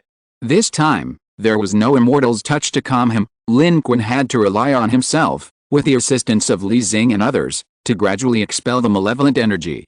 Only today did he manage to peel away most of it, allowing him to move freely without worrying about being controlled by the malevolent energy. And it was only then that he truly emerged from seclusion. Upon emerging from seclusion, He heard about the Yunbei civilization's life-threatening situation and made a special trip here. At the exit, he stopped, looking into the depths of the corridor, and said, "These weasel wolf people have many ulterior motives, but they are indeed useful to us. Without them, we wouldn't have planet-destroying weapons, and the frozen planet wouldn't have ended so quickly. We still need to keep them. The benefits outweigh the drawbacks." The planet-destroying weapons created by the Yunbei civilization promptly recovered a large number of contribution points for humanity, allowing the Supreme Commander to quickly redistribute them, which greatly helped Lin Qun. Otherwise, humanity might have already been defeated. Their role is still significant. This is also why Lin Qun came to deal with these people's affairs as soon as he emerged from seclusion, and for these Yunbei civilization beings, only Lin Qun is truly useful. As long as Lin Qun is here, they will all behave themselves. This is partly due to Lin Qun's methods, and partly, as Kike said, whether Lin Qun lives or dies, the role and weight of the Yunbei civilization beings to humanity will be different. Wang Qijiang didn't think so much. Hearing Lin Qun's words and seeing Lin Qun's state, he just smiled, patted Lin Qun's shoulder, and said with a smile, "It's good that you're alright. It's been relatively safe lately. Let's have a drink sometime. This Tesla challenge gauntlet that you gave me is really very useful." Striker. Lin Qun shook his head with a smile and said, "Next time, I have another important matter to attend to." Wang Qijiang said, "Go ahead, leave this to me. Once you show your face, these Yunbei civilization creatures will behave themselves. Leave this to me and Lao Liu." Lin Qun nodded, then soared into the sky, disappearing at high speed. At this moment, his physique, agility, strength, and even dark energy were all at 999. Even without any other means, his own flight speed could break the sound barrier. With the help of the flight technique, his speed could approach more than 10 times the speed of sound, extremely fast, cutting through the air with astonishing speed, like a terrifying lightning bolt sweeping across the sky. Lin Qun's destination was, of course, the survey-class strategic cruiser that was undergoing repairs at the Federation warship airfield. His broken immortal execution sword was still there. However, at this time, there were few staff members on the survey-class strategic cruiser, and Lin Qun's arrival did not attract any attention. The complete form of the immortal execution sword was long gone, leaving only the broken half of the sword, which remained in its original position on the bridge. No one dared to touch it, and automatic defense sensors were set up around it to prevent anyone from being reckless. But these measures had no effect on Lin Qun. He passed through without any problems, without even triggering an alarm, and simply picked it up and weighed it in his hand. A chilling aura emanated from the broken sword of Zhuxin, echoing the dwindling ferocity within him, as if the sword were connected to Lin Qun's bloodline, making him reluctant to let go. Lin Qun knew this was an illusion. He took a deep breath, reason suppressing impulse. With a flick of his wrist, the broken sword vanished into thin air, disappearing into his Kyankan bag. He glanced at his total contribution points. 770,000. This was an unprecedented number. Of these, over 200,000 came from the Supreme Commander Elder's redistribution of civilization points. With the destruction of the frozen planet, the Supreme Commander Elder had received approximately 5 million contribution points. Although he had initially redistributed them to Lin Qun, he later received many more and redistributed them again, bringing the total number of contribution points allocated to Lin Qun to around 250,000. The fact that Lin Qun received 250,000 contribution points proved that the same amount had been taken by the civilization battlefield. The Supreme Commander, an elderly man, clearly felt this was a very worthwhile deal. To distribute as many contribution points as possible to Lin Qun, he allocated them before Lin Qun officially started purchasing various items with his civilization account. At that time, Lin Qun was still fully engaged in fighting against a ferocious aura and wasn't even aware of this. This demonstrates the Supreme Commander's absolute support for Lin Qun. Beyond these 200,000 points, there were his gains on the 8th dwarf planet. The 8th dwarf planet was vast, and the number of participants was small, making it not so easy to harvest points. However, Lin Qun was in extremely ferocious form at the time, wielding the immortal execution sword, sweeping across all directions and managing to kill his way to over 500,000 points. In addition to these two sources, there were also contribution points awarded from the civilization battlefield rankings. Lin Qun had consistently ranked first among humans. Although the rewards from the leaderboard were relatively reduced in the level 2 civilization battlefield, over time, the rewards were still substantial. Moreover, in the level 2 civilization battlefield, these leaderboard rewards were essentially free. For example, with nearly 3 months of peace, the leaderboard rewards were given daily, making these contribution points practically free. Earning income while doing nothing was truly comforting, even more so than wiping out hundreds of thousands of alien civilizations. Looking at his account with over 770,000 contribution points, Lin Qun was somewhat dazed. Although he had always been the number one in human civilization, he had never had so many contribution points before. However, Lin Qun had previously been preoccupied with fighting against a malevolent energy, leaving him neither the time nor the energy to consume so many contribution points. Now that he had emerged from seclusion, although some malevolent energy remained within him, he could finally use these contribution points effectively. Lin Qun planned his first step, to reach the 6th level of the sword control technique and directly attempt to break through to the evolver realm. Based on the current situation, as long as he can reach the 6th level of sword control technique, he will definitely be able to reach the realm of an evolver, bypassing the arduous path of conventional beings to become evolvers. His contribution points are definitely enough to use this cheat. Becoming an evolver will significantly enhance his basic combat power, and all of Lin Qun's existing skills will undoubtedly receive a substantial boost. The benefits are immense. Moreover, the more intense the interstellar battlefield, the more crucial basic strength becomes. Lin Qun himself also wants to become an evolver as soon as possible, and currently, although the immortal execution sword has brought him many negative effects, it has also helped him accelerate his cultivation. He's just one step away. He has already touched the threshold of the 6th level of sword control technique, which might require 100 years of arduous cultivation for others. But for Lin Qun, with this cheat, he can achieve it in just a few days with contribution points. What Lin Qun wants to see even more is what the alternate dimension will be like after he becomes an evolver. He guesses it will be an extremely powerful ability involving Earth. Lin Qun couldn't help but sigh, having a cheat is really great. Of course, before that, perhaps I could meet with some people. Anyway, Blue Star is relatively safe now. He's been in seclusion these past few days healing his injuries, and many people are worried about him. Thinking of this, many figures flashed before Lin Qun's eyes, and he let out a breath. He had rushed out of seclusion to resolve the issue of the Yunbei civilization's lives and then immediately rushed to the northwest. Now, in reality, not many people even knew he was safe. Besides Li Xing and others, Wang Qizheng and Liu Rui whom he had just met, only the commander and some people from the Jinling headquarters remained. However, just then, as if sensing something, Lin Qun had only just thought of the commander and the Jinling headquarters when his personal terminal flashed. Plus he had received a message from the Jinling headquarters. The commander wanted to see him. Chapter 515 The Benefits of Branch Civilizations. In the office of the elderly Supreme Commander at the Jinling headquarters, only Lin Qun and the Supreme Commander were present. Welcome back. Have some tea.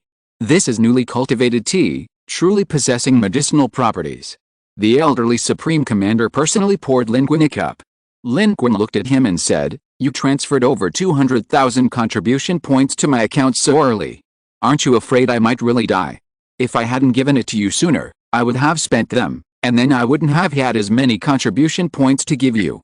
The Supreme Commander smiled, pushing the teacup towards Lin Qun, and said, "Besides, this has nothing to do with whether you live or die. This is our agreement. You support civilization, and civilization will support you. Since it's an agreement, it should be in effect without compromise at all times. Don't you think so, Mr. Lin?" The Supreme Commander's words warmed one's heart, and most importantly, his actions preceded his words. And actions speak louder than words. Lin Qun looked at him, feeling somewhat moved. No one was more suitable than this elderly man to be the commander of the Federation, the one with all the authority. He had no selfish motives, only a heart devoted to the good of humanity. He was also true to his promises, fulfilling all his commitments to Lin Qun. The elderly Supreme Commander looked at him. "Mr. Lin, how are you doing?" "As you can see, not bad," Lin Qun said. "Moreover, I have become an evolver."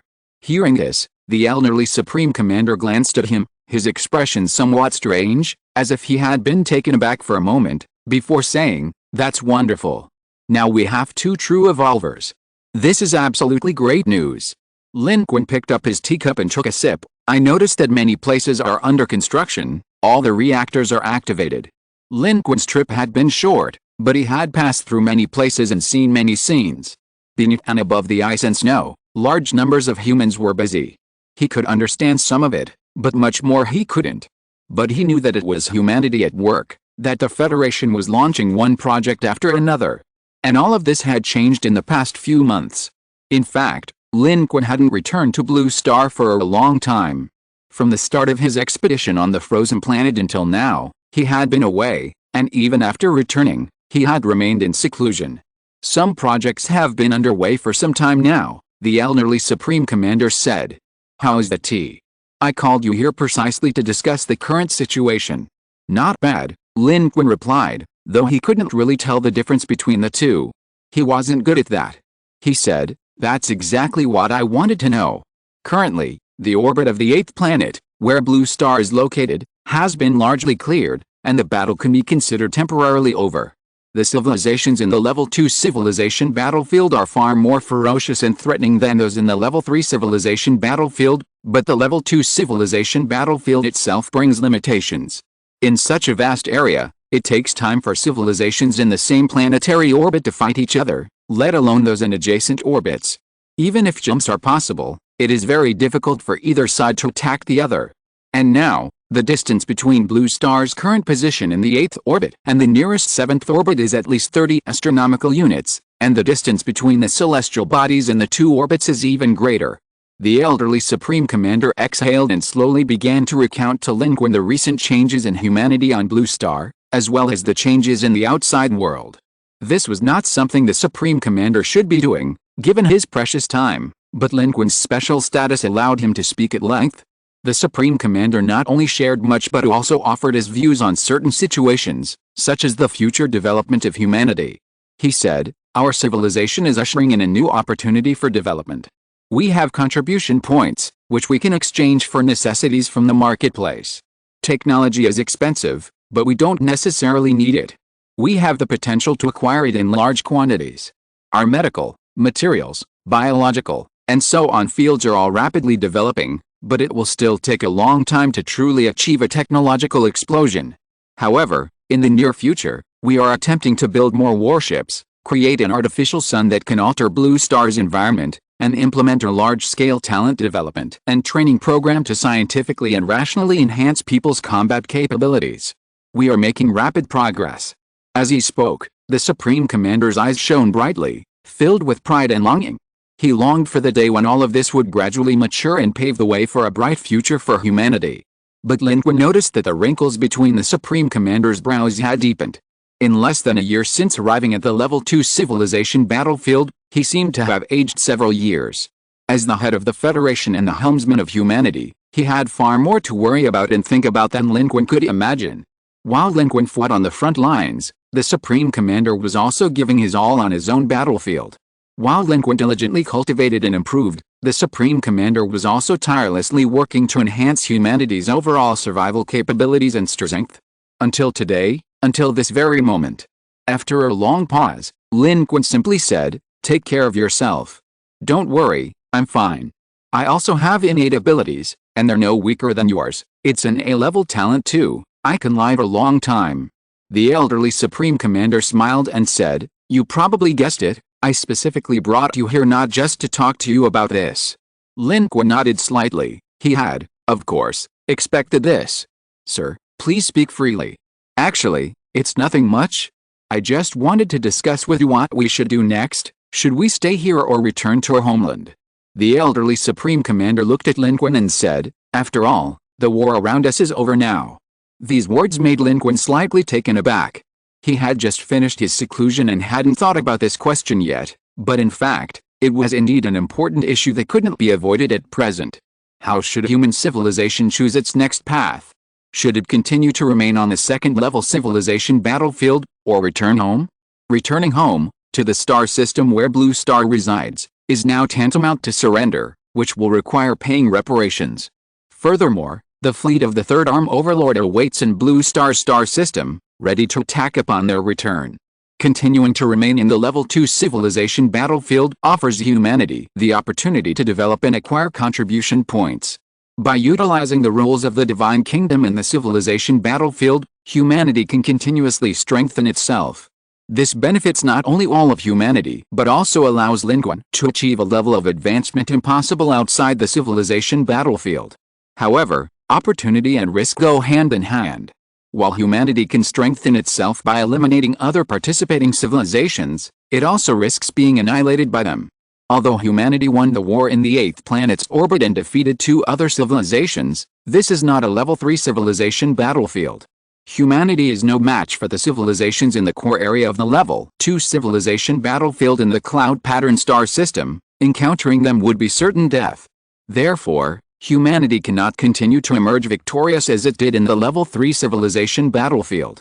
Before the civilizations in the core orbit can focus their efforts on Blue Star, they too must leave. Lin Qun pondered for a moment and said, "Your Excellency, actually, both of your questions boil down to one thing. With our current strength, it's impossible for us to win the current Level 2 civilization battlefield. We'll have to surrender and leave sooner or later. So, the only question is whether we should wait a while longer before leaving, or choose to leave now." "Exactly," the elderly Supreme Commander said. "There's an even more important question. If we choose to return, can we defeat the fleet of the 3rd Cantilever Overlord?" Lin Qun also found this difficult to answer. He didn't know the condition of the Great Source Energy level being in the 3rd Cantilever Overlord's fleet. Before leaving, he cast a Spoon Demon Curse on his opponent. Now, so much time has passed, it's unclear if it has any effect, or what effect it has had. If it can limit the opponent's Great Source Energy level experts, then returning might still offer a fighting chance. But if it fails. Therefore, Lin Qun remained silent for a moment, then said, "I think we can wait a little longer. As you said, we are temporarily safe, and no other alien civilizations are eyeing us, which is a good thing. We can use this time to fully develop and improve our civilization's strength. I can also digest the gains of this battle. After all, the Level 2 civilization battlefield is different from the Level 3 civilization battlefield. The number of participating civilizations here is not as large, nor is it as dense. War doesn't break out just like that. Even if something happens, we can withdraw from the Level 2 civilization battlefield later." As an old Voldemort, Lin Qun, although now powerful, is still a cautious person. Without certainty, development is paramount.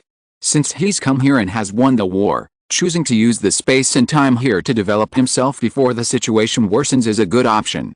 The Supreme Commander nodded in agreement with Lin Qun's words. "Lin Qun, your thoughts are similar to mine. In fact, even if we don't expand outwards now, the safety and time we have are already a very good situation for us. This is an opportunity." Lin Qun nodded as well, repeating, "This is an opportunity." He knew that the Supreme Commander had already thought it through, but he hadn't said so because he wanted to hear the opinion of the number one human being.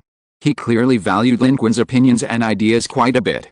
Lin Qun paused, then couldn't help but ask, "Your Excellency, I have another question. If we choose to leave the Level 2 civilization battlefield, there are only 2 paths, defeat and surrender. Defeat means our civilization's number of participants is reduced to below the limit, a path we cannot take. Surrender, however, is an option we can choose. But both of these options require compensation and contribution points, right? Do we have enough contribution points?" "Yes. Of course we do. The contribution points required for defeat are relatively fewer, but as you said, we cannot take the path of defeat, while the compensation for surrender is relatively higher. However, the compensation for both defeat and surrender is not a fixed amount of contribution points, but changes in real time. From my observation, the contribution points required for compensation should be related to the time and results of the participating civilization in the civilization battlefield. There should be a set of calculation rules in the Divine Kingdom, but I don't understand them, and our experts haven't analyzed them either. But what we can confirm at present is that the longer a civilization exists in the civilization battlefield, the more contribution points it gains, and the more participating civilizations it defeats, the fewer contribution points it needs to compensate." The elderly Supreme Commander said, "For example, when we first arrived here, the theoretical contribution points we needed to surrender were 12 million. Now, the theoretical contribution points we need to surrender are only 7 million. Lin Qun blinked. 7 million?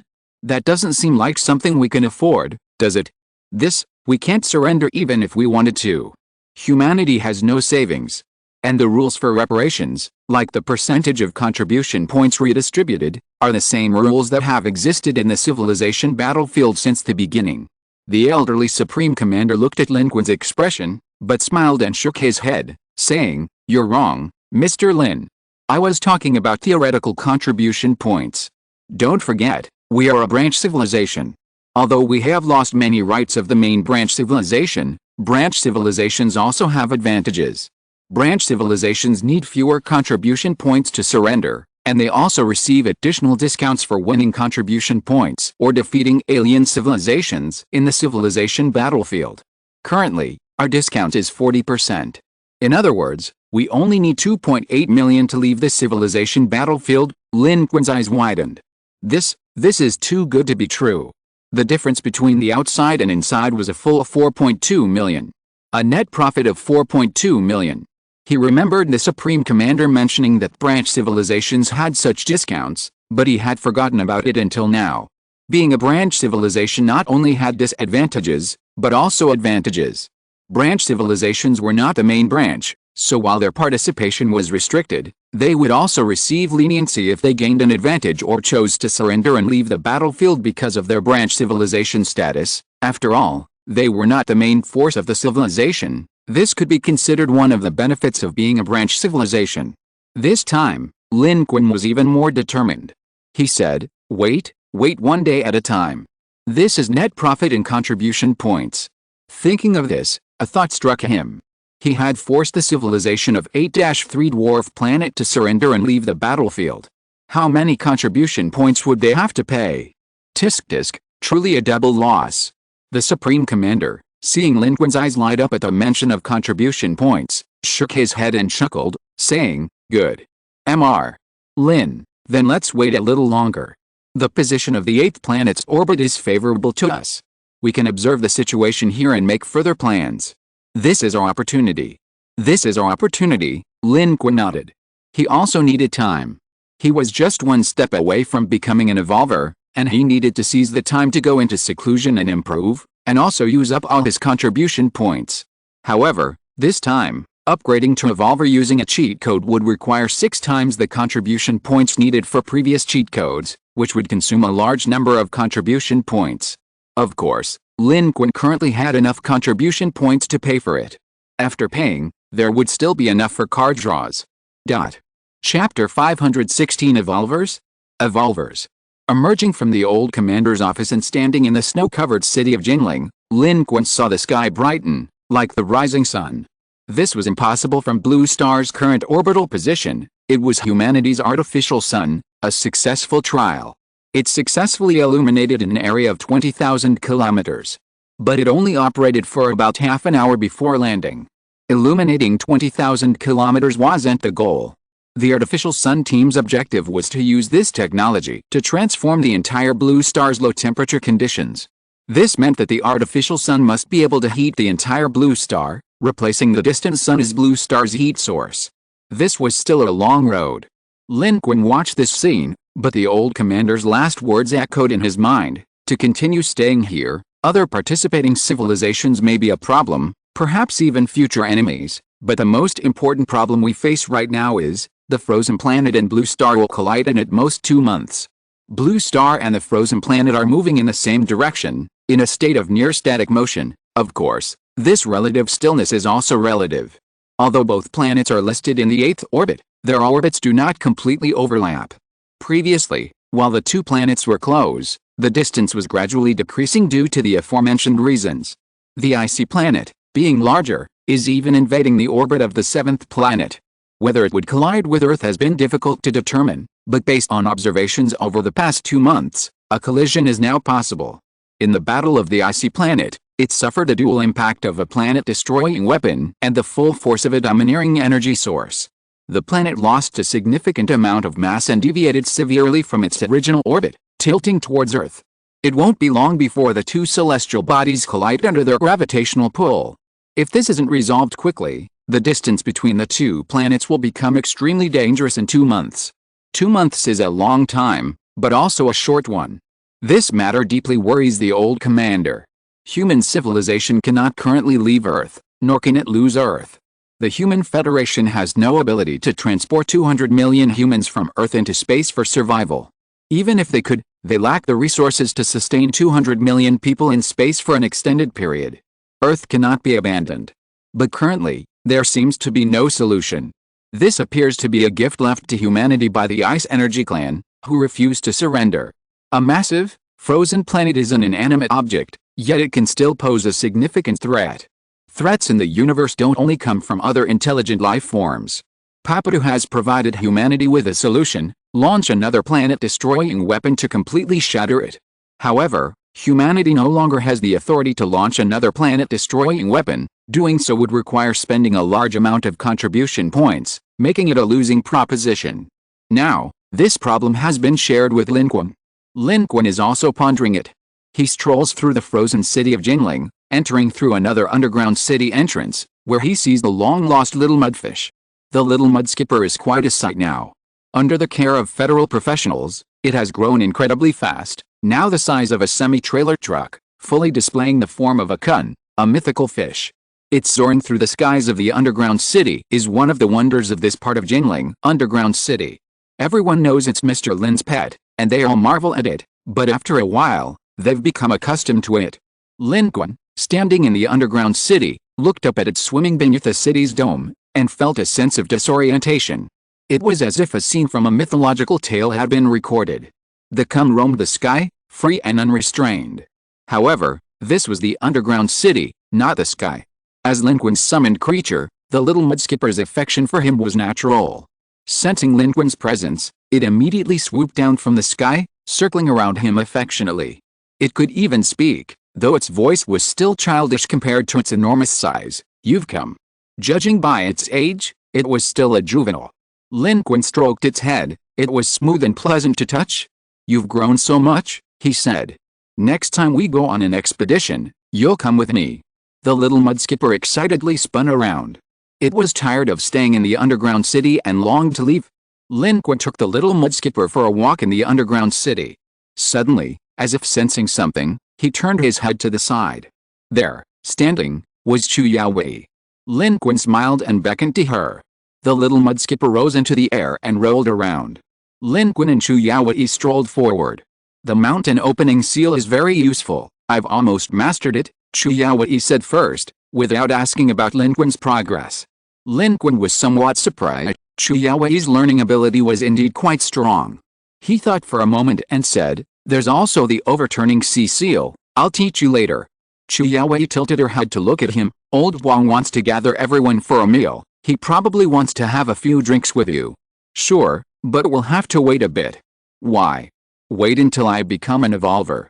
Hearing Lin Qun's words, Chu Yaowei paused slightly, glancing at him with some surprise before smiling. "It's time to become an evolver." "Actually, everyone already thinks you're an evolver. Do you need my help?" In fact, not only did the alien civilizations misjudge Lin Qun as an evolver, but humans also long believed he was one. Otherwise, how could he possess such combat power? But only a few, like Chu Yaowei, knew that Lin Qun wasn't actually an evolver yet. But precisely because of this, the power Lin Qun displayed was the most astonishing. Not an evolver, yet possessing power comparable to one, even capable of killing source energy level beings. Hearing that Lin Qun was finally about to take this step, Chu Yaowei was secretly happy for him. "It shouldn't be necessary." Lin Qun shook his head. He was going to use his cheat code. He probably didn't need help. In fact, it would be harder for him to use it. At this moment, they stopped. They had returned to the little mudskipper's breeding area, which was many times larger than before, with a metal ball in the center the size of a car. It was the little mudskipper's toy. It fell from mid-air with tremendous force. With a gentle push, the metal ball rolled and veered to one side. It was incredibly heavy, but in the little mudskipper's eyes, it was like a hollow balloon, easily pushed around, appearing remarkably light. Lin Qun, watching this, suddenly had an idea and said, "That's it. I've got a solution." "What?" Chu Yaowei looked at him blankly. "Use a planetary engine to push open the frozen planet." Lin Qun's eyes lit up. When Lin Qun first arrived here, he had drawn a card, a planetary engine from the world of the wandering Earth. At the time, Due to entering the Level 2 civilization battlefield, the planetary engine was difficult to conceal and therefore couldn't be deployed. After everything that had happened, Lin Qun had almost forgotten about this planetary engine. But now, thinking about it, wouldn't it be perfect to use it to push the frozen planet away? One planetary engine wouldn't be enough to propel Blue Star as a planetary spaceship, but the frozen planet was already internally broken, and humanity didn't intend to use it as a spaceship. They simply wanted to push it away. If they could find the right angle and enough time, perhaps they could succeed. Applying a little force and deviating by a certain angle could change the relative falling situation.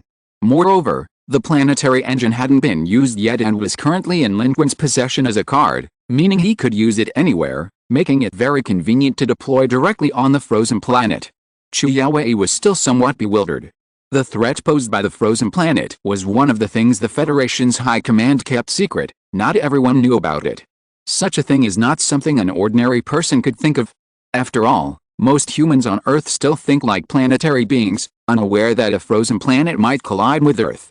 Chu Yaowei wasn't an astrophysicist, and it was impossible for her to have thought of this. She also knew nothing about planetary engines. But Chu Yaowei didn't say anything, nor did she ask any further questions. She simply stepped aside and said, "Then you should go quickly." She told Lin Qun to do what he wanted to do. Lin Qun quickly found the old commander and informed him of the situation. The old commander, who had almost forgotten about the planetary engine, pondered for a moment after Lin Qun's reminder and said, "This method might be feasible. I previously reviewed our project team's assessment report on the frozen planet. It indicated that the frozen planet lost a significant amount of mass in the attacks from the planet-destroying weapons and the source energy-level weapons, and its internal structure was severely disintegrated. Papadou's proposal to use another planet-destroying weapon to completely disintegrate the planet was based on this situation. If we use the planetary engine, find the right angle, and combine it with a large number of thermonuclear weapons, perhaps we can achieve the same effect. Further disintegrate the frozen planet, push aside the remaining structure, and completely eliminate the crisis of the frozen planet's impact. However, this requires a lot of calculations and time." Lin Qun said, "I will provide the parameters of the planetary engine, but it's difficult to be particularly detailed.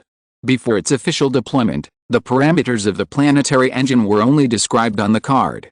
Calculating the optimal placement location for a single planetary engine, especially on a planet far from Earth whose surface has been reduced to ruins, would take a considerable amount of time."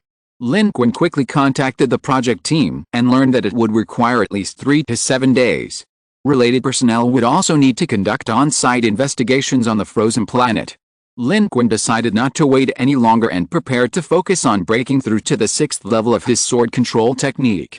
3 to 7 days would certainly not be enough for normal cultivation, but it was more than sufficient for a breakthrough with special abilities. His previous use of the immortal execution sword had brought Lin Qun considerable negative effects, but it had also significantly benefited his cultivation level. He immediately chose to go into seclusion again. Entering the safe house specially prepared for him by the Federation, with Chu Yaowei, an evolved being, protecting him from outside, he focused all his efforts on breaking through to the 6th level of his sword control technique. Of course, the 6th level of the sword control technique was not Lin Qun's true goal. His goal was to directly reach the evolved being level. To master his own alternate dimension.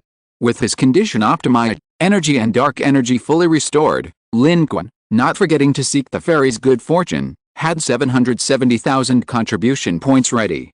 He closed his eyes, sat cross-legged, and began cultivating, attempting to break through to higher realm. An evolver? An evolver. Right before his eyes. Meanwhile, at the edge of the battlefield of a level 2 civilization in the cloud pattern star system, in the asteroid belt and meteorite belt, on the back of a rock the size of Halley's Comet, lay hidden the Ice Energy Clan warships of the frozen planet. They had been here since fleeing the frozen planet. Their fleet had suffered heavy losses. The former multiple fleets were now only equivalent to 2.5 of their original size, and each warship was overcrowded with Ice Energy Clan refugees rescued from the frozen planet. However, even so, they could only take a tiny fraction of the Ice Energy Clan lives. The majority perished on the frozen planet. Fortunately, the Ice Energy Clan's life form is unique. They don't require many or abundant resources to sustain life. Water is sufficient. Many of the meteorites at the edge of this cloud-patterned star system are composed of ice, more than enough for their survival. They have been lying low here for a long time, taking no action. However, internal divisions have emerged. One faction is the surrender faction, believing their cause is lost and that wasting time here is pointless. They should surrender and leave this battlefield of civilization as soon as possible. The other faction is the revenge faction, unwilling to leave easily and seeking an opportunity to retaliate against human civilization. Of these two, the revenge faction holds the advantage, led by an ice energy clan lifeform named Dan. It said, although our strength has been greatly weakened, we are not without a chance. Human civilization has been targeted, and as long as we do not surrender, they will face the frozen planet. Our frozen planet is about to collide with theirs. They have recently sent many people back and forth between the two locations, but with their technology, it is impossible to stop the frozen planet's fall. Their two source energy levels are also insufficient, and their injuries should not have healed, so they are incapable of resolving our frozen planet crisis. And they scared away the large source energy level orbiting the sixth planet.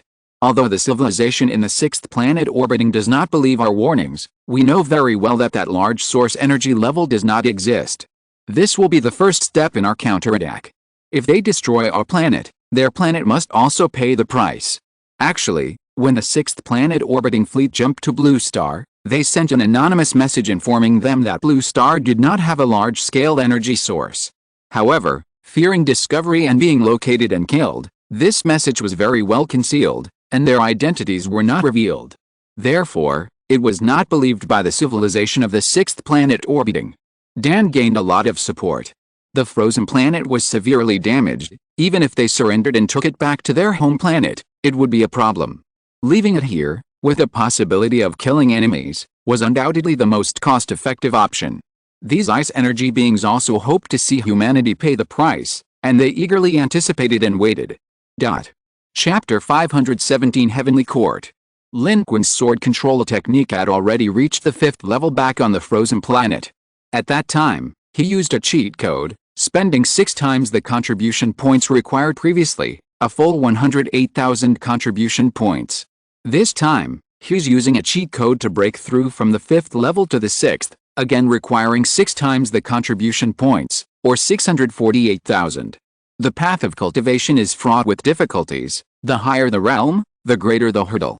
Many people cultivate their entire lives to the end without ever taking that step. Therefore, the higher one goes, the more contribution points are needed to directly level up. Reaching the 6th level of sword control requires an astonishing number of contribution points. Lin Qun hesitated for a moment, but finally, he made up his mind. He prepared to spend his contribution points lavishly.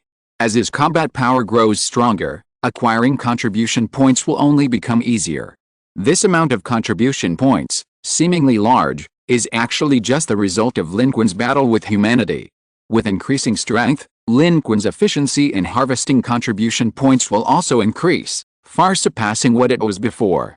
This battle yielded over 700,000 contribution points. Next time, it will only be more. Moreover, the contribution points are absolutely worthwhile considering the improvement they bring. Reaching the 6th level of sword control technique, the late stage of foundation establishment, normally requires a century of cultivation, and without sufficient aptitude, it might take countless centuries to achieve. Lin Qun knows his own aptitude, it's only average. He only managed to break through using blood sun pills and foundation establishment pills, but the path of cultivation becomes increasingly difficult as you ascend. Without a cheat code, he might not have been able to go far on this path. If it weren't for using the immortal execution sword, Lin Qun wouldn't even know how long it would have taken to reach the threshold of the 6th level of sword control technique on his own. Furthermore, this also means that Lin Qun will directly break through his current bottleneck and reach the level of an evolver. All of this will bring a qualitative leap. Improving basic abilities is paramount. Only with greater strength can one reap more contribution points. This time, using the immortal execution sword and fighting against multiple source energy level opponents, Lin Qun realized this even more clearly. His physical combat strength must be improved. Otherwise, even if he could draw upon powerful items, he wouldn't be able to bear the cost of using them, or simply wouldn't be able to use them at all. For example, if the immortal execution sword wasn't the immortal execution sword, but some other weapon that required his own power to maintain. Even if it possessed the power to kill source energy level opponents, Lin Qun wouldn't be able to support it, or even use it. However, if he could reach the evolver level, it would be different. Chu Yaowei's experience already showed that at the evolver level, the reserves of dark energy would be quite abundant, providing a continuous source of power support for Lin Qun's abilities at this level. And most importantly, Lin Qun was even more looking forward to the evolver's alternate dimension ability. The evolver's alternate dimension was closely related to the evolver himself, and judging from Chu Yaowei's case, her evolver alternate dimension was directly linked to her own basic innate ability. And humanity's basic innate ability was bestowed upon the native inhabitants of human civilization at the beginning of the civilization battlefield by the Divine Kingdom, a talent granted according to each individual's circumstances. This meant that the evolver's talent should also be similar, related to each individual. And what is Lin Qun related to? Naturally, it's Earth. His origin. An evolver, perhaps, this will unlock a second cheat-like ability for him, similar to unlimited gacha pulls. During his seclusion, Lin Qun focused all his energy on his breakthrough. The instant he qualified for the cheat-like upgrade, he directly consumed 648,000 contribution points, breaking through to the 6th level of the sword control technique. He upgraded to an evolver. The benefits of this cheat were undeniable. Lin Qun's realm soared to the 6th level of the sword control technique, instantly becoming an evolver. He felt all the energy within his body seemed to boil at that moment. The dark energy within him, having achieved the 6th level of the sword control technique, was becoming even purer. Moreover, the dark energy was sinking into his Qi Si, the late foundation establishment stage, the beginning of his journey towards the core formation realm. His sensory limits also expanded countless times in an instant. Lin Qun's lifespan also increased once again. On the path of cultivation, each step of advancement actually increases one's lifespan. The deeper the realm, the greater the increase. In fact, this so-called lifespan is actually another direct manifestation of physical constitution. According to research by relevant federal departments that Lin Qun had previously learned about, based solely on human studies, increased physical constitution can significantly reduce the likelihood of developing underlying diseases and delay the aging process. Once physical constitution reaches a certain level, these effects are amplified, theoretically increasing lifespan. However, given the short time frame, it's difficult to calculate the exact increase. Lin Qun can only feel that, along with his rapid leveling up, now that his physical constitution has reached 999, he clearly feels as if he has inexhaustible energy, constantly in his most youthful and energetic state. These are all benefits brought about by attribute improvements. Currently, Lin Qun's panel attributes have reached 999, but this upgrade to the 6th level of the sword control technique has still increased all of his attributes. He estimates that his overall attributes have increased by at least 120 points. This is a remarkable leap, equivalent to the attribute increase gained from directly leveling up 4 levels at his current level. And the experience points required for Lin Qun to level up 4 levels are astronomical. However, the panel still showed 999, but Shenbei's stamina attribute had increased once again. Stamina. 940. Indeed, it was an increase of 120 points in stamina. This brought Lin Qun's stamina attribute to 940 points. However, at this moment, Lin Qun's focus wasn't on that. After reaching the 6th level of the sword control technique, he immediately calmed his mind, observing his body to determine if he had successfully reached the level of an evolved being. Strictly speaking, from the perspective of the cultivation path, the significant breakthrough in strength is from the foundation establishment stage to the core formation stage, which is the leap from the 6th to the 7th level of the sword control technique. But the leap from an ordinary life form to an evolved being is a real leap. These are two different but mutually reinforcing paths. Lin Qun successfully traversed both, creating a synergistic effect greater than the sum of its parts. Through the cultivation path, he crossed the threshold from a normal life form to an evolved being, achieving it in one fell swoop. This was a leap in life level. Lin Qun truly felt the difference. The clearest feeling was that before, his body seemed to be an independent entity, absorbing energy from the outside world for his own use. But now, it was as if some Ren and Du meridians had been opened up. He could feel that his Qi Si seemed to have established a certain cycle with the outside world. Through this cycle, he could quickly absorb dark energy from the outside world for his own use. Lin Qun had learned about this when he communicated with Chu Yaowei before. This was also one of the reasons why the power of evolved beings was inexhaustible. Chu Yaowei believed that this was part of the evolution of evolved beings, which was to integrate with the natural world and connect the dark energy cycle in the body with the dark energy cycle in the external world. This was like blood circulation being able to circulate to the outside world, which was almost impossible for humans. But now it had become a reality. Currently, Lin Qun only had one channel. According to Chu Yaowei's experience, he could continue to open channels through cultivation and deepen this external cycle. In this way, Lin Qun's dark energy would be even more inexhaustible. Not only that, Lin Qun could perceive the world much more clearly now. This perception was different from that of a cultivator. He could feel the wind, see the world, and even himself more clearly. He possessed a much stronger physique, speed, and power, far surpassing his previous abilities. Right now, without the Mark 50 nanometer suit, he could reach Mach 20. Even without trying, Lin Qun knew this. Perhaps his current stats weren't high enough, but he could kill a non-evolved being with higher stats with a single punch. This was a comprehensive transcendence, an evolution of life form. All his attributes were more significant than those of a conventional life form, yet he still appeared the same. Only Lin Qun himself knew that at this moment, he had evolved. This feeling was incredibly profound. This was something Chu Yaowei couldn't explain to Lin Qun through words. Only when he reached this level could he truly understand it. Only now did Lin Qun understand why the evolved beings he encountered were so arrogant and disdainful of other life forms. It wasn't just their overwhelming power, their ability to transcend dimensions, or other evolved beings' strength. It was this ascension-like transcendence. A life form with high attributes might not become an evolved being, and becoming an evolved being didn't necessarily mean having higher attributes than top-tier experts. Even top-tier experts, with their superior attributes, wouldn't be a match for evolved beings. This was a difference in ability, and also a vast difference in life form. This was something normal life forms could hardly achieve through normal paths, yet Lin Qun had achieved it through a cheat code. Clenching his fist, Lin Qun exhaled and muttered to himself, "No wonder those evolved beings didn't believe that a non-evolved being like me could kill them." Lin Qun seemed to see a difficult path for all living beings, the path to becoming an evolved being.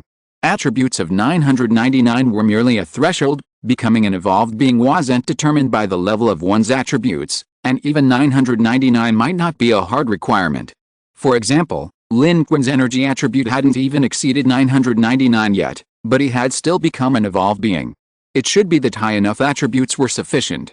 However, Lin Qun didn't know what it normally took to become an evolver, nor did he need to. Because, as cheaters, both he and Chu Yaowei had already met the requirements through the path of cultivation, bypassing the difficult path and directly becoming evolvers.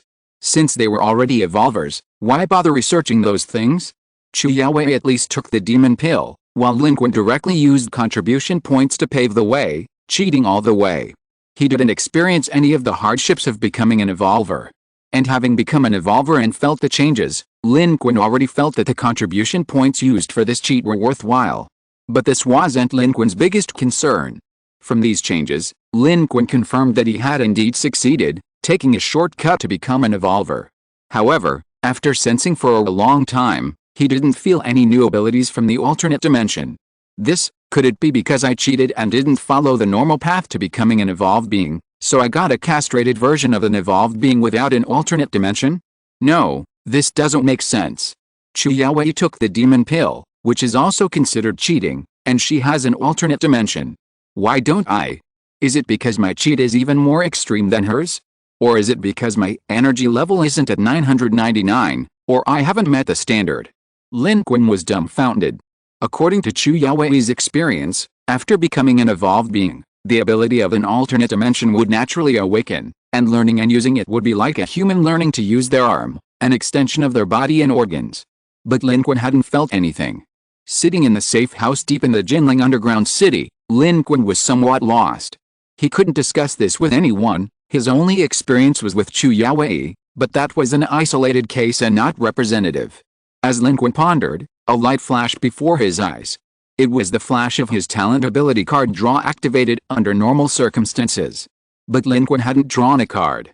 With 770,000 contribution points, minus 640,000, Lin Qun's account still held 130,000 contribution points, completely untouched. Why did he suddenly start drawing cards? Could it be? Lin Qun thought of something, his eyes narrowing slightly as he looked forward. Just then, he saw a card radiating iridescent light slowly appear before his eyes. Name: Another Dimension, Heavenly Court, Exclusive, Type: Skill Card, Rank: Evolver, Exclusive Card, Limited User Identity, Earth Visitor Lin Qun. Description: Another Dimension is an exclusive ability of Evolvers, directly related to the Evolver's pre-Evolver life form, power characteristics, identity background, life experiences, personality, and abilities, possessing extremely strong uniqueness. Using this card unlocks the Evolver's special ability Another Dimension and grants the special Another Dimension, Heavenly Court, Exclusive Heavenly Court. This Another Dimension is a completely independent external environment type. Expanding this alternate dimension unlocks a unique world of 600,000 square kilometers exclusively for the user. This special world within the alternate dimension is a random location from any real area of the user's world, the Heavenly Kingdom. This evolved alternate dimension possesses all the characteristics of the normal alternate dimension, but things within the Heavenly Kingdom cannot escape this alternate dimension. When fighting within this alternate dimension, the user can obtain spiritual energy and leyline support from different eras of the Heavenly Kingdom, and has a certain chance to resonate and summon legendary figures and heroic spirits related to their current real era and location to assist in combat. These legendary figures and heroic spirits also cannot leave this alternate dimension. Special Note 1: Every 24 blue stars, the user gains an additional opportunity to randomly switch air locations. Each location will automatically switch randomly after a maximum of 24 blue stars. Special Note 2: The Heavenly Kingdom can be destroyed. Once a randomly appearing Heavenly Kingdom era location is destroyed, that era location will no longer be able to appear. Load. Looking at the description of this unprecedented prismatic card, even though Lin Qun had prepared himself, he was still incredibly surprised. The talent ability was card drawing. This alternate dimension, changing locations was one thing, but this ability was basically just drawing heroic spirit cards? Damn it, this really is a second cheat. Chapter 518: A Fleeting Moment of Mountains and Rivers. 600,000 square kilometers. Heavenly Kingdom and Court. Then any location in any era. Upon seeing this, Lin Qun understood. This ability was similar to his infinite card drawing ability, both closely related to his origins and perfectly consistent with Lin Qun's previous judgment. Perhaps this was why Lin Qun's method of obtaining the alternate dimension as an evolved being was different. He didn't obtain it directly like others, but rather it was presented in the form of cards. This ability could manifest in the real dynasties and real locations of any historical time that had ever existed on Earth, the world Lin Qun came from. Among Earth's human civilizations, only the Chinese civilization could be called Heavenly Kingdom and Court, and only the Chinese civilization had continued for thousands of years without the flame of civilization being extinguished. However, according to the description of this exclusive alternate dimension card, Heavenly Kingdom and Court was clearly a general term, and the locations and eras that could be summoned were obviously not limited to the Chinese civilization on Earth. In fact, the sheer size of 600,000 square kilometers is astounding. Lin Qun, having traversed battlefields from the third-level civilization battlefield on Blue Star to the present, has never seen any other evolved being possess such a vast alternate dimension. Even the seemingly largest evolved being from the Black Sheep civilization, their space was at most comparable to Lin Qun's. They are all evolved beings, but their alternate dimensions differ greatly. The larger the area, the greater the advantage. This so-called Heavenly Court is clearly a blessing bestowed upon Lin Qun by his world. Without hesitation, Lin Qun immediately activated the special prismatic card. The card swiftly vanished before his eyes. Lin Qun immediately felt a strange sensation, an indescribable, wondrous feeling. It was as if something was growing within his body. But it wasn't flesh and blood, it was power. The alternate dimension was merging with him. Lin Qun closed his eyes, quietly sensing and silently digesting the sensation.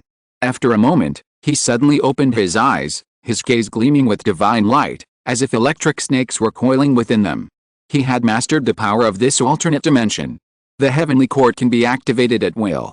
The next moment, a spatial rift suddenly opened behind Lin Qun, within the small, secluded safe room, like a gaping maw ready to devour him, moving forward and swiftly swallowing Lin Qun whole.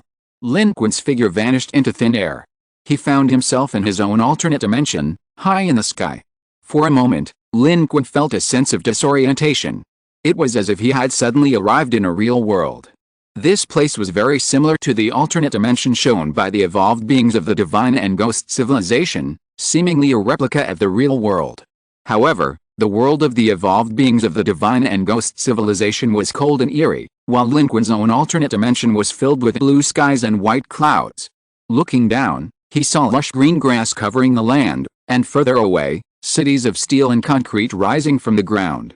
Connecting the cities were extensive transportation arteries, which, from the air, resembled flowing rivers linking one city after another. This was the era Lin Qun was most familiar with, the era he had lived in. It was modern times. When Lin Qun first entered this alternate dimension, it was assumed to be the era he had come from. The distance of 600,000 square kilometers was vast and immense. From a low vantage point, one couldn't even see the end. And this enormous space belonged solely to Lin Qun. Seeing this scene high in the sky, Lin Qun felt a complex mix of emotions. He landed from the sky Shenzhen, the central city of this world he had first encountered. This was no coincidence, for it was Lin Qun's origin. He stopped, seeing the Snow King's emblem on the street, and felt a sense of disorientation. Although the cities here were very similar to those on Earth, many brands and products in Lin Qun's world didn't exist on Earth. Therefore, standing on these streets that seemed similar to those on Earth, Lin Qun looked around and understood. This truly was his origin. However, while the Heavenly Kingdom could manifest a real dynasty, it couldn't manifest a living life in this era. There were no insects, no birds, and no life in the grass or trees. Therefore, wherever Lin Qun passed, the city was deserted. The streets were deserted, and the shelves were empty of actual goods. It was like a giant model, where everything was formed from power. Only now, having connected with the alternate dimension and truly possessed it, did Lin Qun finally understand that this alternate dimension was more like a space-time bubble. Life, through trials and tribulations, had led to becoming an evolved being, essentially connecting with it, a connection to the world, a kind of assimilation. Therefore, evolved beings could make the space-time bubble their own alternate dimension, an extension of their power. This space-time bubble could also become part of the evolved being's abilities, completely at their disposal. Perhaps this was the source of the evolved being's uniqueness. Being able to connect with a space-time bubble naturally placed them at a level beyond normal life, and perhaps this was why becoming an evolved being was as difficult as ascending to heaven. However, Lin Qun, with his cheat-like abilities, achieved it effortlessly. Lin Qun vaguely sensed that the Heavenly Kingdom's abilities weren't fixed upon acquisition, they could be enhanced. Its area and capabilities both had room for improvement. As the users of this alternate dimension grew stronger, its abilities would become far more diverse, far exceeding 600,000 square kilometers. Like the infinite card drawing ability, this alternate dimension of the Heavenly Kingdom was also filled with infinite possibilities. At this moment, Lin Qun ended his stroll, suddenly pressing his body down to touch the earth. Power stirred subtly. The next second, before him, the city and the ground undulated like waves. Skyscrapers rose one after another in the distance. The earth swayed in a spherical shape. Rivers and seas overflowed, rising to the heavens. And as Lin Qun extinguished his power the next second, all of this crashed back to the ground, the peaceful city transformed into a scene of utter devastation. Rivers rushed through the city, and skyscrapers collapsed like dominoes. Here, Lin Qun was like a god, easily capable of reshaping everything around him. In different dimensions, abilities vary. Lin Qun has seen similar beings, those who can freely modify their own dimensions, while others, like Chu Yaowei, can only modify them within certain limits. This is because everyone's dimension has different functions. Each evolver's dimension is unique. Lin Qun's recent attempt to modify this place was inspired by the Black Sheep Civilization's evolver who had once used his entire dimension to suppress him, and now, he could do the same. Anyone pulled into his dimension would suffer an attack from an entire world, and Lin Qun's world was extremely vast, capable of inflicting sufficient damage. Moreover, Lin Qun's abilities extended far beyond simply modifying this place. With a thud, the ground arched upwards. The city collapsed. The earth rumbled, and an incredibly massive mountain rose directly from the ground, piercing the clouds. Standing atop this height, Lin Qun closed his eyes and took a deep breath. The surrounding power surged into his body. This alternate dimension is an extension of Lin Qun's being, and it contains a vast amount of dark energy. This dark energy requires no purification. As long as Lin Qun needs it, he can continuously draw dark energy from his surroundings simply by standing here. The vastness of Lin Qun's alternate dimension, the Heavenly Kingdom, is also a significant advantage. Because the space is large enough, the dark energy is abundant. In an area of 600,000 square kilometers, it's nearly impossible to deplete it without reaching the source energy level. Furthermore, the dark energy here has a natural flow, replenishing itself from the outside world given enough time. This means that before Lin Qun reaches the source energy level, if he fights in his own alternate dimension, his dark energy will be virtually inexhaustible. The only limitation is the limit of his body's capacity to hold dark energy. Fighting here eliminates the need for dark energy recovery potions. From now on, Lin Qun can easily annihilate evolved beings. With the support of such a dark energy pool, all of Lin Qun's abilities can be fully utilized. Simply pull them in and unleash a beast creating attack or a Lushan rising dragon strike. No evolved being will be a match for Lin Qun. They can all be instantly eliminated. This is true invincibility at the source energy level. However, what Lin Qun cared about even more was that he could summon heroic spirits to fight for him in the heavenly court. So, where are the heroic spirits? Why hasn't anyone appeared yet? Heroic spirits must be the embodiment of great figures, but the heroic spirits summoned in the heavenly court are definitely different from those in Fate. They are true heroes of the era, belonging to another system. Lin Qun was silent for a moment, glancing at the modern city beneath his feet. He realized something. Obviously, in the modern context, under the constraints of 404, nothing could be summoned. So, Lin Qun directly activated his random ability, switching the era and location of the heavenly court in another dimension. Entering the modern era here was the default setting. Lin Qun hadn't used his random ability yet. As Lin Qun used it, the world before him underwent a drastic change. The mountains beneath his feet collapsed with a roar, the ground sank, and dust billowed hundreds of meters into the sky, instantly engulfing the entire 600,000 square kilometers. Because this collapse and change occurred simultaneously across the entire 600,000 square kilometers. But, less than a second after rising, the smoke and dust exploded and dispersed. In those few short seconds, the world before Lin Qun's eyes had undergone a complete transformation. The previous modern society was gone. In its place stood towering mountains and deep valleys, with a mighty river flowing through them. The banks were lined with lush, verdant mountains, layer upon layer of peaks. Looking into the distance, ancient villages dotted the landscape, and further still, a great city seemed to rise, its walls imposing and invincible. Such a dramatic change in landscape. In the blink of an eye, the world had transformed. Modernity had instantly become ancient. This was the Three Gorges? But Lin Qun still didn't see any legendary figures or heroic spirits. He landed on a mountaintop and shouted at the top of his lungs, "Is anyone there?" How did he trigger this heavenly court ability?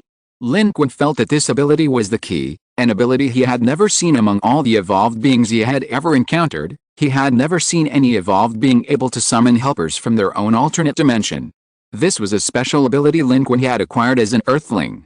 Just as Lin Qun was bewildered, footsteps sounded behind him. Lin Qun turned around and saw a figure in a straw raincoat emerging from the forest behind him.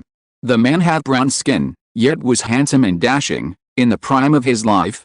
His eyes seemed to hold mountains and rivers, looking at Lin Qun as if he were looking at the Three Gorges and the surging river behind him. "You are." Lin Qun frowned slightly. Awkward.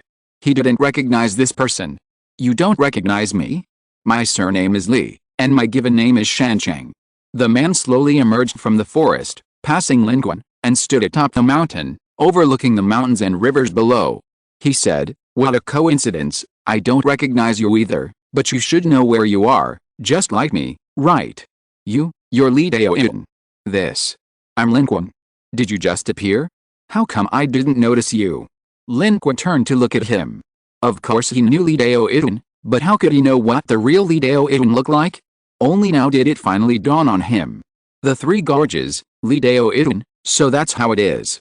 Li Daoin, with his back to Lin Qun, spoke, "You called me, and I came. Here, only I exist, this land, this legend. You are now in the Three Gorges of Northern Wei, and at this moment, only I exist." Although Lin Qun had prepared himself, seeing such a figure still stirred his emotions. He was overwhelmed with questions, unsure where to begin. Moreover, this was a legendary figure. Anyone with a basic education knew his Three Gorges and his commentary on the Waterways classic. However, Li Daoyun didn't give Lin Qun a chance to speak. He merely turned half his face and said calmly, I know what you want to ask, I know what you want to know. I can only appear here. When I was born, I possessed no power to change the world. But by appearing here, I can wield the power of this land. As powerful as this land, as powerful as you are, I am. When the land's power is exhausted, I will dissipate. When the 24 hours are up, I will also dissipate. Leaving here, without support, I will also dissipate. As for the rest, you don't need to ask me too much, because I shouldn't be here in the first place. Why I'm here, and in this form, I don't know either. Your memories and understanding are shared with mine. What you know, I know, and what I know, I've told you everything I know. If you ask any more questions, I won't know the rest. Li Daoyun didn't say much, but these few words completely answered Lin Qun's questions. For example, his concern about the strength of the summoned heroic spirits. Lin Qun's infinite card drawing ability came from Earth fantasy world, but this heavenly court summoned real people. These real people might be unparalleled in other fields, but in combat. Now, Li Daoyun's words made Lin Qun understand. The legendary figures and heroic spirits summoned by the heavenly court ability were both this alternate dimension and themselves. Lin Qun's words were thus shut down. And there was no need to ask any other questions, because the other party didn't know either. This Li Daoyun was also a being summoned by Lin Qun's alternate dimension and the Heavenly Kingdom's court ability. Neither he nor they knew much. This was an extension of the Heavenly Kingdom's court ability, a unique ability of Lin Qun's alternate dimension. In fact, knowing this was enough. For Lin Qun, it was enough. He now completely understood the application of his alternate dimension. Lin Qun's alternate dimension was definitely the most unusual among the many evolved beings he had ever seen. Lin Qun thought for a moment and said, Thank you for the explanation. I apologize for disturbing you. If there is an opportunity in the future, I hope you can lend me a hand. Li Daoyun turned to look at him, remained silent for a moment, and said, Word by word, throughout my life, I have been devoted to mountains and rivers, and I have never shied away from powerful officials, but killing and fighting have never been my desire. However, the prosperity of humanity and the rise and fall of the world are the responsibility of every citizen. As long as no one kills, and if we ever meet again, I will definitely help you. Lin Qun silently took a half step back and bowed respectfully to the other party using the ancient greeting he had seen on television. Li Daoyun, however, laughed, no need for that. Throughout history, across the 4 seas and 8 wastelands, there have been so many legendary figures. The chances of us meeting again are slim. Whether I can truly help you is another matter.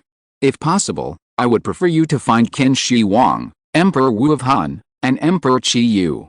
Although our presence here is due to the power of your alternate dimension, legends are not all the same. The people I'm talking about are more capable of helping you than I am. But perhaps they are not as easy to get along with as I am. But I think that as long as you fight for humanity, whether it's the humans here or the humans of the world we live in, it makes no difference. These heroes will certainly not stand idly by. Chapter 519 Drawing Cards, Spirit Summoning Talisman. The Li Daoyun who appeared before Lin Qun at this moment was the Li Daoyun at the height of his life, yet his memories were those of his entire life. His words ended there. Regarding this alternate dimension of the heavenly court, regarding Lin Qun, and regarding the outside world, Li Daoyun knew little more than Lin Qun. He only knew what Lin Qun knew and what he himself could do. Beyond that, he knew nothing. Therefore, even if he wanted to, he couldn't give Lin Qun more information. After these words, he leaped from the mountaintop and jumped downwards. Lin Qun was still pondering the other's words when he suddenly saw this scene and was greatly surprised. He rushed forward, only to see Li Daoyun transform into starlight in midair, scattering with the wind, disappearing and becoming omnipresent in the 3 gorges. Looking at this scene, Lin Qun understood the meaning of the other's last words. In fact, Li Daoyun could have chosen not to appear, but he chose to respond to Lin Qun's call, appear before him, answer his questions, and perhaps make a promise. Perhaps, as Li Daoyun himself said, statistically, the chance of randomly encountering him again in the long history and various locations of Earth is very small, yet he still appeared and did his best to help Lin Qun. But, he would do this, but others might not. Although the Heavenly Court can summon heroic spirit cards, they are different from the cards Lin Qun summoned. These heroic spirits and legendary figures come from different eras, possessing their own personalities, memories, and lives. Even if they appear because of Lin Qun and gain his memories, they might not choose to help, or even choose to meet him. After all, the cards drawn belong to Lin Qun, but these legendary figures and heroic spirits belong to them. They are their own people, and Lin Qun can only use his extra authority to switch individuals. He can't force them. But he can switch people. If one person doesn't want to help, he can just switch to another, right? If the second one doesn't want to help either, that's too shameless. And according to Lin Qun, although these legendary figures all use the power of this alternate dimension, they are different from each other. This is like two people with the same strength and physical abilities, both using guns. One is a military soldier, the other a fitness enthusiast. Their physiques seem the same, but the former can use a gun, while the latter certainly can't. The former might be able to wield a gun skillfully, while the latter might not even know where the safety is. The same applies to the alternate dimension of the heavenly court. Different legendary figures and heroic spirits have vastly different abilities and strengths. Even using the same power, the effects will definitely be different. Legendary generals and peerless emperors might help in battle. And scientists, for example, might be able to help in another field: war, medicine, technology, wisdom, simply invincible. Standing in his alternate dimension, looking at the beautiful scenery of the Three Gorges, and thinking about all this, Lin Qun was also incredibly excited. These 640,000 contribution points were so worthwhile. This is definitely a second cheat code. Talent abilities are for drawing cards, countless abilities and characters from fantasy worlds. But the alternate dimension is for summoning legendary figures and heroic spirits from the real era to fight for him. Doesn't this have everything? It's a pity these heroic spirits can't leave the alternate dimension, otherwise, they would be the best henchmen. A multitude of figures flashed through Lin Qun's mind. From China, from the West, Guan Yu, Zhao Yun, Yu Fei, Ho Qing, and the 300 Spartans. Emperor Wu of Han, Qin Shi Huang, Napoleon, Hu Tuo, Bank, Norman Bethune, Hawking, Einstein. So many, so many. Lin Qun grew increasingly excited. Countless fields, countless heroes, could all be used to his advantage, to aid him. Wherever needed help, he could simply summon a powerful figure to assist him. Even if these legendary figures couldn't leave the heavenly kingdom to attend court, they could open the alternate dimension to the outside world, thus enabling them to connect with it to some extent. Wasn't this taking off? Glancing at the landscape beneath his feet, Lin Qun took a half step back, choosing to temporarily withdraw. There was no battle now, so this alternate dimension was temporarily unnecessary. He didn't want to disturb Lin Qun, so he simply left. When the time comes, perhaps he could try using his heavenly court to see what amazing effects it could achieve. In the blink of an eye, Lin Qun disappeared from his alternate dimension and reappeared in his secluded cultivation spot in the safe house deep within Jinling. No one outside noticed, and Lin Qun's reappearance was exactly the same as before, as if nothing had changed. Lin Qun suppressed his excitement, steadied his breathing, and examined his internal organs. This breakthrough was a leap forward for him overall, a significant improvement over his previous efforts, with his attributes reaching astonishing heights. However, within Lin Qun's body, a fierce and malevolent aura still lurked. The influence of the immortal execution sword had not been completely eliminated. However, at present, this fierce and malevolent aura was very weak and could hardly have any substantial impact on Lin Qun. Lin Qun glanced at the time. He had been in seclusion for more than 3 days. This was actually considered short. However, there was still no news about deploying planetary engines on the frozen planet to push it away, presumably because the most suitable location had not yet been calculated, so Lin Qun was not in a hurry to come out of seclusion. After all, outside, during peacetime, Lin Qun was the most idle person in the Federation. He held many important positions, but basically none of them required his manpower or effort, and he had no real superiors. No one dared to control him, so he could do whatever he wanted. Therefore, he wasn't in a hurry to go out. Turning his head, he looked at the 130,000 contribution points remaining in his account and prepared to draw cards. With a blessing of good fortune, he drew 4 cards in a row. After deducting 40,000 contribution points, he was left with 90,000. For the first card, Lin Qun's luck was average. He drew a duplicate card, the cheerleader landing ship. This card wasn't very useful to Lin Qun, but it was very useful for the Federation at the moment. The Federation fleet suffered heavy losses in the previous series of battles. Raider warships were destroyed, and only one of their own warships remained. Almost all captured enemy warships were also destroyed, leaving the fleet scattered. Otherwise, the Supreme Commander, the Old Man, wouldn't be in such a hurry to build his own warships. The human fleet desperately needed them. The consequences of having no fleet on a level 2 civilization battlefield are self-evident. This second cheering landing ship could replenish the Federation fleet's manpower. Lin Qun put away the card and looked at the second golden card that appeared. Name: Spirit Summoning Talisman Refining Technique. Type: Skill card. Description: using this card grants the Spirit Summoning Talisman Refining Technique. Through this technique, any target opponent can be refined into a Spirit Summoning Talisman. Activating this talisman will temporarily enhance your combat power, ranging from 60% to 90% of the original combat power of the refined talisman, depending on the refining method, success rate, and target strength. Duration: 30 minutes. Special Note 1: this talisman is reusable. If the single use is short and the talisman still retains a large amount of power, it can be used 2 or even 3 times until all the power within the talisman is exhausted. However, the effect of the talisman in enhancing combat power will be greatly reduced after the second or third use. Special Note 2: the crafting of this talisman carries a certain risk and there is a possibility of failure. Once it fails, all the required materials will be destroyed. Load: this is. Lin Qun's eyes flashed.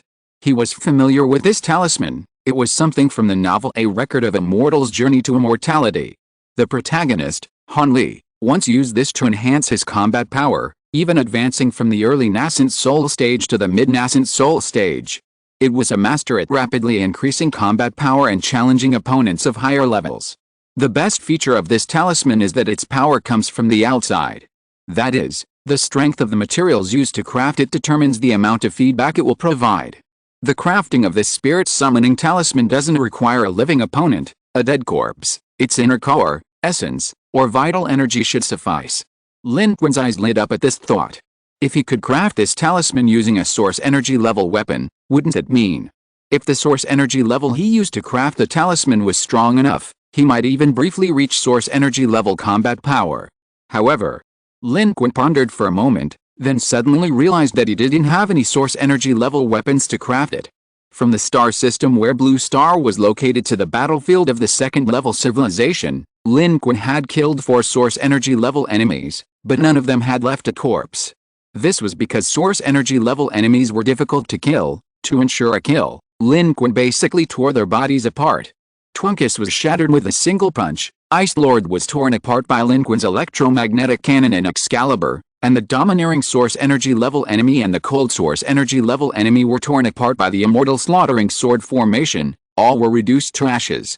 Where could he find materials for crafting the talisman? Lin Qun opened his mouth. Looking at his hands, mainly, he hadn't thought that these source energy level corpses could be useful. However, Lin Qun remembered that the Federation had collected many evolved human corpses for research, and they should be well preserved. Perhaps he could try them out, and in the future, if there was an opportunity, refine them all with source energy level corpses. Thinking of this, Lin Qun immediately rubbed his hands together, eager to try. Of course, that was something he would try later. How to operate them specifically would require Lin Qun to learn it himself. The art of alchemy sounds simple, but it is actually difficult, and the more complex the pill, the more difficult and demanding the refining process, and the lower the success rate. Evolved human corpses are also very precious, so perhaps he should refine them with ordinary materials first before officially trying them out. At this moment, the third card slowly appeared. This card was also a ripe card, the third seal in the Emperor Seal technique. Name: Earth Covering Seal. Type: Secret Technique Skill Card. Secret Technique Skill Card. Rank A. Description: using this skill card, you can obtain the Earth Covering Seal Battle Technique Secret Technique. This Earth Covering Seal has 3 levels: early, middle, and late. It requires a Constitution attribute exceeding 900 points to cultivate. Upon reaching the late stage of mastery, with sufficient dark energy, it possesses the power to overturn mountains and rivers. Special note: this card is one of the cards in the Emperor's Seal Technique deck. Collecting the Mountain Opening Seal, Sea Turning Seal, Earth Covering Seal, Heaven Annihilating Seal, and Ancient Emperor Seal cards allows for the synthesis of the complete Emperor Seal technique, enabling the fusion and complete unification of the 5 seals. forming unparalleled combat power. Load. The earth-covering seal is a method that surpasses the sea-turning seal, reaching a higher level.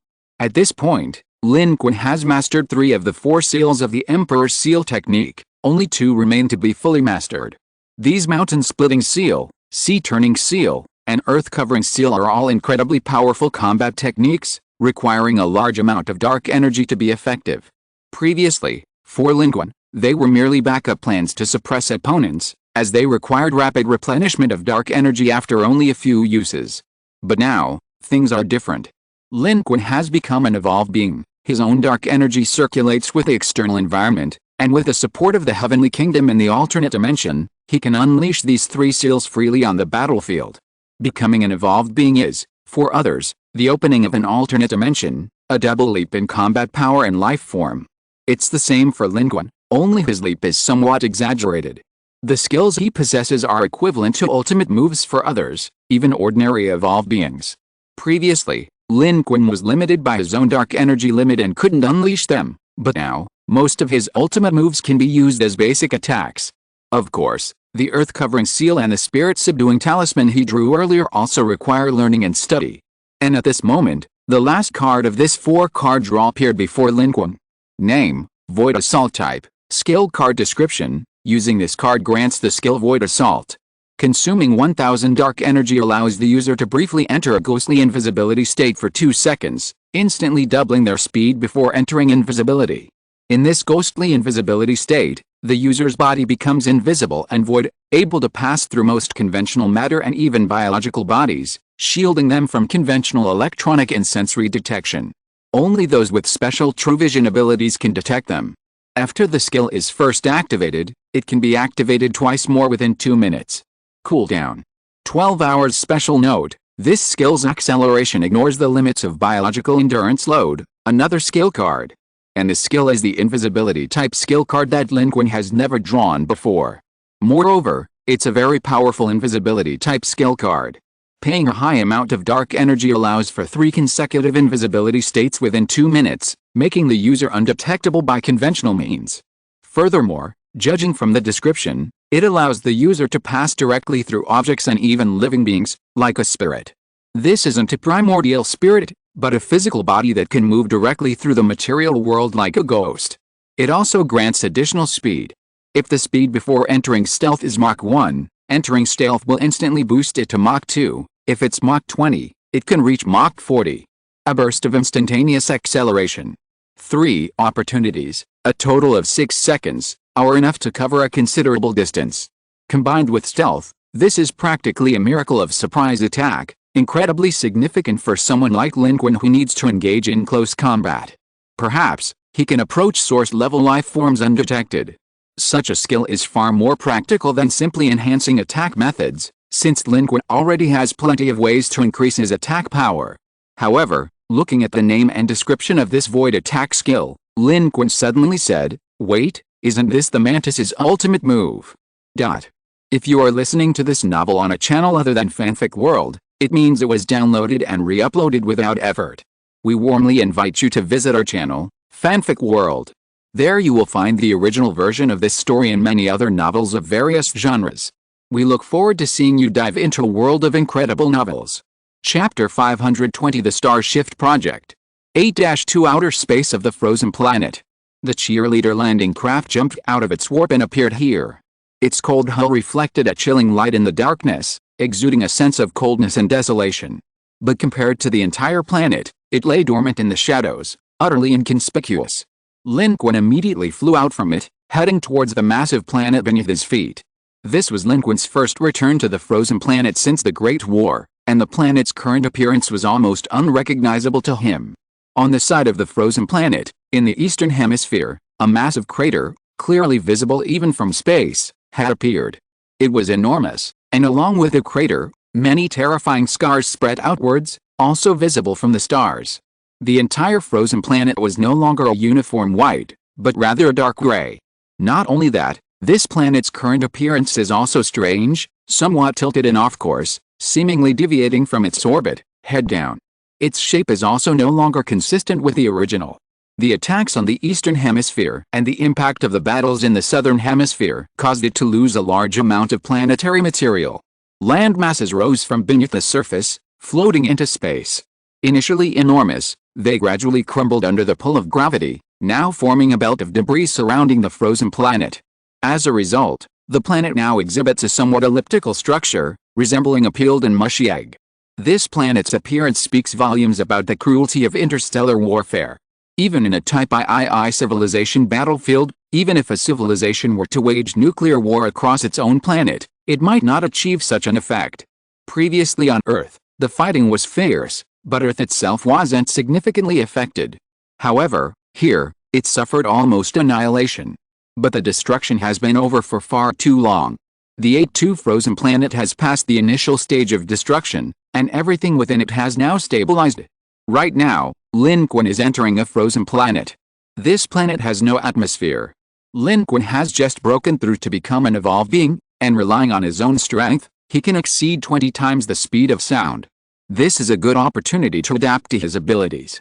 On this uninhabited planet, he traverses the silent land like lightning, his senses unfolding like a curtain centered on him. Not only that, he also sits in the sky, his primordial spirit leaving his body, soaring through the heavens. His energy attribute is already very high, and therefore, his primordial spirit leaving his body attribute is also quite high. The vast planet is like his and humanity's backyard, where he can roam freely. Skimming over the ravaged land, Lin Qun tests his power with the earth. Mountain-splitting seal, sea-turning seal, earth-covering seal. He unleashes them fiercely. They bombard the earth. The ground trembles. Rocks fly away. Lin Qun flies forward, testing along the way, leaving deep ravines on the ground, mountains collapse, and the silent planet seems to be disturbed once again. However, the Ice Energy Clan is no longer here. Lin Qun, however, noticed numerous teleportation portals and temporary settlements later established by humans. Upon inquiry, he learned that these humans were ordered to return to the frozen planet to search for the Ice Energy Clan's technology that might be buried beneath the ruins. While the Ice Energy Clan's technology wasn't particularly advanced among interstellar civilizations, it was still superior to human technology, and they possessed unique water energy conversion techniques.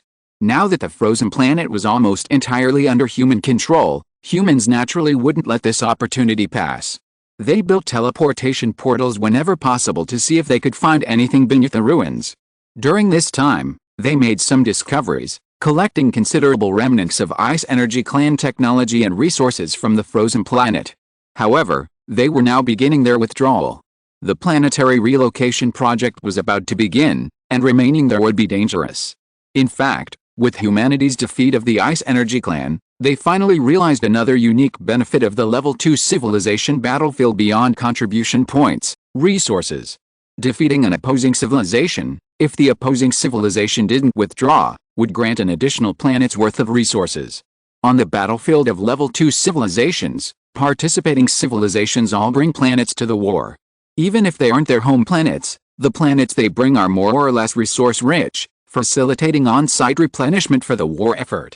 Therefore, resources are one of the most important assets on the Level 2 civilization battlefield.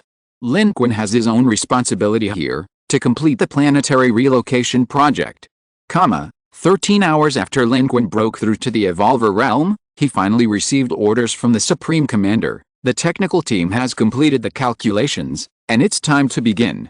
Lin Qun came for this purpose. He travels at high speed within the planet, seemingly unrestrained and testing at will, but in reality, he has a clear direction. That's the location calculated by the expert team. He needs to deploy the planetary engine at the location calculated by the expert team. A single planetary engine isn't enough to fully propel a planet, but it also doesn't need to.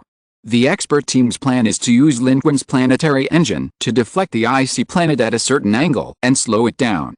According to precise calculations, this slight deflection and deceleration, magnified on a stellar scale, would be enough to prevent a collision between the two planets. Like two oncoming high-speed trains, they would pass each other by, perhaps with some gravitational pull, but not by much, far from enough to destroy both planets. Thinking about this, Lin Qun reached the designated location. Staff were already waiting for him. Without landing, Lin Qun deployed the planetary engine directly into the large, prominent area marked out for him by the staff below. The card flashed and disappeared. The next moment, a terrifying mountain-like planetary engine appeared, rising from the ground, astonishing and magnificent. A large number of staff were amazed and quickly began to move in. The person in charge on the ground was a white astrophysicist. Looking up at the scene, he said, "In the history of our human civilization on Earth, we have never accomplished anything so monumental as to alter a planet's orbit. Today, we will all be witnesses." His assistant couldn't help but exclaim, "How many contribution points did this require? Mr. Lin is truly remarkable."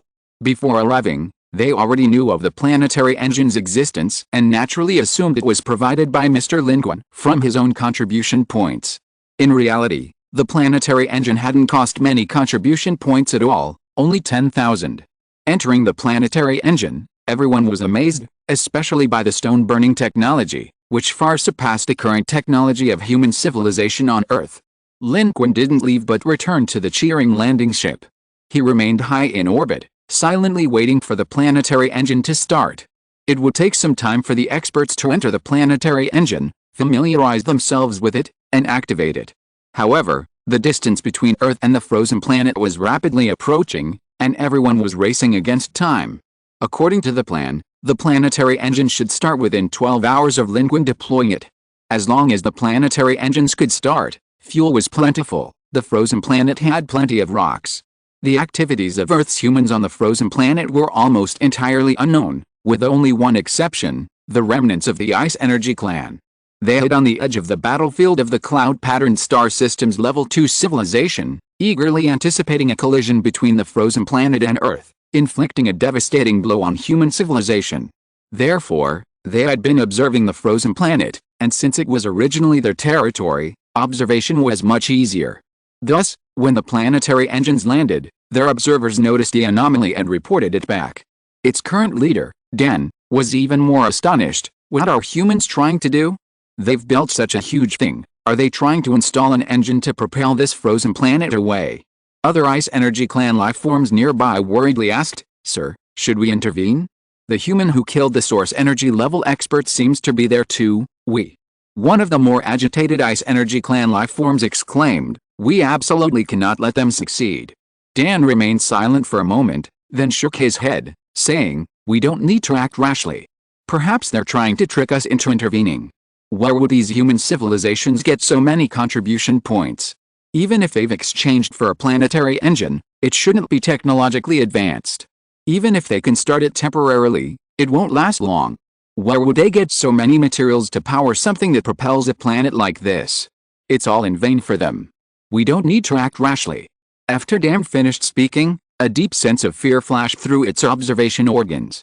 In fact, even it didn't quite agree with its own assessment, but it could only say this, could only think this way, because they were powerless to stop them.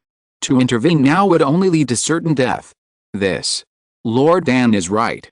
We only have so few people left, and that human once killed a source energy level being. Lord Ice Lord also died at his hands.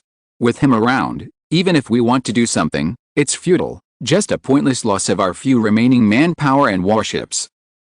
How long do we have to wait? The humans' next action completely silenced the remaining Ice Energy clan members.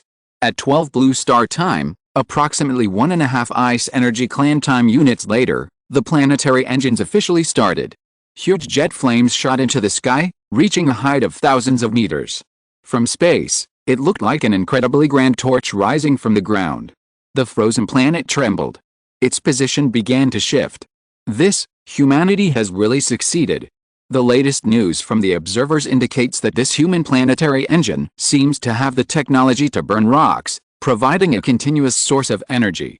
According to our calculations, under the influence of this human planetary engine, our planet will ultimately pass by the humans' ecological planet without colliding. In the remaining fleet of the Ice Energy clan, the members exchanged bewildered glances, their expressions incredibly complex. Should we do something? The Ice Energy clan members looked at each other, and after a long pause, someone exclaimed in terror, "But that extremely powerful human is stationed on our planet. If he's there. No one dared to do anything." The previous battle had left a deep shadow in the hearts of the Ice Energy clan. They were terrified of the forest and of humanity. They would never dare to act rashly. These people, who are usually the pro-war faction with their Ice Energy clan brethren, were now filled with fear when it came to actually taking action, and not one of them dared to step forward. Finally, Dan said, "Forget it, we can't change it. We only have so many people left. We can't act now, we have to wait a little longer."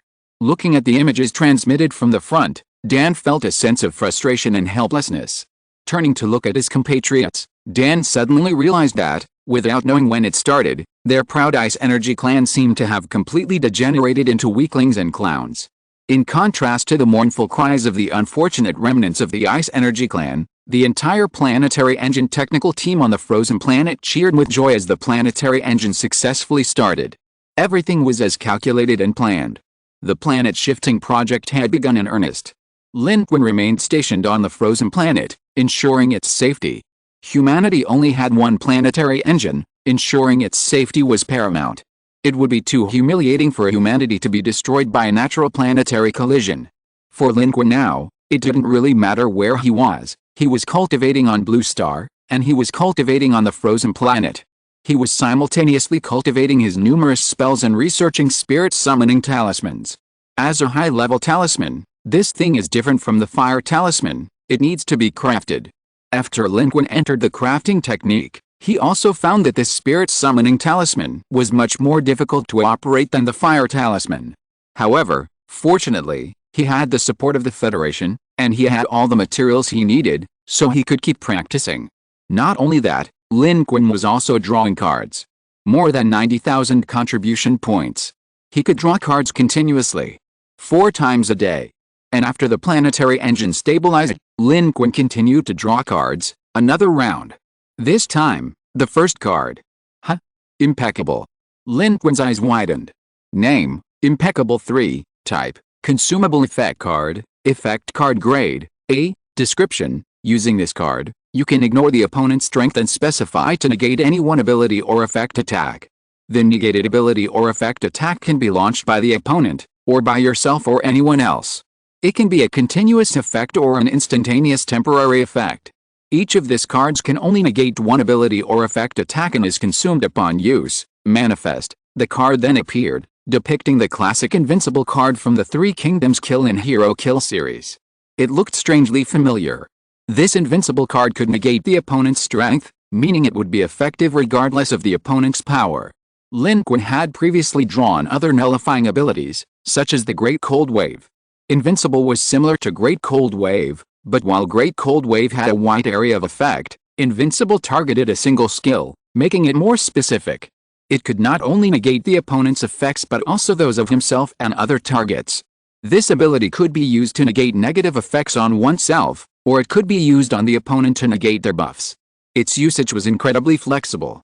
Perhaps because Invincible could only negate one effect at a time, he had drawn 3 cards at once. Both had their advantages and disadvantages. Chapter 521 Card Drawing. Basic Cultivation Method. At this moment, the second card also appeared. Name, Growth King Assist Card 3 type, Summoning card rank, a description, using this card will gain the attention of one of the 4 Heavenly Kings, Growth King, and, depending on the likes and dislikes of the Southern Growth King, you will receive assistance from his incarnation. Duration. 3 minutes. Special Note 1, this card is one of the Southern Heavenly Gate Assist cards. Collect the Eastern Dhritarashtra Assist card, the Southern Growth King Assist card, the Western Virupaksha Assist card, and the Northern Vaishravana Assist card to synthesize the card Southern Heavenly Gate. Special note, when synthesizing the card, the remaining uses of the Assist card cannot be 0. Special Note 2, hey, brother, I'll give you a hand first, don't rush, the Southern Heavenly Gate is just behind, it's another Heavenly King card. This time, it's the Southern Growth King. This is the 3rd Heavenly King card.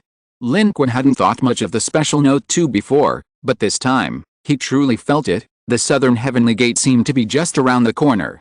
What would the arrival of the Southern Heavenly Gate bring? Currently, of Lin Qun's A-grade card set, only 1 card of the Southern Heavenly Gate was needed to complete it, and he was only 1 card short of the Emperor's Seal technique. He hoped to collect them all. At this moment, the 3rd card slowly appeared. This was a skill card. Name, Golden Bell Shield, Ascension Version, Type, Skill Card Description. Using this card grants the spell Golden Bell Shield.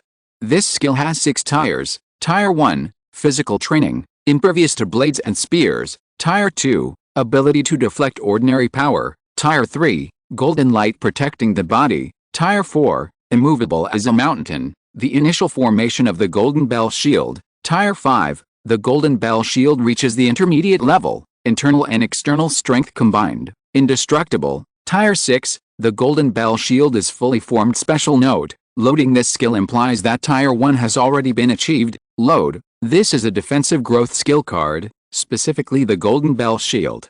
This ascended version is clearly an evolutionary version of cultivation.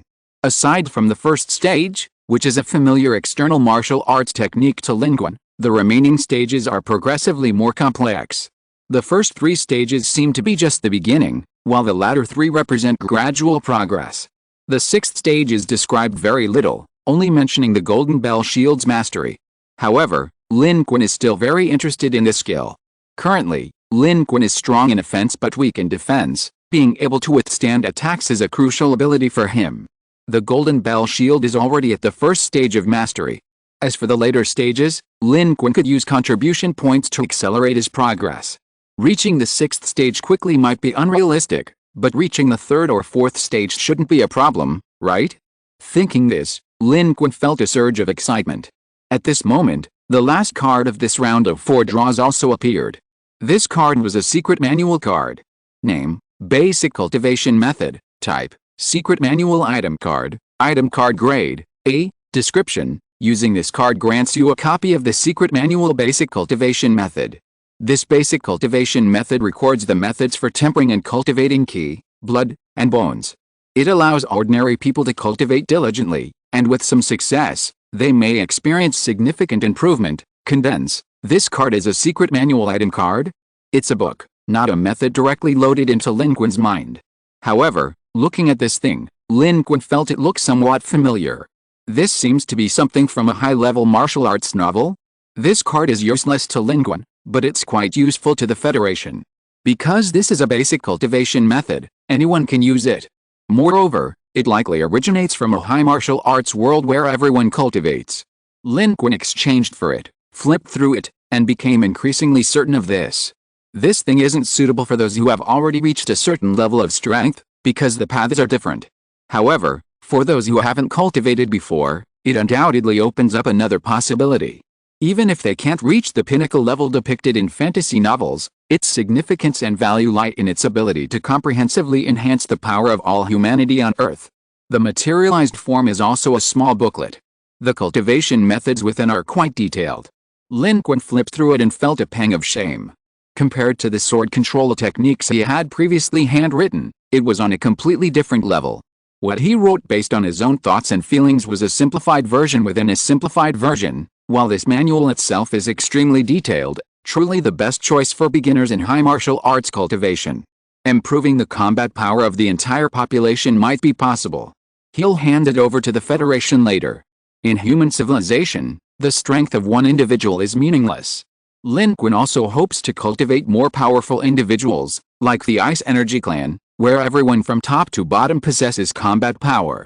Unlike the current humans on Blue Star, the gap in combat power between the upper and lower levels is too great. Lin Qun stands out alone, while there is a significant gap between the strong and ordinary people. Those with talent and a certain level as a foundation should cultivate faster. Holding this basic cultivation method, Lin Qun thought, this time, I will usher in the era of spiritual energy revival on Blue Star. However, despite his thoughts, Lin Qun still carefully put the method away, preparing to return to Blue Star and hand it over to the highest commander for further distribution. Here, Lin Qun quickly loaded the Golden Bell Shield technique and immediately began upgrading. Lin Qun had a total of 130,000 contribution points. After 2 rounds of card draws, he still had a full 50,000 contribution points left, making upgrading quite generous. After loading the Golden Bell Shield technique, Lin Qun sensed it and found that, as the special note stated, he had already reached the first stage. This power-up to the Golden Bell Shield skill requires complementary cultivation. With nothing to do while stationed on the frozen planet, Lin Qun decided to cultivate directly aboard the survey-class strategic cruiser. He didn't neglect his sword control technique either. Lin Qun still possessed a precious elixir for breaking through to the core formation stage. Although he currently lacked contribution points for a power-up and other treasures for rapid cultivation, he didn't give up on self-cultivation. Even with slightly lower aptitude, he still needed to cultivate. What if he broke through? In addition, Lin Qun also engaged in extended cultivation at the evolver level. For example, his dark energy circulation channels with the outside world were successfully expanded from 1 to 3. 3 channels allowed for better dark energy circulation with the outside world, further enhancing Lin Qun's dark energy utilization efficiency. Among these abilities, Lin Qun's Golden Bell Shield cultivation progressed the fastest. Since it was newly acquired, and Lin Qun's own strength was already high, cultivating from a lower level naturally resulted in rapid progress. He quickly reached the conditions for a power-up. The Golden Bell Shield requires only 100 contribution points to upgrade from Tier 1 to Tier 2. For Lin Qun, this is a drop in the ocean. His daily ranking contribution point rewards far exceed 100. He immediately used it to upgrade to Tier 2. The Golden Bell Shield doesn't add any extra attributes, but it does make the body exceptionally strong and hard when activated.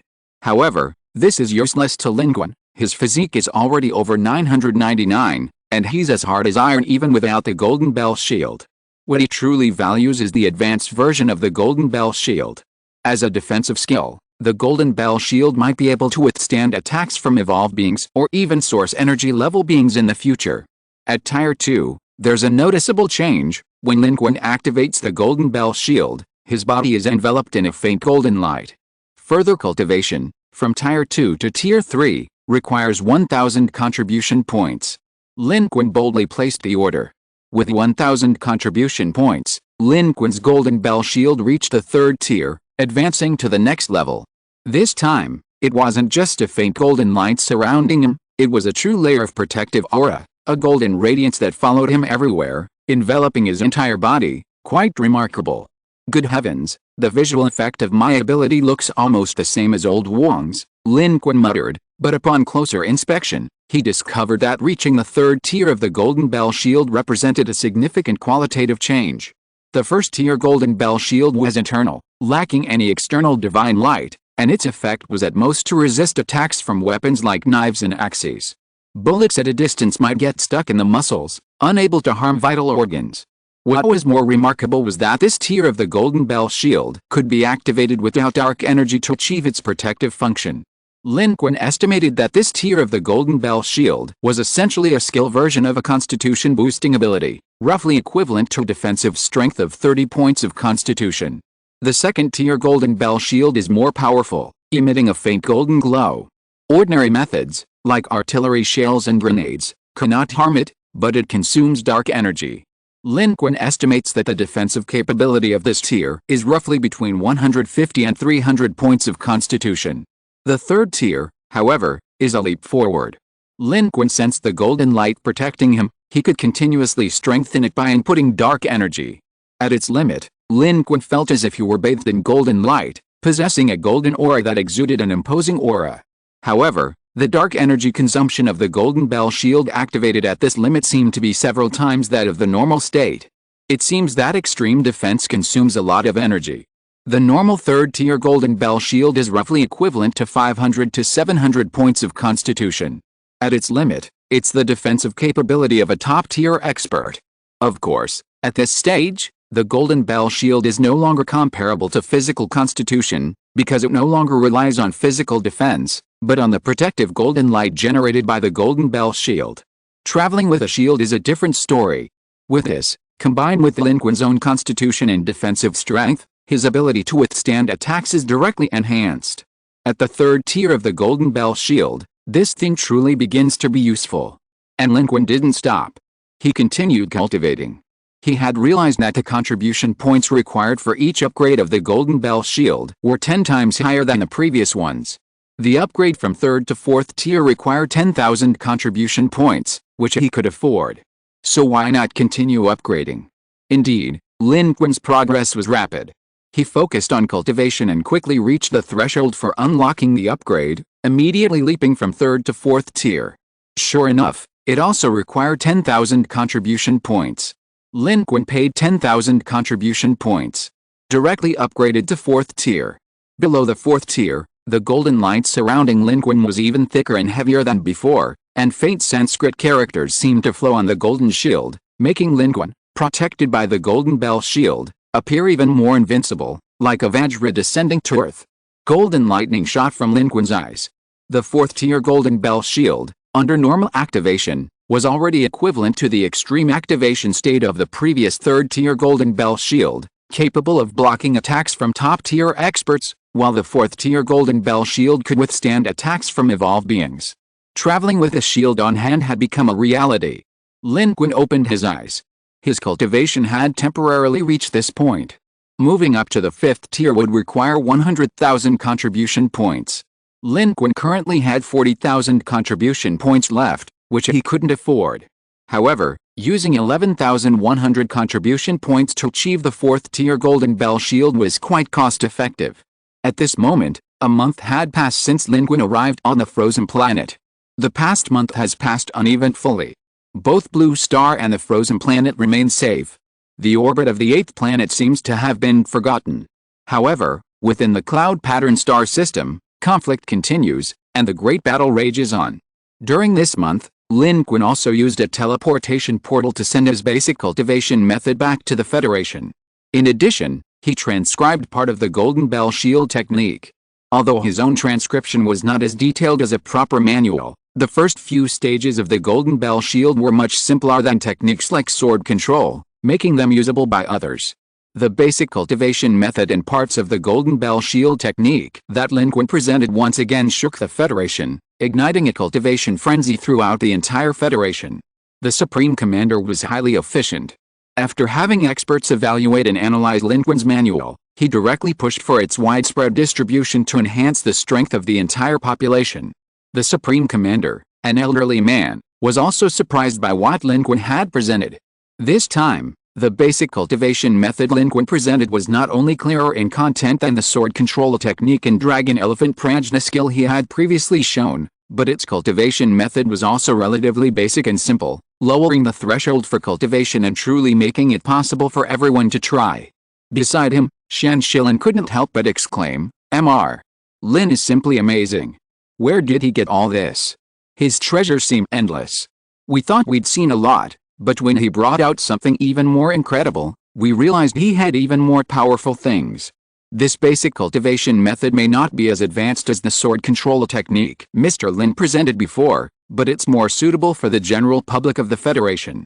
We are not a high-energy civilization, it's only because of our status as an indigenous civilization that everyone has some strength. But with this basic cultivation method, perhaps we can truly go from nothing to becoming a truly high-energy biological civilization. The Supreme Commander, an elderly man, shared the same thoughts as Shan Shilin. These cultivation methods that Lin Qun kept presenting would bring tremendous improvements to the entire Federation, even potentially leading to a leap forward for the entire population, directly transforming humanity from an ordinary biotechnological civilization into a high-energy technological civilization. This cultivation method, even though everyone can practice it, has varying degrees of talent. Those with high talent and strong abilities will experience greater boosts, while those with low talent and weak abilities will find it more difficult and the boosts smaller. But regardless of the magnitude, it opens up a possibility for everyone. Of course, even so, cultivation takes time. Shan Shilin was amazed by Lin Qun's endless stream of treasures, but the old Supreme Commander had already made a guess. Perhaps this was Lin Qun's innate ability. It required contribution points to activate. However, that wasn't important. If Lin Qun didn't speak, he would never ask. Meanwhile, after a month, the planet-shifting project on the frozen planet was ready to show results. Chapter 522 Cultivation for All. Blue Star and the frozen planet are within a safe range, about to pass each other. We succeeded. In the planetary engine control room on the frozen planet, the staff embraced each other excitedly. Meanwhile, in the sky, Lin Qun rose from his survey-class strategic cruiser, gazing up at the heavens. The frozen planet had no atmosphere. No matter where you looked up, all you saw was the vast starry sky. At that moment, Lin Qun saw a planet streaking past in the distance. In his vision, the planet was only the size of a ping-pong ball, displaying a strange, glassy luster. That was Blue Star. In interstellar space, A slight difference can lead to vastly different outcomes. The slight force exerted by the planetary engine on the frozen planet, combined with its already off-orbit posture, caused it to veer completely in a different direction, narrowly missing Blue Star, which was supposed to collide with it. And at that moment, Blue Star could also see the frozen planet. The two planets gazed at each other from afar, passing each other by. From now on, there would be no risk of collision for approximately 7 years. The two planets would drift further and further apart. 7 years have passed. Humanity may have long since left this place, and this battleground of a second-level civilization has likely ended. This near miss did have some impact on both planets, but these impacts were not severe, barely perceptible to ordinary people. Lin Qun, standing in space, felt a certain gravitational disturbance. If he hadn't reached the level of an evolved being, perhaps he wouldn't have felt it either. This was a leap in life form. Lin Qun could sense that evolved beings seemed to have established a closer connection with the world, able to perceive certain world rules and the flow of energy, and were much more acute in these ways. The Star Shift project was a complete success. All human life aware of this project cheered with excitement for this feat. This was not only a success in resolving a crisis through humanity's own strength, but also humanity's first successful interstellar engineering project.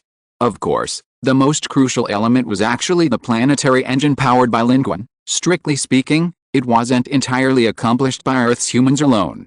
However, on Earth, the artificial sun project also made significant breakthroughs.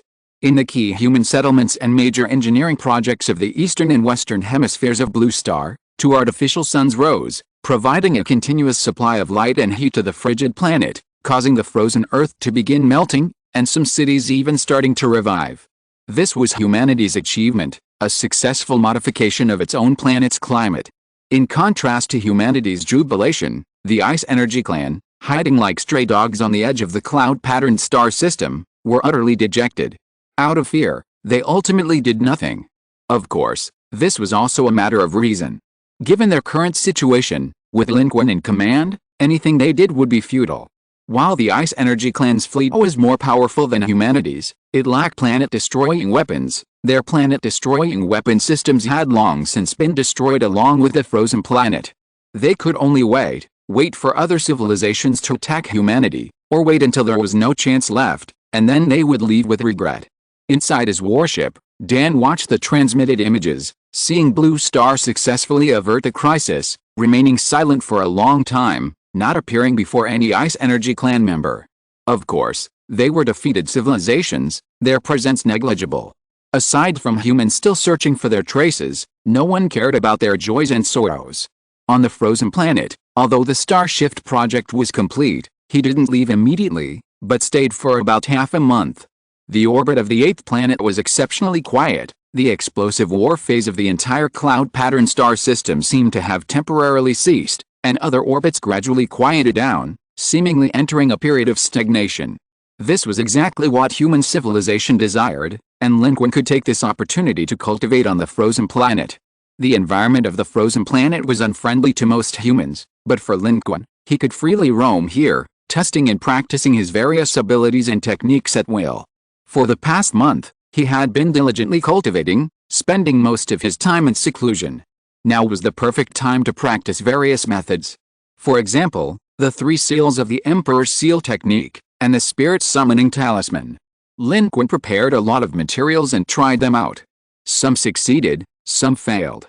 Fortunately, he hadn't used anything precious, so he wasn't disappointed by the failures. With each attempt, Lin Qun's talisman refining skills became increasingly refined. Finally, he brought back the corpse of an evolved human from Blue Star to refine a spirit summoning talisman, and succeeded on the first try.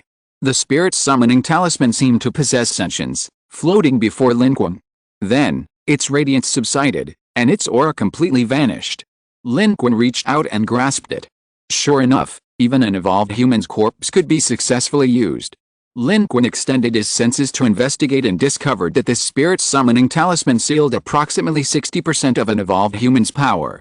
This was likely because the evolved human had been dead for a long time, and its body was incomplete. This evolved human, also killed by Lin Qun, was the first Ice Energy Clan evolved human, Liu, who had previously participated in the expedition against a Blue Star fleet. At that time, It was annihilated by Lin Qun's immortal slaying broken sword, and some of its remains were taken back to the Federation for research. Now, ironically, it had contributed to the success of Lin Qun's spirit summoning talisman. Ordinary life forms lose their dark energy rapidly upon death, while evolved beings experience a relatively slower loss.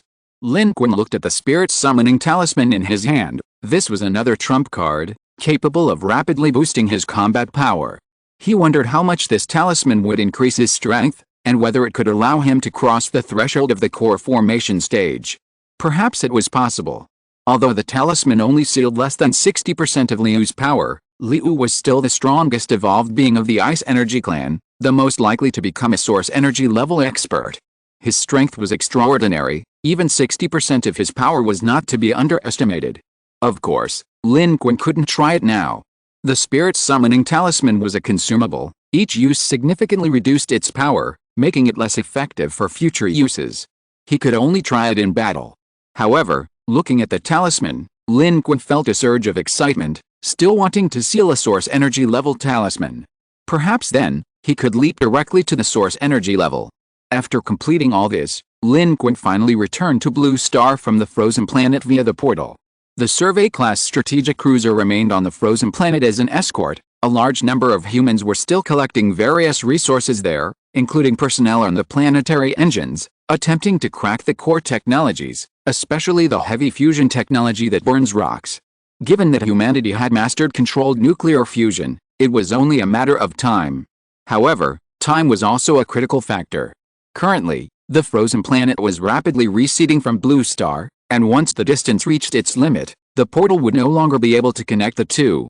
Traveling back and forth via warship was time-consuming and labor-intensive, and the frozen planet could disappear at any time due to the retreat of the ice race.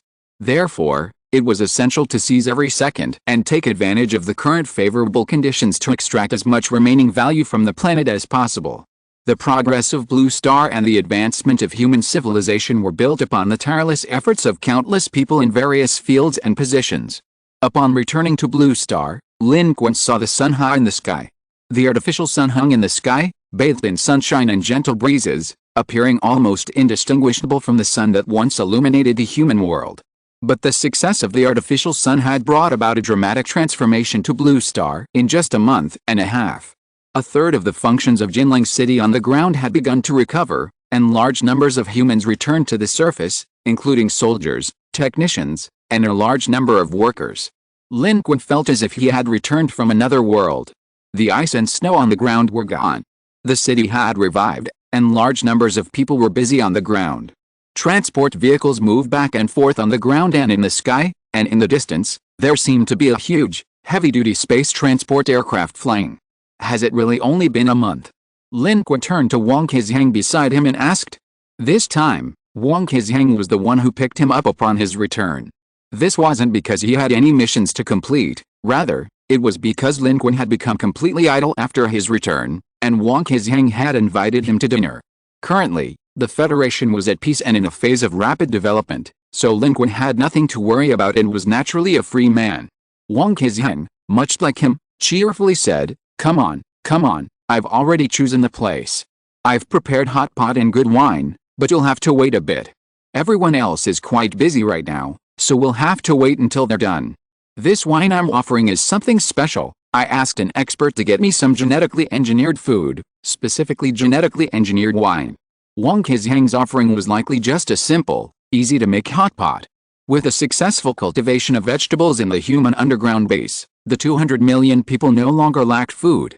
All sorts of foods from before the start of the civilization war were readily available, along with many new varieties, all remnants from extraterrestrial civilizations, highly nutritious and now on people's tables. As for this genetically engineered wine, Lin Qun had never even heard of it. But from Wang Keziang, Lin Qun learned quite a bit. The Federation was currently progressing rapidly. With the success of the artificial sun, the first of the newest warships, built with the participation of the Yunbei civilization's life forms like Papadu, would be completed within days. Humanity's shipbuilding plans would be completely accelerated. Furthermore, the construction of self-made railguns, high-powered beam weapons, and portable advanced individual combat support equipment has begun in full swing. This is naturally thanks to the progress made in several basic fields of the Federation. The contribution points gained in this war with the frozen planet have successfully helped humanity break through several technological barriers, connecting human technology with the advanced technologies captured. Of course, at this stage, due to limited time, what humanity can do is basically replicate the war weapons of other civilizations. This takes the least amount of time but yields the greatest success. Humanity still has a long way to go to innovate according to its own characteristics and needs. Hearing this, Lin Qun couldn't help but sigh, saying, "The Supreme Commander's overall planning is too good. He has really made the most of all the time and resources." The elderly Supreme Commander was amazed by Lin Qun's endless stream of powerful methods and treasures, and Lin Qun was equally amazed by the Supreme Commander's abilities. He was the most suitable commander. The fact that the entire Blue Star, with its 200 million people, could develop in such an orderly and rapid manner is largely due to the Supreme Commander. He can be considered the chief architect. His decision to do these things was the most suitable and beneficial for humanity. At that moment, as they spoke, the two of them had already passed from the surface into the underground. Everyone was busy, and few noticed Lin Qun and Wang Qizhen. In the underground city, Lin Qun saw an even stranger sight. Although Jingling City was the central hub of the Federation, the underground city beneath it wasn't just a military base, it also contained regular refuges. The place Lin Qun and his companion had entered was an ordinary underground city. There were no production lines or technical departments, only a large number of survivors. Some of them had jobs and were busy, but the majority, young and old, were cultivating. Are they all cultivating the basic cultivation method? Lin Qun looked at Wang Qizhen, somewhat dumbfounded. He glanced around and saw that almost everyone in the underground city was cultivating. The method they were cultivating was the very basic cultivation method he had transmitted back to the Federation a month ago. Had it spread this quickly? Of course, this basic cultivation method of yours is now a national practice. It's been promoted by the federal government, and it's a compulsory subject in schools now, even more important than physics and chemistry. Wang Qizhen chuckled and said, "I'm also practicing it. I've even practiced the Golden Bell Shield." Lin Qun, this basic cultivation method and the Golden Bell Shield are perfect for me. It's just that my aptitude isn't that great. Do you remember that kid Hoyan? He's progressing through this stuff at an astounding pace, unmatched in the entire Federation. He's currently the fastest person on record in the Federation. Lin Qun frowned. He's also practicing this basic cultivation method. Of course he remembered Hoyan, the only person to have mastered the sword control technique. But if you were to practice this basic cultivation method as well, wouldn't things get chaotic? Wang Qizhen shook his head. No, it's the Golden Bell Shield. It's said he's already at the first level, and his speed is extremely fast. Moreover, he puts all his effort into cultivating anything that belongs to you, Lin Qun. As he spoke, Wang Qizhen sighed again. This kid's talent is truly enviable. Those scientists studied him extensively and all say he's a genius in this field. Lin Qun, what level are you at? You should be higher than him, right? The Federation also has a dedicated research team for talented individuals and cultivation experts. They had long wanted to study Lin Qun, but that wasn't very realistic, so Hoyan became their choice. Upon hearing this, Lin Qun's expression was somewhat strange. "I am at the 4th level." Wang Qizhen revealed an expression of certainty and asked again, "Then how long have you been cultivating? Are you as talented as this kid? The 4th level is a very high level, right? Share your experience with me later." "I have been cultivating for a month." Lin Qun's answer left Wang Qizhen speechless. Lin Qun's higher level seemed natural to Wang Qizhen, since Lin Qun had passed down the technique and perhaps had been practicing it for a long time. Therefore, Wang Qizhen wasn't surprised to hear that Lin Qun had reached the 4th level of the Golden Bell Shield. But now, hearing that Lin Qun had only practiced for a month, his eyes nearly popped out of his head. He stared at Lin Qun for a long time. "Good heavens, you're the real genius." "No, I guess you could say I'm cheating." Lin Qun was somewhat embarrassed. Actually, Hoyan was indeed a genius. Reaching the 1st level of the Golden Bell Shield in less than a month was truly impressive. Lin Qun, on the other hand, had only practiced for a month, purely cheating.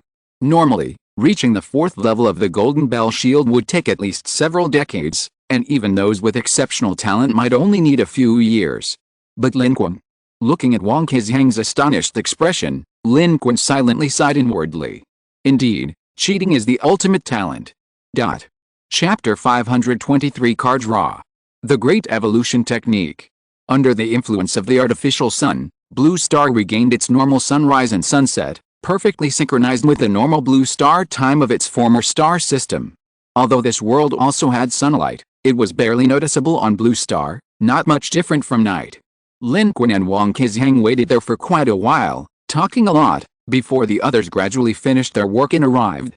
Li Ji and Li Xing arrived the earliest, chattering away, directly asking Lin Qun about the secrets of the Golden Bell Shield and basic cultivation methods.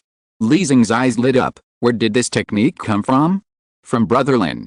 Asking Brother Lin directly is the best way to learn from him in the world. You know, Brother Lin, I couldn't learn your previous sword control technique, but this is perfect for me.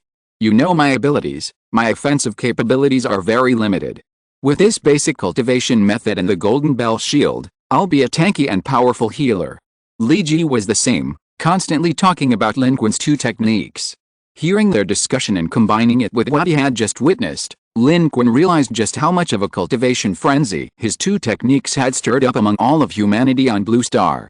Looking at this scene, Lin Qun shook his head with a smile. Everyone's cultivating immortality, spiritual energy is reviving, it's really here. This time, I started it. Li Ji asked curiously, what's spiritual energy revival? Wang Qizhang, however, was too lazy to discuss such things. Although these basic cultivation techniques and the Golden Bell Shield were also very beneficial to him, right now, he was clearly preoccupied with wine. Holding up the bottle, he said, Chu Yaowei and the others haven't arrived yet, let's have a couple of drinks first. This wine is extraordinary, it's Jin wine. Lin Qun shook his head and chuckled. It seemed that Wang Qizhang was always like this, no matter the time. Soon, Lin Qun's acquaintances arrived one after another. Chu Yaowei was the last to arrive. When she came, she glanced at Lin Qun first and suddenly said, you broke through. This one sentence drew everyone's attention to Lin Qun. Breakthrough? Breakthrough what? Wang Qizhang leaned over. Of those present, only Chu Yaowei was an evolved being, and she was also the one with the clearest perception. Of course I'm an evolved being. Upon hearing this, Wang Qizhang's eyes widened instantly, as if he had sobered up considerably. He exclaimed, you. Lin Qun, you're an evolved being?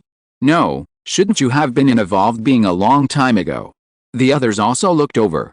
Li Ji's eyes widened as well. Brother Lin, you weren't an evolved being all this time. Nai Wencheng couldn't help but say, good heavens, not an evolved being, yet you've already killed 3 source energy level beings, wow. Lin Qun shrugged, watching this scene helplessly. He hadn't publicized his becoming an evolved being, or rather, he hadn't had time to publicize it yet, only telling the Supreme Commander. After all, Lin Qun had never been one to boast. He hadn't planned to announce it today, but Chu Yaowei had just spoken up, and Lin Qun was even prepared to go along with it. But now he suddenly realized. It turned out that everyone thought he was already an evolved being. Now, the point of their surprise seemed to be different from what Lin Qun had imagined. I did just break through and become an evolver. It was this great battle that brought me good fortune, and I achieved something. Everyone looked at each other, surprised not that Lin Qun had become an evolver, but that he had only just become one. Now that they thought about it, they understood why the Supreme Commander had looked so strange when they told him. At the time, Lin Qun didn't quite understand why, but now it was clear that the Supreme Commander also thought Lin Qun should have been an evolver long ago. They hadn't expected that Lin Qun wasn't. Li Xing was very pragmatic, not an evolver, yet you can instantly kill evolvers and take down source energy level beings. Now that you've become an evolver, how amazing are you? Brother Lin, I'll be counting on you for protection from now on. Lin Qun opened his mouth and said, you make it sound like I haven't protected you before. Li Xing chuckled. You told me once before that you hadn't reached the evolver level yet, and I didn't really believe you. Now I do. Come on, share what it feels like to be an evolver. We now have 2 evolvers, so it's not an isolated case anymore. We can compare our experiences now. Wang Qizhang was unusually eager to share. Xia Qing, standing to the side, also leaned forward slightly, clearly very interested. Currently, within the Federation, these 2 are the first and second strongest after Lin Qun and Chu Yaowei.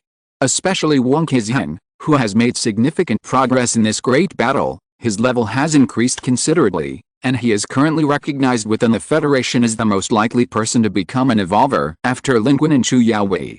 He doesn't care much about other things, but he is very concerned about this matter. However, Lin Qun doesn't really have any experience in becoming an evolver. After all, he's cheated. Strictly speaking, Chu Yaowei is too, but an evolver is still an evolver. Lin Qun and Chu Yaowei exchanged a glance and began to exchange ideas. This meal strangely turned into an exchange meeting. No one is indifferent to improving their strength. Who doesn't want to become strong? It had been a long time since the group had gathered, and the party didn't end until late into the night.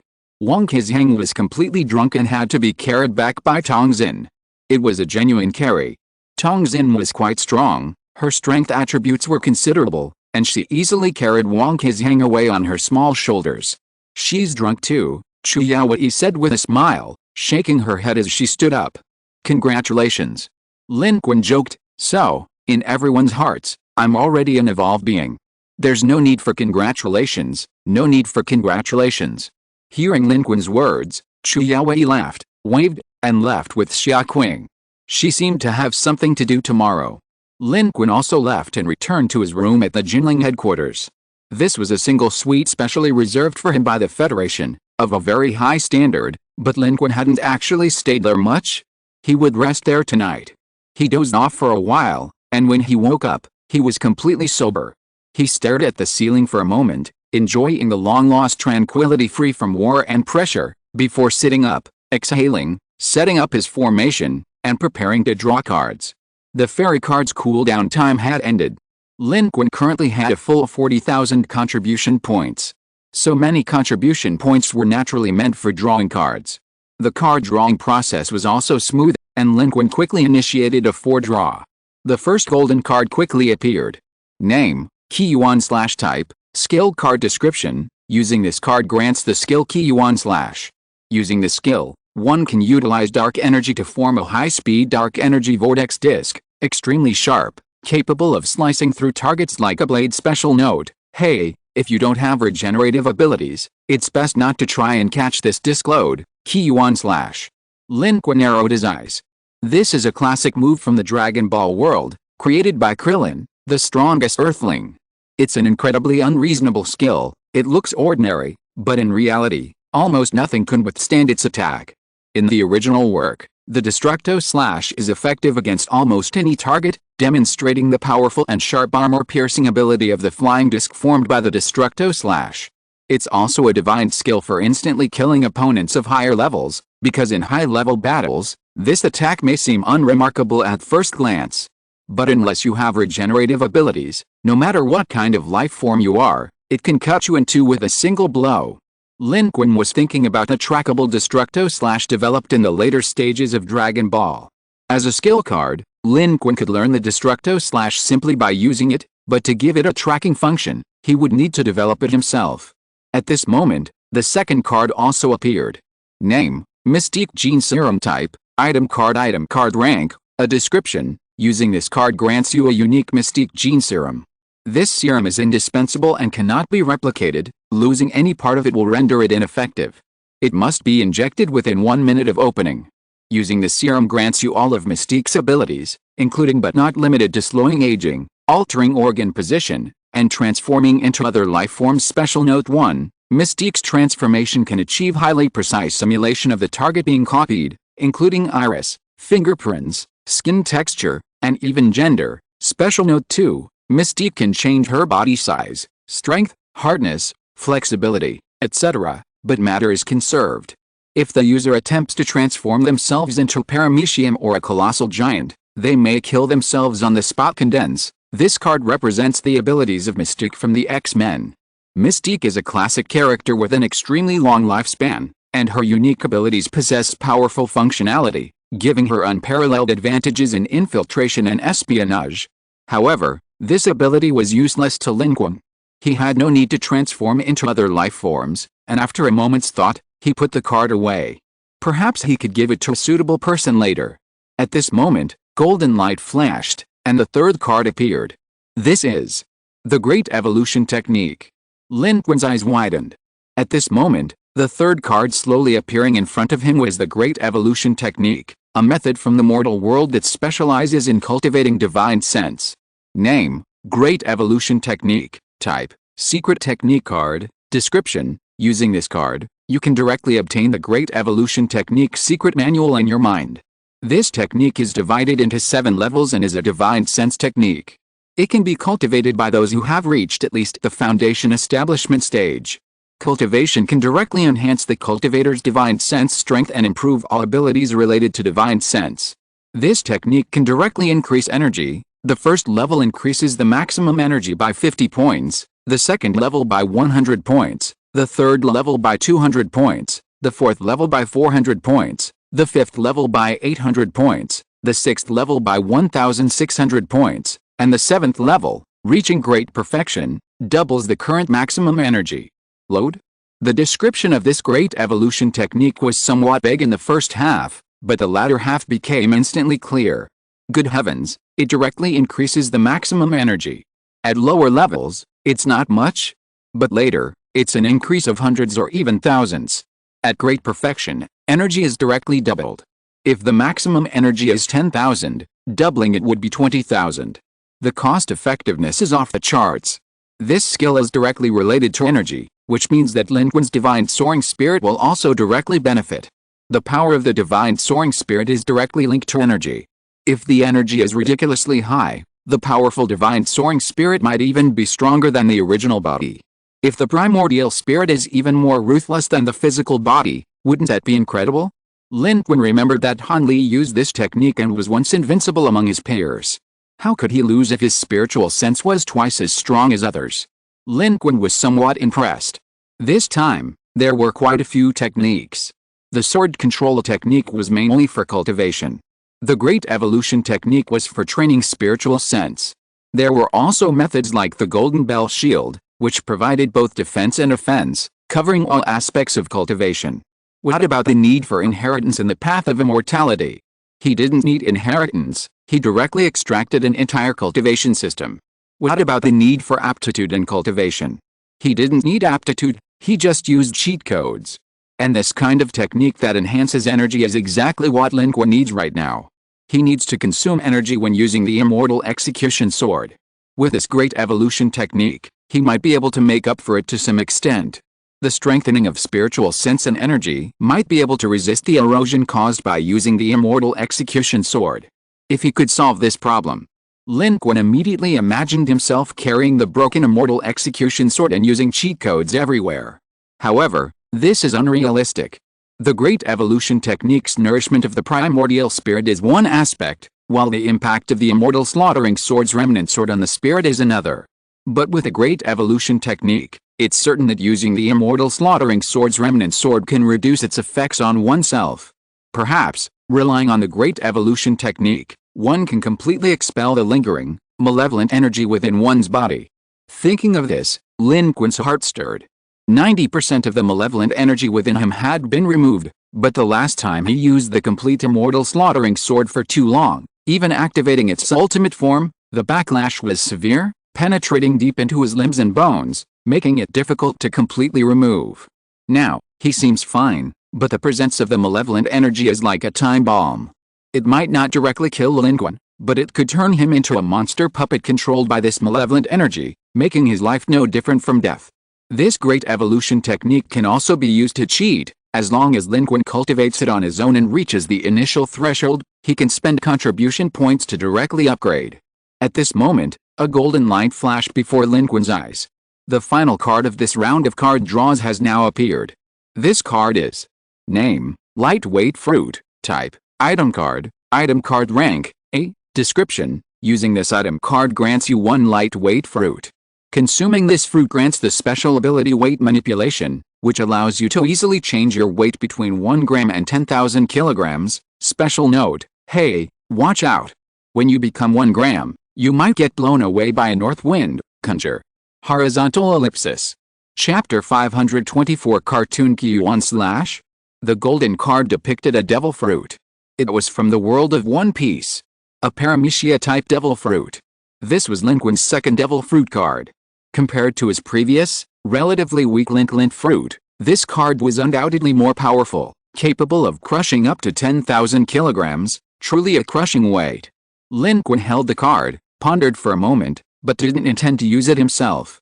With his current strength, if he truly wanted to crush a mountain, he could do so using his own alternate dimension, and could even create something exceeding 10,000 tons.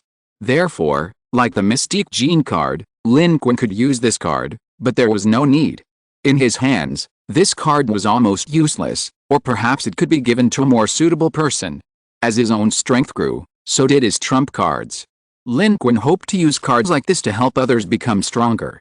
The challenge gauntlets he gave Wang Qizhang last time significantly improved him in battle. They were highly compatible and very useful to him, but if Lin Qun used them himself, their value might be diminished.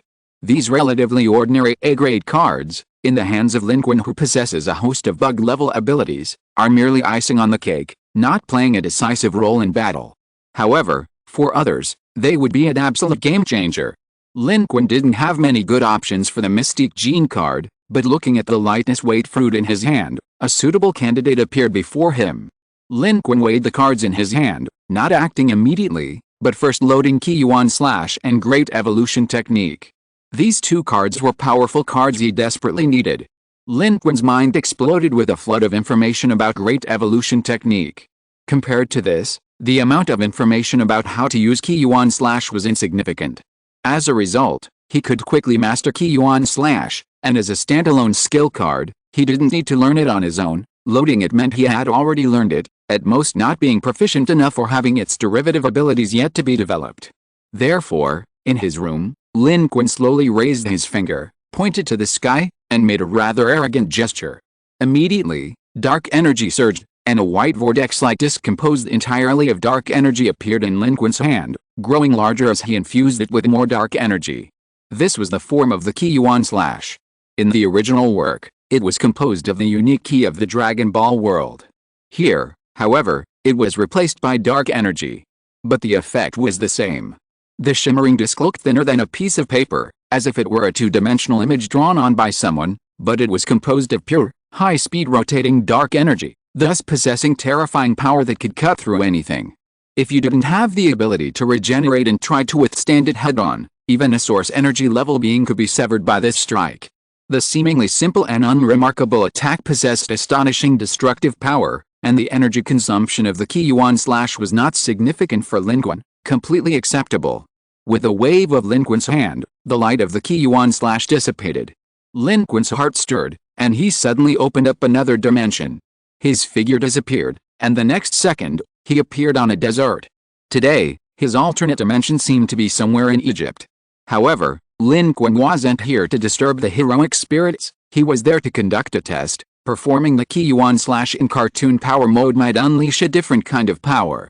The two-dimensional blade was like adding an extra layer of conceptual power to the Qi Yuan Slash's inherent sharpness and strength, perhaps bringing about a qualitative change. Thinking it, he acted immediately. His current alternate dimension was perfect for testing. However, this was, after all, his own backyard, so Lin Qun didn't make too much of a commotion. He switched to cartoon power and tested the cartoon version of the Qi Yuan Slash on a small mound. The effect was somewhat unexpected. Wherever the Qi Yuan Slash passed, every grain of sand was precisely cut and split, but the cut points exhibited a cartoonish quality.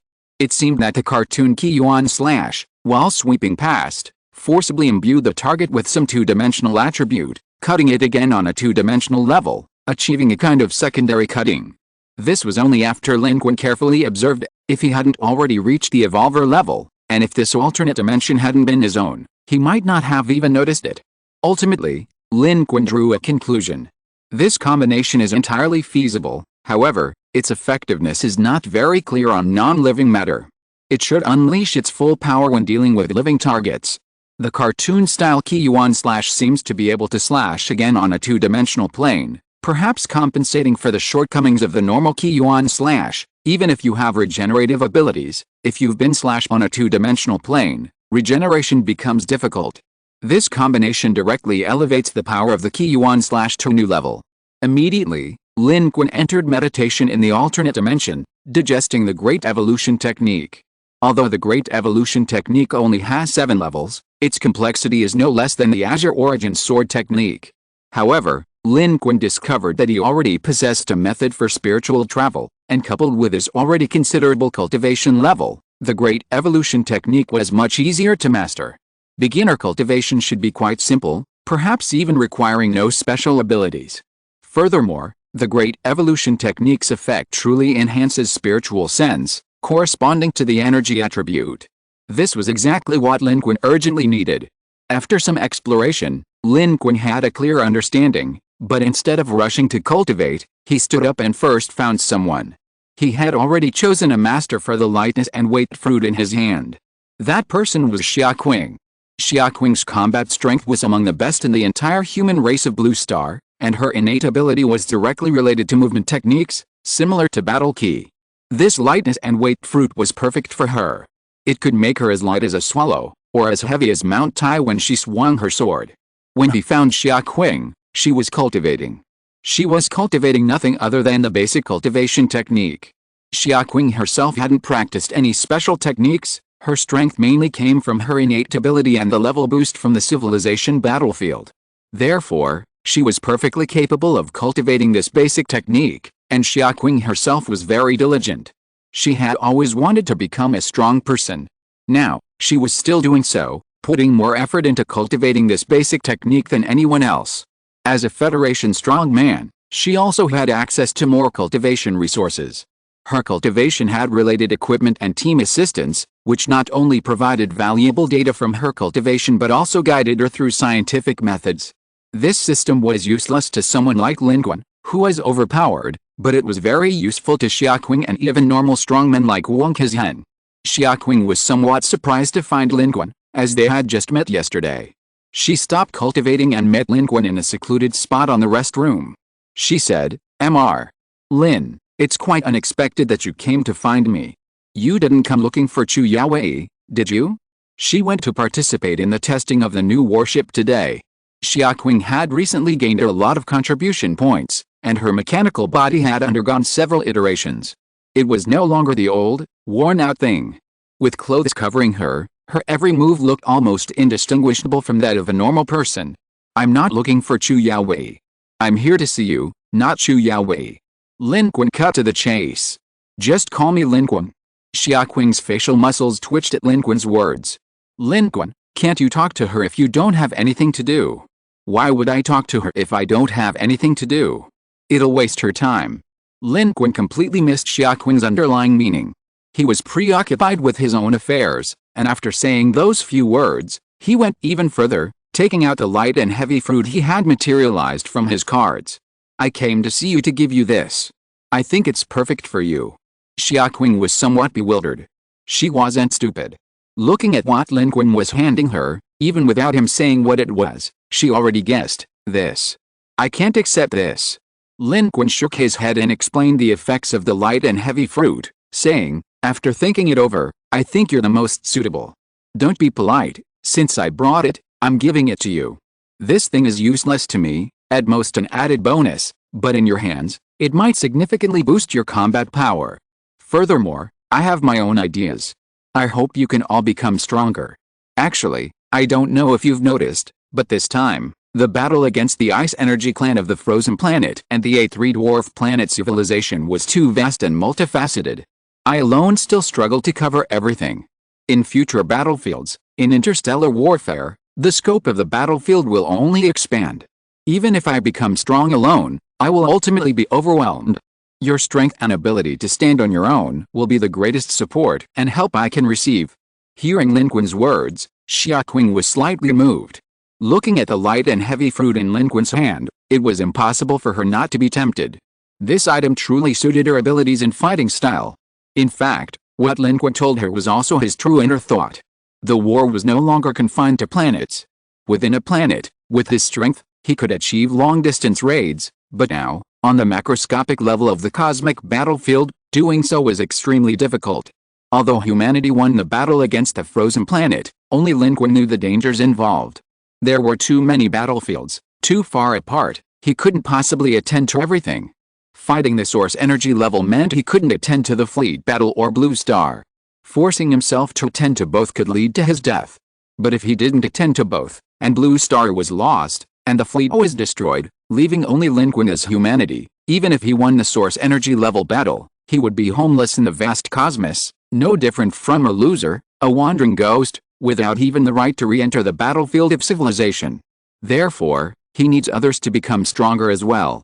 Only in this way can human civilization remain invincible in every position on future battlefields, allowing Lin Qun to avoid being overwhelmed. His strength can help human civilization, and the strength of countless individuals, technological advancements, and the power of the fleet can also benefit Lin Qun on the battlefield, especially in interstellar warfare, where he needs the support or assistance of civilization. Others have civilizational support, while Lin Qun lacks it and is even hampered by it. This is the invisible gap. Of course, human civilization is advancing with all its might, becoming increasingly powerful, and providing Lin Qun with support and assistance in every aspect. However, the growth of civilization takes time, and human civilization has too little time. The time and space for human powerhouses to develop are also too limited. Xiaoqing looked at the weighted fruit in Lin Qun's hand, remained silent for a moment, and ultimately did not refuse, simply saying, "Thank you, Lin Qun, I won't waste it." Lin Qun smiled, "I know." With that, he didn't linger any longer and walked away.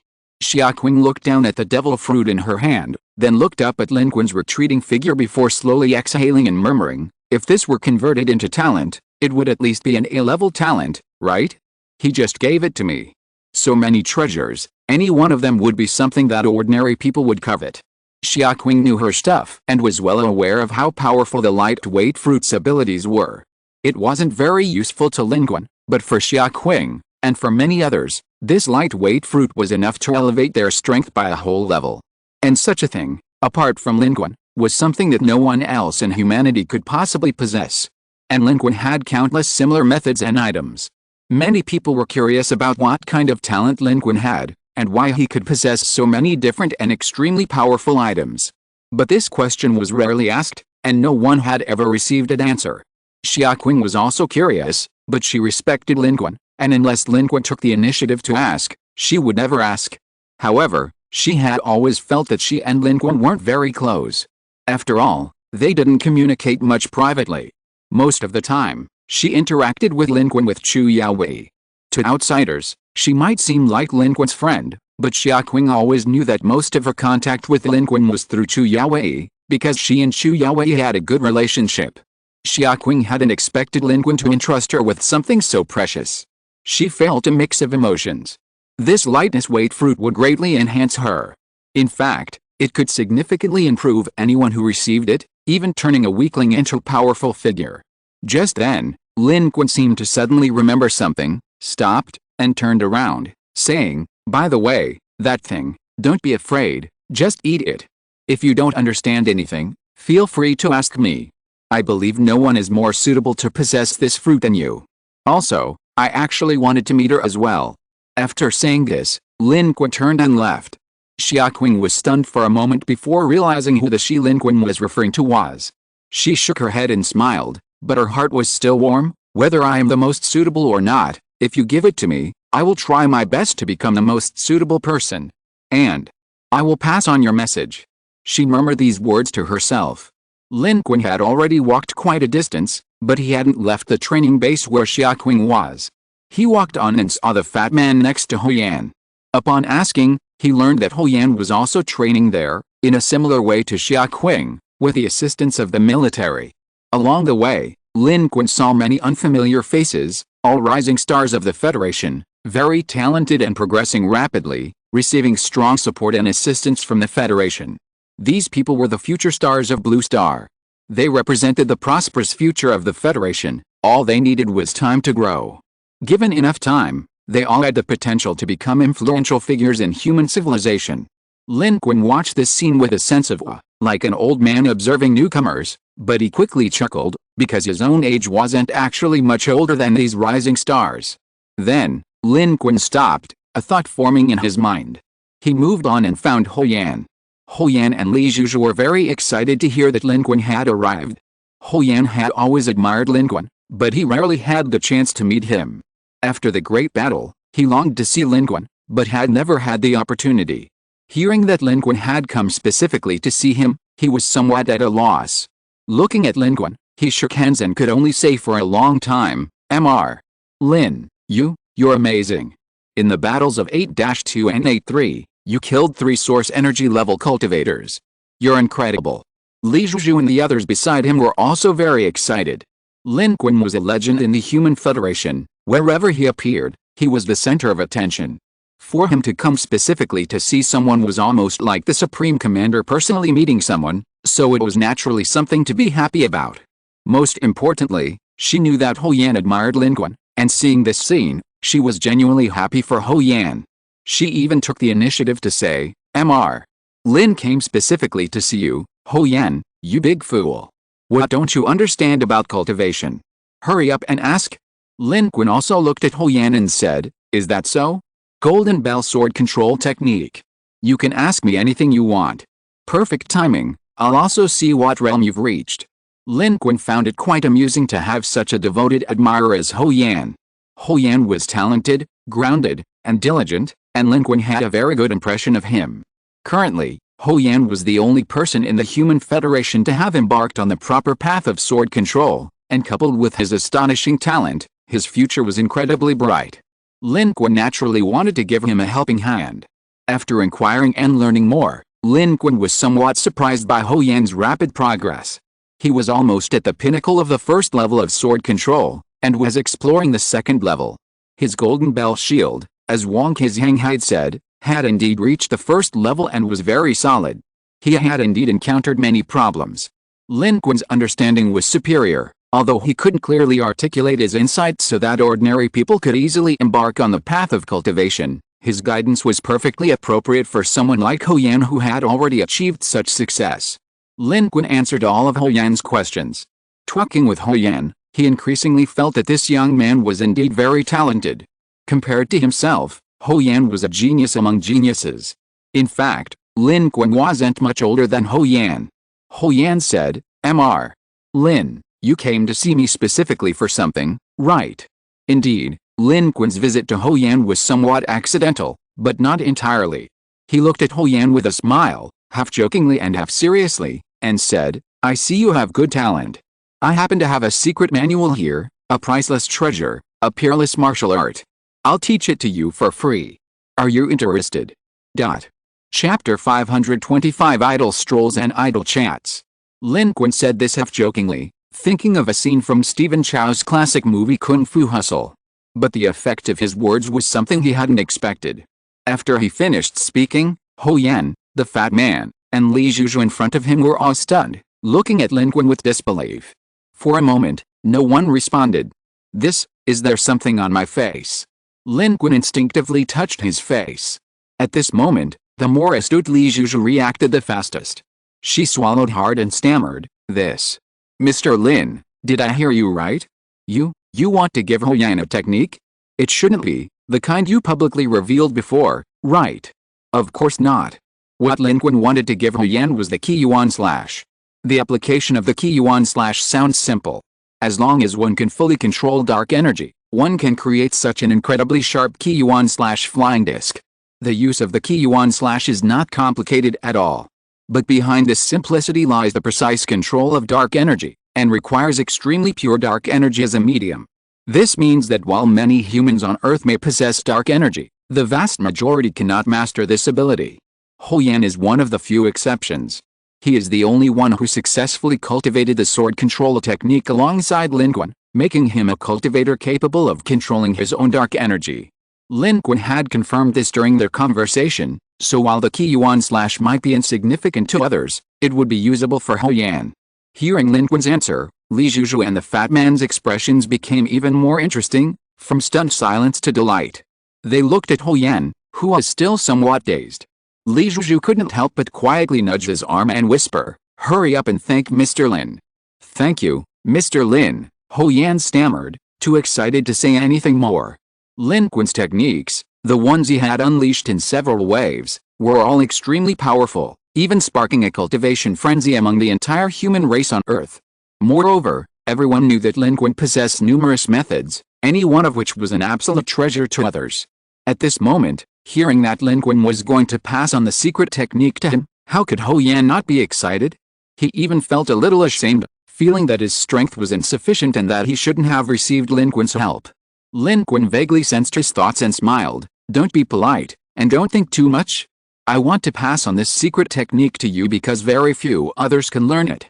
Since you have mastered my sword control technique, you are the most suitable candidate. I'll tell you, so listen carefully. Next, Lin Qun earnestly taught Ho Yan how to use the Qiyuan slash. This Qiyuan slash wasn't one of those cultivation methods. It wasn't complex in itself, mainly involving the manipulation and application of dark energy. Teaching him step by step was highly efficient, and Ho Yan was indeed a genius. After Lin Qun taught him 3 times, he could already faintly condense a wisp of Qi vortex. However, to master the true Qiyuan slash, he still needed time to practice. After all, Ho Yan only had high talent, but he wasn't cheated. He couldn't learn it as easily as Lin Qun. Even so, Ho Yan's excitement was practically written on his face. He was knowledgeable and knew that the method Lin Qun taught him was a high-level application of dark energy, extremely powerful. For Lin Qun, it might be just one of many techniques, but for him, it was a trump card for challenging opponents of higher levels. Lin Qun exhaled and said, "That's about it. To succeed, you'll need to practice on your own. Perhaps you can develop some other uses, such as tracking the Qiyuan slash. I'm researching that too, and I hope it will help you. I won't bother you any longer." With that, Lin Qun prepared to leave. Ho Yan took a deep breath and said solemnly, "Mr. Lin, thank you. I will never let you down. If you need anything, please feel free to contact me. I am willing to do everything in my power for you, regardless of the consequences." Ho Yan's expression was extremely serious and earnest. It was clear that his words were sincere. Although Ho Yan was exceptionally talented, he was an honest and somewhat taciturn person, and what he said was basically what he truly thought. Behind him, Li Zhuzhu and the fat man also came forward, expressing their gratitude to Lin Qun. Both of them were Ho Yan's friends. Seeing Ho Yan receive Mr. Lin's help, they were genuinely happy for Ho Yan and equally grateful for Lin Qun's assistance. Lin Qun, however, simply waved his hand and turned to leave. Ho Yan's behavior made him somewhat uneasy. However, Lin Qun also knew that he was no longer the unknown figure he was before the disaster. Now, he was one of the Federation's top experts, and a legendary figure unparalleled in human civilization. Wherever he went, and in front of whom, he was a truly important person. But Lin Qun himself was still somewhat unaccustomed to this. This wasn't his forte. His interactions with Wang Qizheng, Chu Yaowei, and others felt much more normal and comfortable to him. Watching Lin Qun leave, Fatty and Li Zhuzhu excitedly asked, "How was it? Did you learn it? What secret technique is it? Show us." They had stayed to the side to avoid disturbing Lin Qun and Ho Yan, but they were also very curious. Since Mr. Lin was involved, it was definitely something extraordinary, and they naturally wanted to see it. Lin Qun hadn't hidden anything from others when teaching Ho Yan the Qiyuan slash, so Ho Yan could demonstrate it. However, Ho Yan hadn't truly mastered the Qiyuan slash yet, and what he demonstrated was just a pitiful vortex of energy, looking rather ordinary. In fact, even the complete form of the Qiyuan slash wasn't particularly flashy, but it was precisely the simplicity that gave it invincible destructive power. It looks like it's not very powerful. Fatty looked up and down, blinking repeatedly. How could something taught by Mr. Lin be an ordinary skill? Besides, Mr. Lin said that only those who cultivate the same technique as him can learn it, so it must be extraordinary, right, Ho Yan?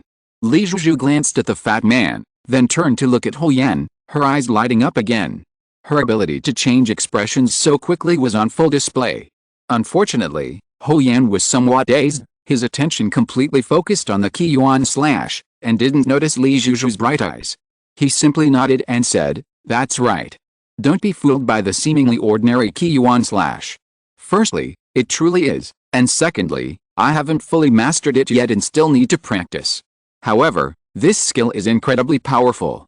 Mr. Lin said that if I can master it and use it well, even with my attributes below 999, I can use it to tear apart the bodies of top-tier experts and even evolved-level experts, and even kill them." Hearing this, both the fat man and Li Zhuzhu gasped in shock. "Really? This Qiyuan slash can kill a top-tier expert? Ho Yan, your current attributes are only around 200 points, right?"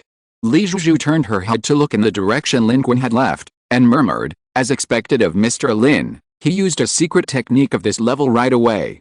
This can be used as a trump card. Hou Yan also raised his head, waved his hand to disperse the knots of formed Qi Yuan slash in his hand, and said seriously, yes. I will never let Mr. Lin down. Li Zhuzhu looked at him again, and seeing Hou Yan's serious expression, she couldn't help but chuckle, and said, yes, I am also very grateful to him.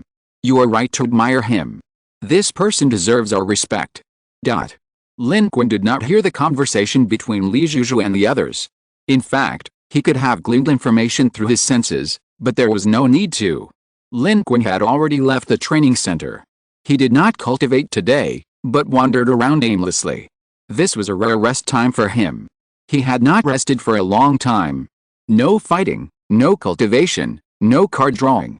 Strolling through the streets of Jinling City, bathed in the glow of the artificial sun, watching the playful little mud skippers, peaceful and serene, and no work to do. Finally, returning to his luxurious suite, he laid down on the bed. At mealtime, someone called to ask Lin Qun what he wanted to eat. Given Lin Qun's status, he could eat whatever he wanted, as long as the Federation had the ingredients, they could make it. After thinking for a while, Lin Qun only ordered mapo tofu and rice. The combination was quite unique. Of course, Lin Qun could actually abstain from grains and even not eat, but isn't eating one of life's great pleasures? That evening, Chu Yaowei called with a communication request. I know about today's events. Xiaoqing asked me to thank you again. Also, is there something you need?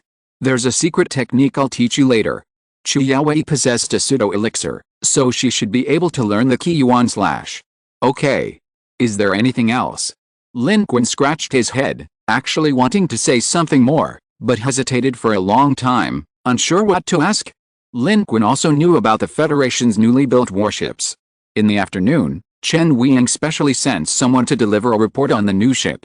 Thanks to the leapfrog progress of Federation technology, the Federation's new warship has been comprehensively upgraded compared to the previous new continent. The new warship is equipped with a shield generator, a warp drive, heavy armor, and high-power beam energy weapons. However, it is still not considered to be independently developed by humans, as it contains the capabilities of the Yunbei civilization. The new warship is named New Continent II.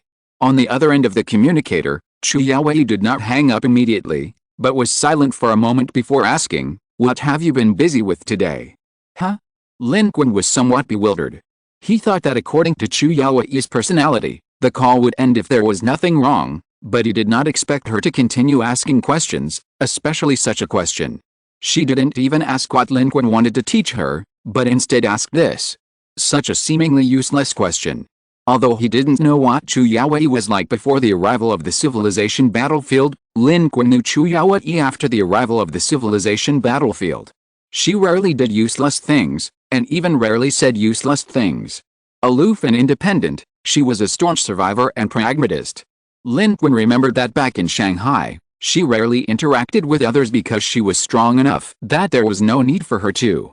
In this respect, Lin Qun was somewhat similar to her, only perhaps a little better.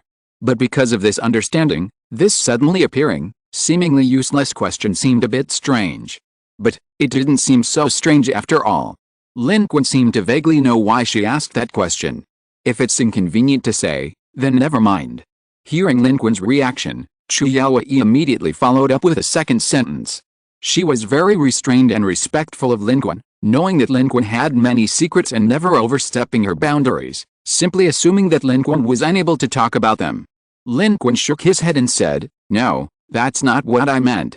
I didn't actually do anything. After looking for you and Xiaoqing today, I went to see Hou Yan, and then I just wandered around. I didn't look for anyone. I went to sunbathe under the artificial sun. There's a nice spot, I think it's off limits, but it's a great place to sunbathe. Lin Qun realized that Chu Yaowei on the other end of the communicator might just want to chat, so he talked quite a bit, even mentioning that he ordered mapo tofu for dinner and marveled at the usefulness of his privileges. Suddenly, he stopped. He felt like he had said too much. Chu Yaowei on the other end of the communicator remained silent. Was she asleep? Chu Yaowei was also a staunch pragmatist. This kind of frivolous chatting didn't seem to suit her. This kind of idle chatter might have been common before the advent of the civilized battlefield, but now, for most people, it was a topic that had almost been forgotten. After a moment of silence, Chu Yaowei on the other end asked, "Why did you stop talking?" "I'm done, and..." Before Lin Qun could finish, Chu Yaowei interrupted, "You're amazing. I don't have that kind of privilege. I only get to eat in the canteen and take out. I want to eat at your place next time." "Okay, but I'm not here often." No, you can come anytime." "Okay." Chu Yaowei seemed to be smiling faintly on the other end of the phone. Lin Qun smiled too. This kind of normal conversation, without discussing war, civilization, or progress, without anything that sounded extraordinary, was something he hadn't done in a long time. He'd almost forgotten how to have such a normal conversation. Then, Chu Yaowei began to tell him in detail what she had done that day. Where she went. What scenery she saw. What interesting things she encountered. What was different about Zinzhao No. 2. What kind of takeout she ate. Lin Qun didn't actually ask any questions, but she just kept talking, her tone unusually rich, until finally, she said, "I'm done too." "Well then, get some rest." The call ended. Lin Qun lay flat on his bed, looking at the ceiling, and chuckled softly. All the war and fighting seemed to have been for this kind of peace. And perhaps the day when there was no more war, bloodshed, and death would be the day he could finally return to normal life. Meanwhile, on the other end of the communication line, Chu Yaowei and Xiaoqing lived together. Xiaoqing looked up at her, exasperated, and said, "Why so fast?" "Not fast anymore, 15 minutes and 22 seconds. Chu Yaowei put down the communicator. She glanced out the window. The artificial sun's light had gone out, signifying the arrival of night. Besides, he should rest. Staring at the sky for a while, Chu Yaowei looked at Xiaoqing again and said, "And I think maybe he didn't want to talk for too long. After all, his time is precious." He didn't insist on continuing. From the moment Chu Yaowei met Lin Qun, his time had been precious. It seemed he had endless things to deal with, constantly striving for survival and strength. "Maybe he thinks the same way you do." Xiaoqing looked at her, shaking her head slightly, and said, "And, maybe, he wants to continue talking to you? He just doesn't know what to say?" "I think Zhao Lin Qun is a bit of a simpleton." Chu Yaowei looked down at the communicator she had just put down, paused for a moment, and then chuckled. She didn't usually laugh much, but when she did, her laughter was as bright as sunshine, her eyes sparkling like stars in the sky. It was unclear what she was thinking at that moment. She said, "Maybe, times have changed. Everyone is busy with their own lives, busy with survival. Interactions between people have become fleeting and uncertain, but some things remain unchanged." Xiaoqing looked at her, sighing and shaking her head. And on this peaceful night of blue stars, peaceful development, at the far end of the starry sky, in the 7th orbit, the last participating civilization in the 7th orbit chose to surrender, leaving this second-level civilization battlefield. Change had already quietly occurred. The seeds of war were about to sprout. The old man, the supreme commander, was right. The sudden surrender of the 7th planet's orbit civilization was not accidental. End of this chapter. Thank you so much for reading until the end. Don't forget to give it a like. Looking for more exclusive content and immediate access? Subscribe to our Patreon. Remember, every like, subscription or donation encourages us to continue. Thank you all. See you in the next video.